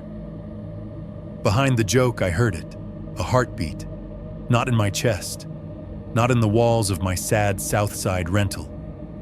Here. It was faint under the running commentary of the game and the muffled footsteps of a 4-year-old and the steady breath of a furnace that actually worked right.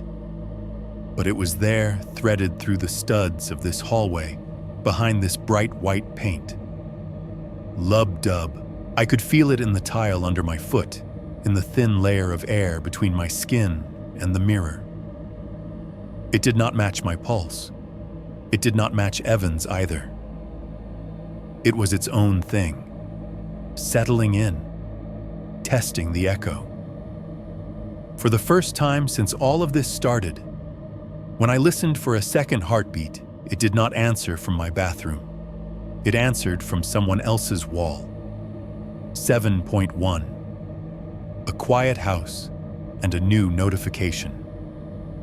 The night after I gave Evan the box, my townhouse felt like a stranger. When I opened the front door, the usual smells hit me: old carpet, whatever the downstairs neighbor cooked for dinner, a faint trace of cardboard and detergent from my work clothes hanging near the heater. Nothing was different technically. Same couch, same shoes kicked off by the mat, same mail piled crooked on the table. But underneath all that lived-in clutter, there was an absence that made the air feel thinner. It took me a few minutes to realize what it was.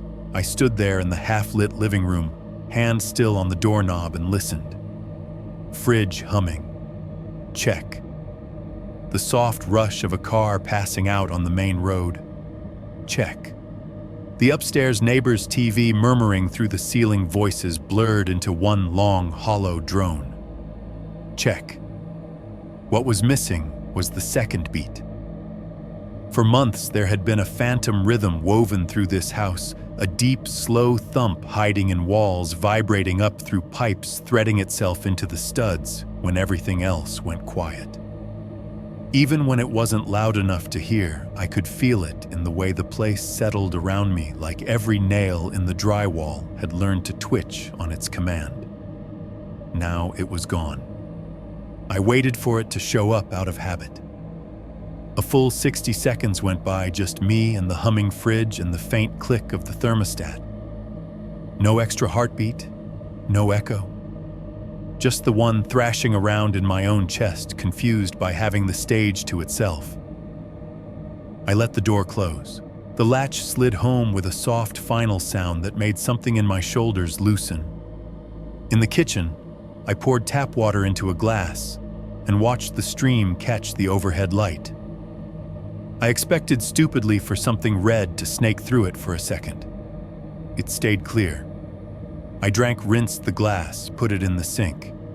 The normality of those movements felt wrong, like I was borrowing someone else's life for the night.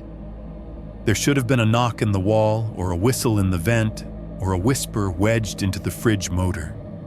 Nothing. The quiet followed me up the stairs. Each step pressed into the same worn spots in the beige carpet. The hallway nightlight glowed its dull LED blue. At the top of the stairs, the bathroom door stood open, bright square of light, waiting like always. I hesitated.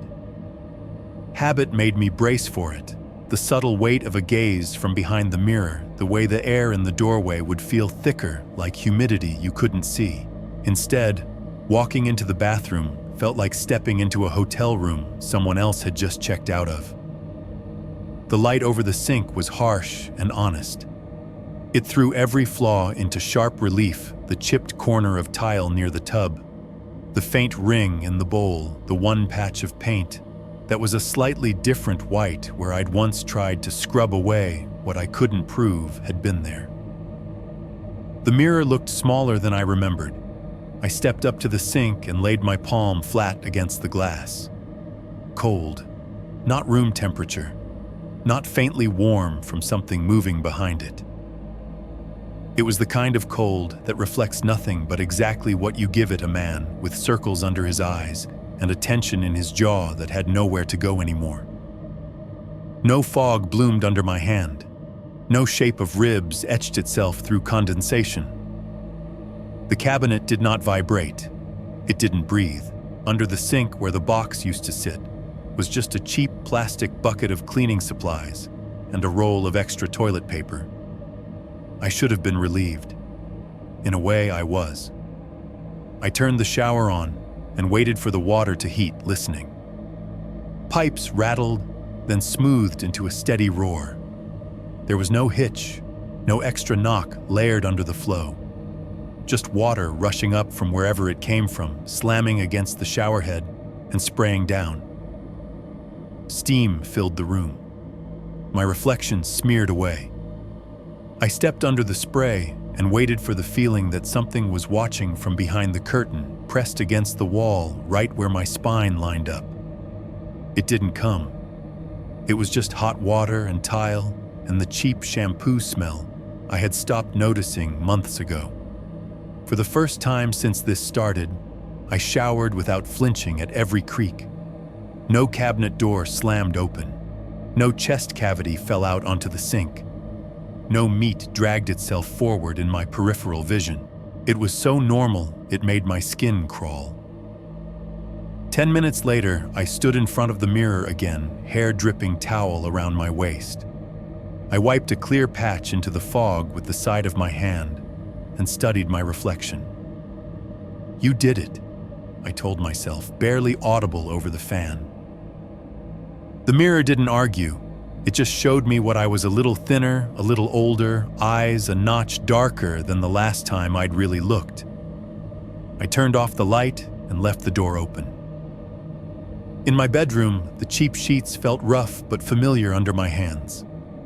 I lay on my back and stared up at the ceiling texture, those random swirls of plaster that never look like anything until you're sleep-deprived enough to see faces in them. The house breathed around me, fridge cycling then resting, someone in the next unit closing a drawer, a car door outside. No slow subterranean thump, no whisper in the vents dragging that one-word family through the machinery. I waited for fear to kick in.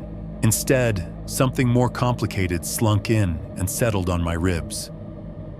I felt abandoned. Living with horror for that long does something to the shape of your days. It's like having a chronic noise in the background.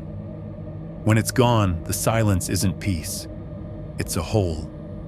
You keep leaning toward where the sound used to be and falling forward into nothing. Part of me was lighter.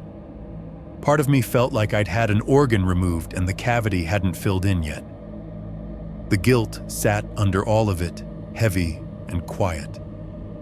I had taken something that had been roosting in my walls, something that had latched onto my father's life and then mine, and I had handed it wrapped in a red ribbon to a man who once stole my girlfriend and rewrote my reputation for fun. Not just to him, to his wife who smiled at me like I was a harmless leftover from Evan's youth, to his kid who ran around with crackers on his face and no idea that the soft rectangle of hallway outside his bathroom might one day hold paramedics and a black bag. I rolled onto my side, pressing my face into the pillow. "You didn't push it on him," a little voice in my head whispered. "You offered a gift." "He put it in the bathroom. He made the choice." Another voice, quieter, answered back. "Yeah, but you knew what was in the wrapping." My phone was on the nightstand, screen down. I could see the faint glow of its charging indicator, a tiny, steady light in the dark.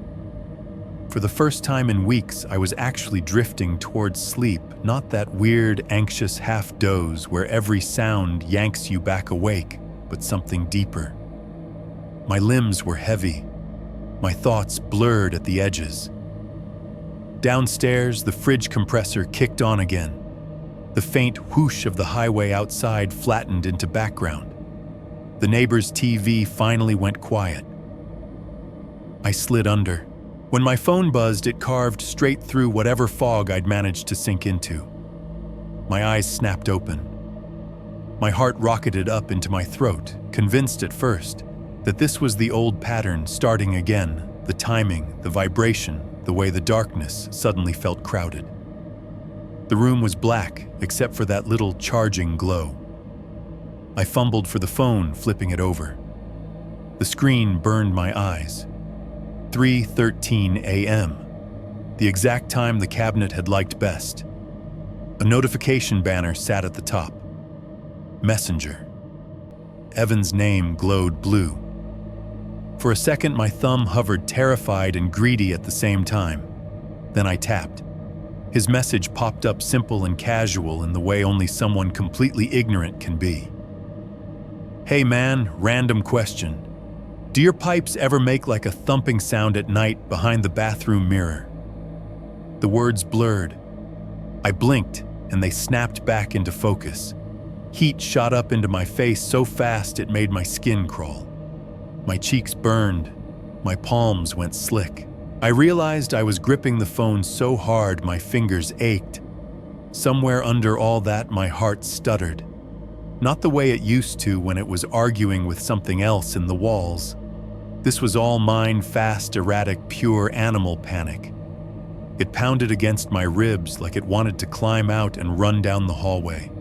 Get into the car, drive somewhere, anywhere that did not have Evan's question sitting on the screen like a lit fuse. Relief came with it, twisted and bright. There it was. Proof. He was hearing it now.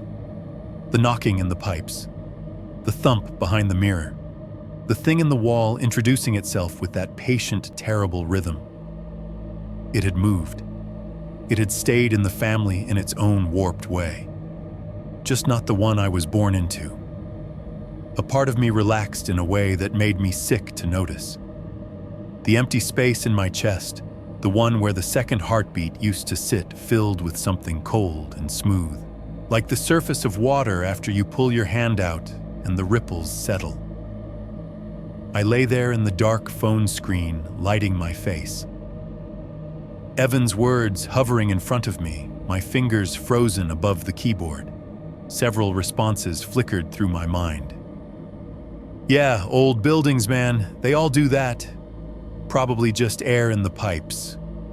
Get your landlord to look at it. Run." My thumb didn't move. In the silence of my cleared-out bathroom upstairs, the mirror reflected nothing. The cabinet sat quietly empty as far as any cop or contractor would ever see. My heart slammed away in my ribcage alone. Deep inside my chest, beneath the panic, beneath the guilt, there was a new sensation I couldn't quite name. Not joy, not evil satisfaction. Something colder, heavier. The feeling of having stepped aside just in time and watched a train miss you by inches and plow into someone else instead. My own heartbeat rang loud in my ears. For the first time in a long time, there was no other rhythm trying to sync with it. 7.2. Writing it all down for a stranger's voice. By the time you hear this, the part where I actually make the decision will already be over. The part where I handed a warm wooden box to a man I used to call my best friend. The part where I watched him walk it down a hallway and set it under a mirror that had never seen anything worse than toothpaste spit. The part where I stood in the doorway and saw a heartbeat flicker between us in the glass and decided that I was apparently okay with that. What comes after is this me sitting at a chipped kitchen table in a rental on the south side of Columbus, Ohio, trying to turn all of that into a story some stranger will read into a microphone. The cops do not want it. They already stamped my address with unfounded suspicious circumstances and told me politely to talk to a doctor.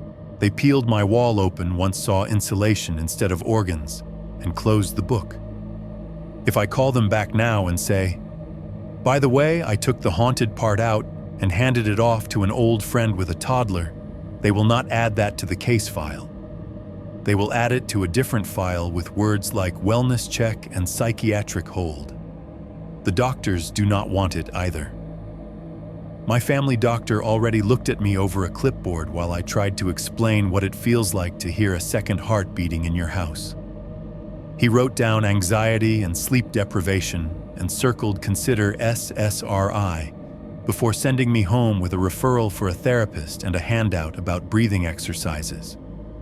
If I tell him I passed a curse along wrapped in Dollar Tree ribbon, he will up the dosage and maybe call someone in a different wing. My mother cannot have it. She still has to live with the version of my father who just had a bad heart. The official story, where he died in his own bathroom. Because that is what happens to men who smoke and drink and work too hard and see a doctor too late. If I call her and say, "The thing he heard in the walls is real and I took the box that carried it and fed it to another family," I will be taking away the only peaceful version of his death she has left. If I text Evan and say, "That thumping behind your mirror, it's not pipes," he will send back a laughing emoji and ask when I started writing creepypasta. Or he will stop inviting me over. Or he will show Jess and they will sit on their nice gray couch in their nice bright living room and talk about how their old high school friend is circling the drain. So I am sending it to you, to your channel, to your voice that I have never seen a face for only heard through cheap earbuds while I dragged pallets in a warehouse or lay on my back staring at the ceiling texture, trying not to listen to my own bathroom walls. Right now, while whoever is reading this is saying these words out loud, I am here in my kitchen laptop, open fingers sticky on the keys, because I ate Doritos straight from the bag and wiped my hands on my jeans. The apartment is dark, except for the light over the stove and the pale rectangle of the laptop screen. The stove bulb is weak and yellow, throwing a greasy halo on the wall and stretching my shadow long across the linoleum. Every time I shift in the chair, the shadow's head tilts on the paint behind the fridge like it is listening too. The fan in the fridge motor cycles on with a low, tired growl, then steadies into a hum that you would never notice if no one told you to. The compressor underneath kicks a dull metallic thud that vibrates the floor just enough that the spoon in the sink taps the side of a mug. My fingers move over the keyboard. Some of the keys stick a little, not enough to matter, just enough to make the letters come out a fraction of a second late. The laptop runs hot. The base warms the cheap wood of the table until the skin on my forearms feels like I am resting on a living thing. Outside, a car door slams in the parking lot with that hollow late-night sound. Another door opens. Someone laughs quietly too far away to make out the words, just the shape of amusement. Footsteps thud on the concrete walkway. Then the upstairs neighbor's deadbolt snaps home with a clean, final click.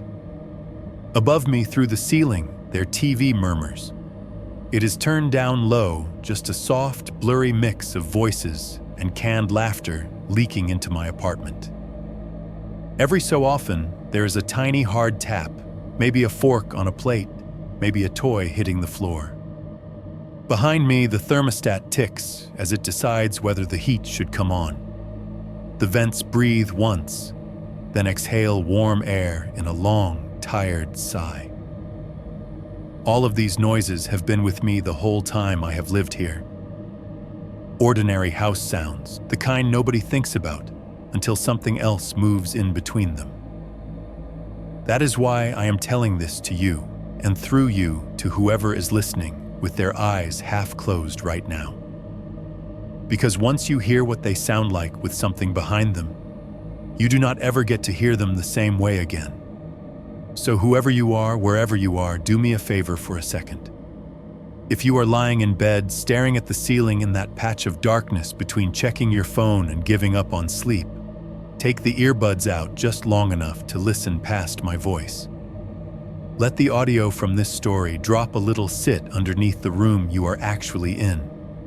If you are in your car parked outside your house or on your lunch break, engine off, so you do not waste gas phone propped on the dash with this video playing, turn the fan down. Let the ticking of the cooling engine come through.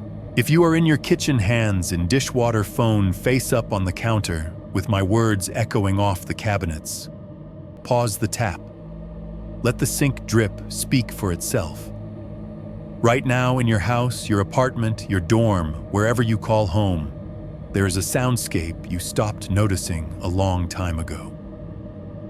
The fridge hum, the heater kicking on with a hollow thump somewhere behind the walls, the pipes in the bathroom giving a little knock when someone in another unit flushes at the wrong time, the thin buzz of the light in the hall, the faint rush of water when your neighbor showers. The building you live in has its own heartbeat. Nobody told you that when you signed your lease or your mortgage papers. You only notice it when the power goes out and everything dies, and you realize how much noise you've been sleeping through. I need you to pay attention to it just for a moment. Not because I think you have what I have. I hope you do not.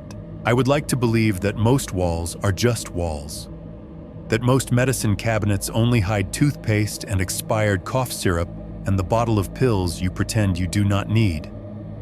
But here's the thing, I did not know my father's bathroom had anything living behind the mirror until he was already dead on the tile. I did not know my own had grown a heart until I watched it fall out of a cavity that was not supposed to exist. I did not understand what the second heartbeat meant until I had already decided to move it along. So while the person reading this into a mic pauses for effect, and the background music in this video dips low and tense, and your brain is halfway between the story and the room you are in, listen. Hear the fridge. Hear the heater.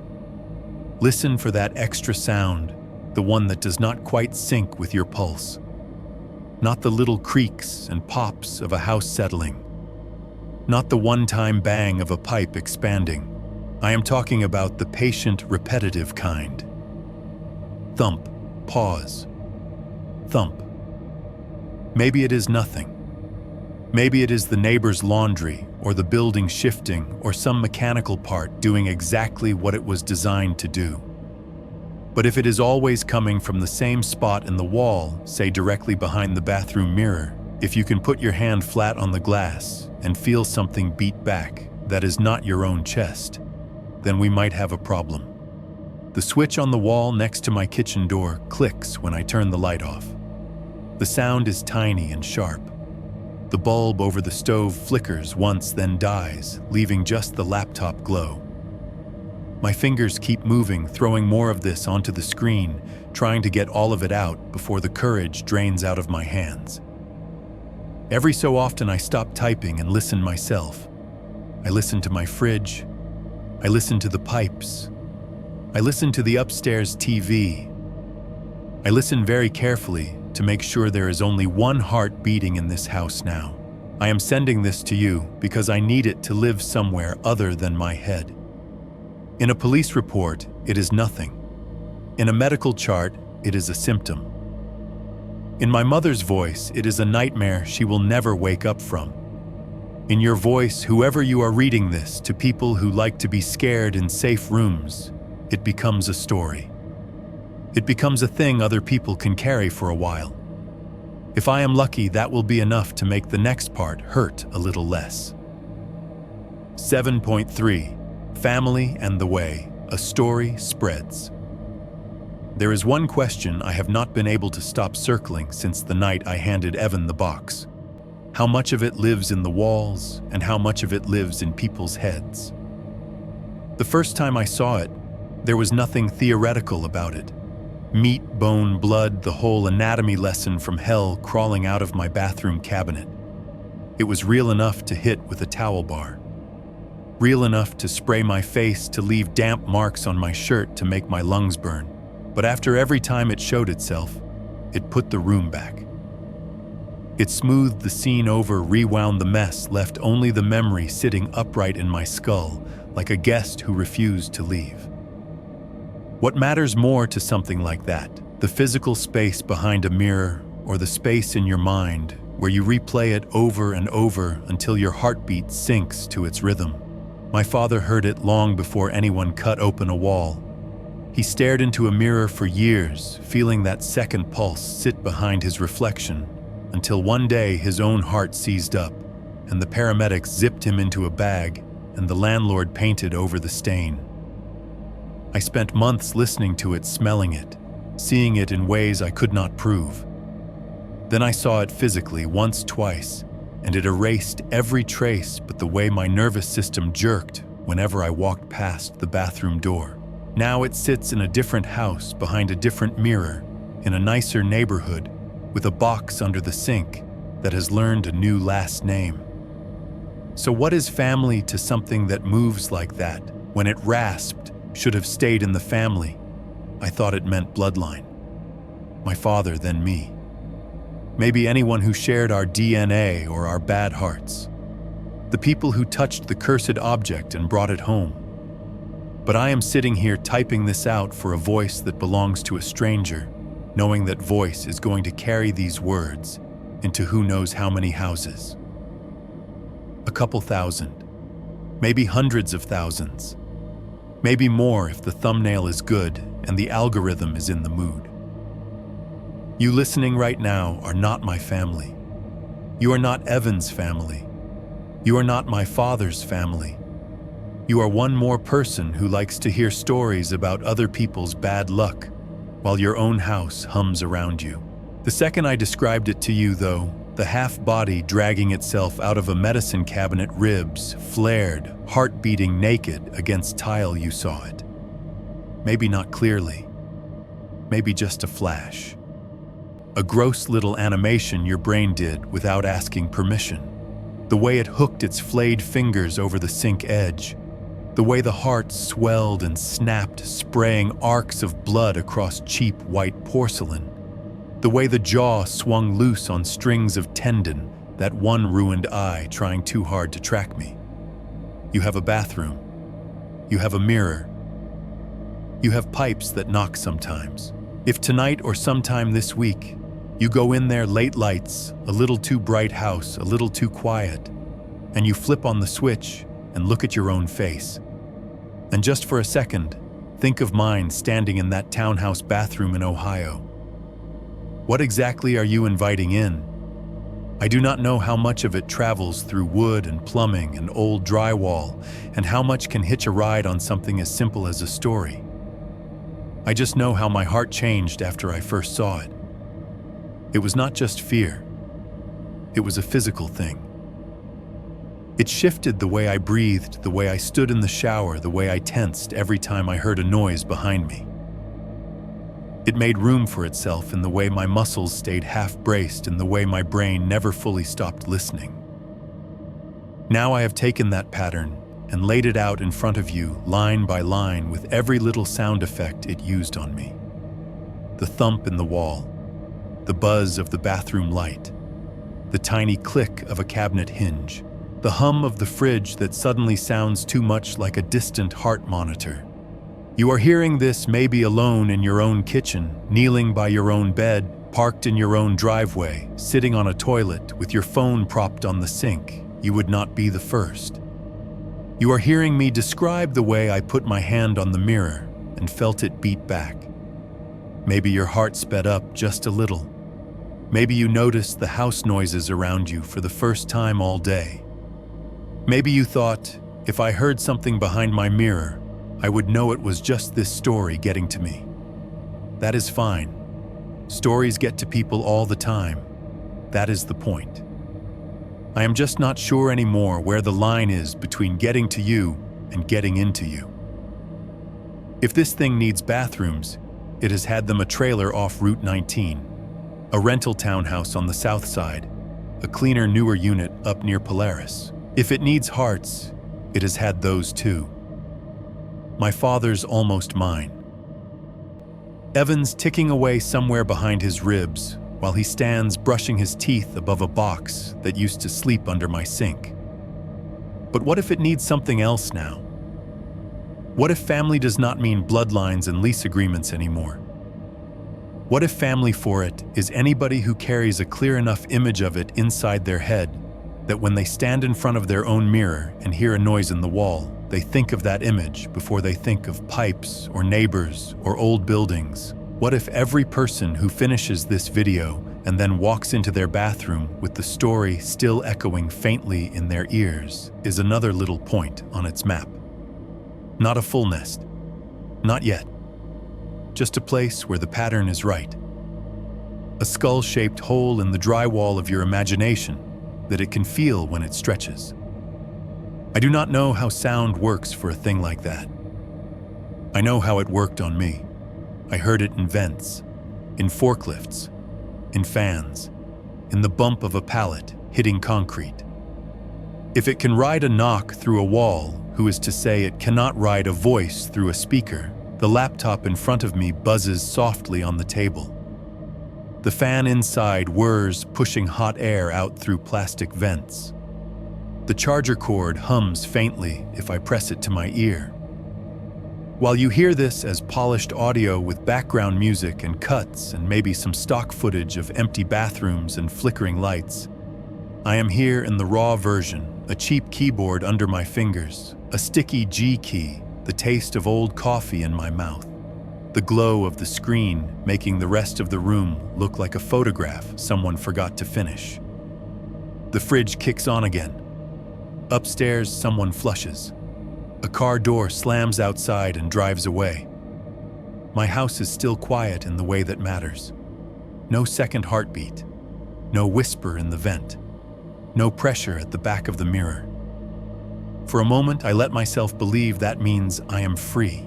Then my laptop shudders under my palms. Not a big movement, just a tiny tremor that makes the touchpad jump and the cursor quiver on the page. A second later, the messenger icon pops up in the corner of the screen, blue dot glowing. Evan, new message. I stare at it, feeling that old two-layered heartbeat try to come back my own doing, double time something colder and heavier waiting underneath. I click the notification. It is not a line of text this time. It is a little gray audio bar with his profile picture next to it, time-stamped 3:12 a.m. There is nothing good that comes in at 3:12 a.m. For a few seconds, I just watch the waveform icon sit there waiting to be tapped. The room feels smaller. The hum of the fridge seems to pull back, making room for whatever is stored in that 15-second clip. I don't want to hear it. I already know what kind of voice he is going to use, the trying to sound casual, too loud whisper of somebody who does not want to admit they are scared in their own house. My finger hovers anyway. Curiosity is part of how this thing moves. My father couldn't stop poking at the bathroom wall. I couldn't stop opening the cabinet. Evan couldn't stop asking if my pipes ever knocked at night. That little gray bar waits patient. Finally, I tap. His voice comes through the tiny laptop speakers, a little distorted, a little too close. There is noise under it, TV turned down low, a fan. Maybe Jess moving around. "Dude," he says, and he sounds like he did in high school. Like we are about to skip class and do something stupid. Except there is an edge in it that was never there back then. I swear to God, there's something behind our bathroom mirror. I thought I heard it say, "Your name." The audio ends with a shaky breath and a click. The player resets. The little bar slides back to the start, ready to go again. I do not hit replay. I sit there with my hands in my lap and let the words hang in the kitchen air. Somewhere north of me, in a nicer unit with a fake plant on the toilet and gray towels on the bar, Evan is standing in his hallway bathroom, listening to something hit the wall and trying to fit it into the shape of a story he can live with. I started writing all of this because I wanted to confess that I gave it to someone I thought deserved it. A man who once rewrote who I was to our entire friend group. A man who got to walk away from the trailer bathroom butcher story and build himself a polished little life.